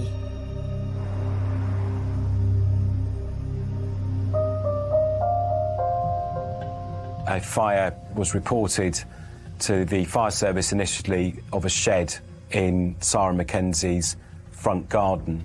At the time, it was treated as being of a suspicious origin. It was noted later that most of the property that was destroyed belonged to Trevor. Sarah Mackenzie was likely to have set the fire herself. To me, it doesn't take much to work out what the problem was, why it happened. It purely happened because I put on Facebook the previous day that we'd got engaged. I mean, it's pretty obvious from that. The fire was not the only disturbance that Sarah was accused of creating. When he left her, she had damaged his property, thrown it out of the window, cut up his leather jacket, burnt photographs of his family. And then a couple of weeks later, she then gets, my auntie gets a message on her phone, a shouting down message, "You're this, you're that," you know, really nastily. People say to me it's jealousy, and I do understand that people do get jealous, but do you still have to go to that length? Is there a necessity to go to that length? Within 6 months of the brutal murder of Joy Bolton, 61-year-old Sarah Mackenzie stands trial. She pleads not guilty. On Thursday, the 11th of May 2023, between 10 o'clock and 10:20 a.m, Joy Bolton opened her front door to someone. Shortly after opening the door, that person proceeded to bludgeon her to death with a heavy implement. These are the first words that the jury heard about the case that they were about to try. They knew it was a murder. They knew nothing else. 5 weeks it went on for. Long 5 weeks. Cold, wet, windy, horrible. Reliving every moment. It was just awful. It was awful every time going into that courtroom to think what you're going to hear next. Sarah Mackenzie presented herself, as we anticipated she would, as somebody who herself was vulnerable and playing on her age. I sat where I couldn't see her because I couldn't bear to face her for what she had done to my dear sister Joy. But I think the worst thing is just knowing that Sarah didn't do it 20 plus times only. She kicked her as well. Like some, I don't know, like a dead thing at the side of the road, maybe. To hear that my auntie's flat was a blood-splattered place. A murder scene. Sarah Mackenzie instructed her lawyers to go down the route of trying to blame someone, but it was plain from the police evidence, and indeed the evidence we called via the police officers, that there was no foundation to suggest that anybody else was a possible candidate for this crime. After weeks of harrowing testimony, the jury retires to consider its verdict. It didn't take the jury long to convict Sarah Mackenzie. That came as no surprise in reality, given the strength of the evidence. Sarah Mackenzie is found guilty of murder and perverting the course of justice. She's sentenced to life imprisonment with a minimum term of 26 years. She just stood there and grinned.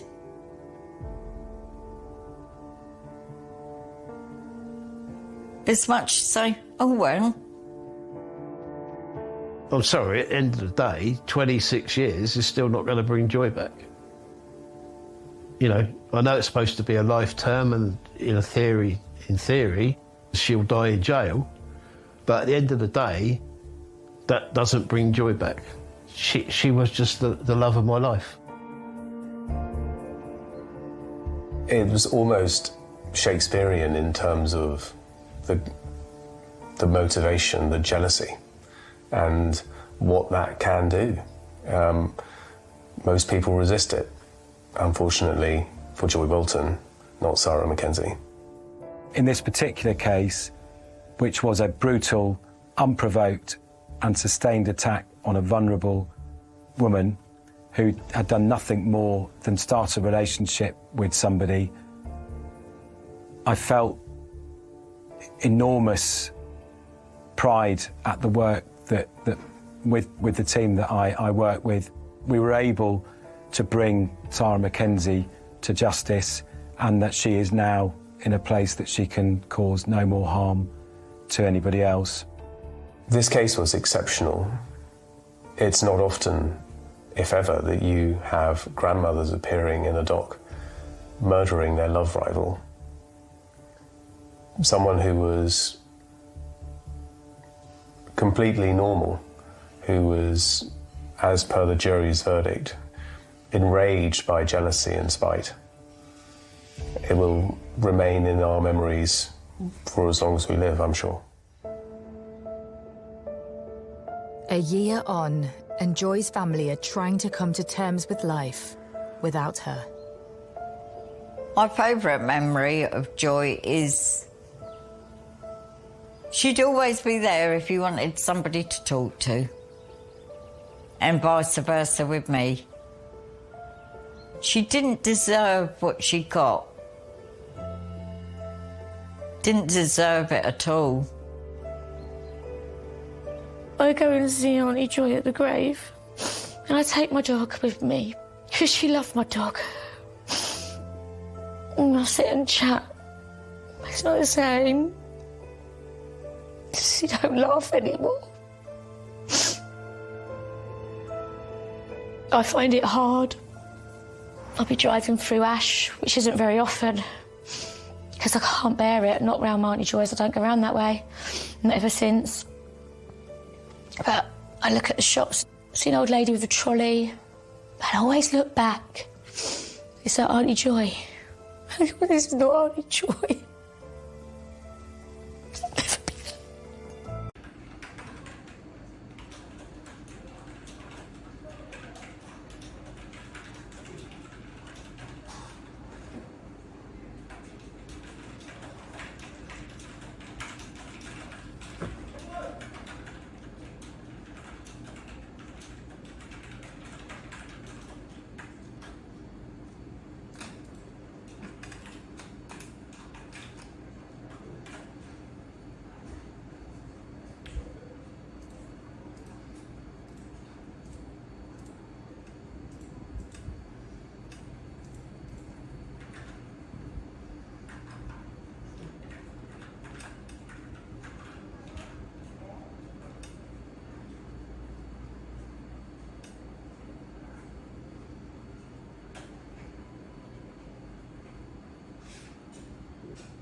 tiện.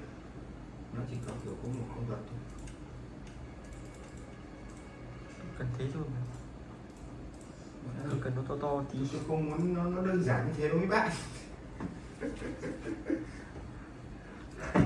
Để tôi tí nữa tôi ngồi thôi, tôi không chơi điện tử nữa, tôi ngồi tôi tổ cho bạn một cái file nhé.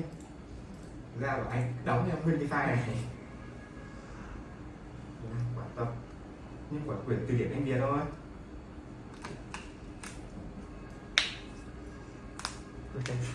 Bạn đi vào tôi. Sao quay sợ?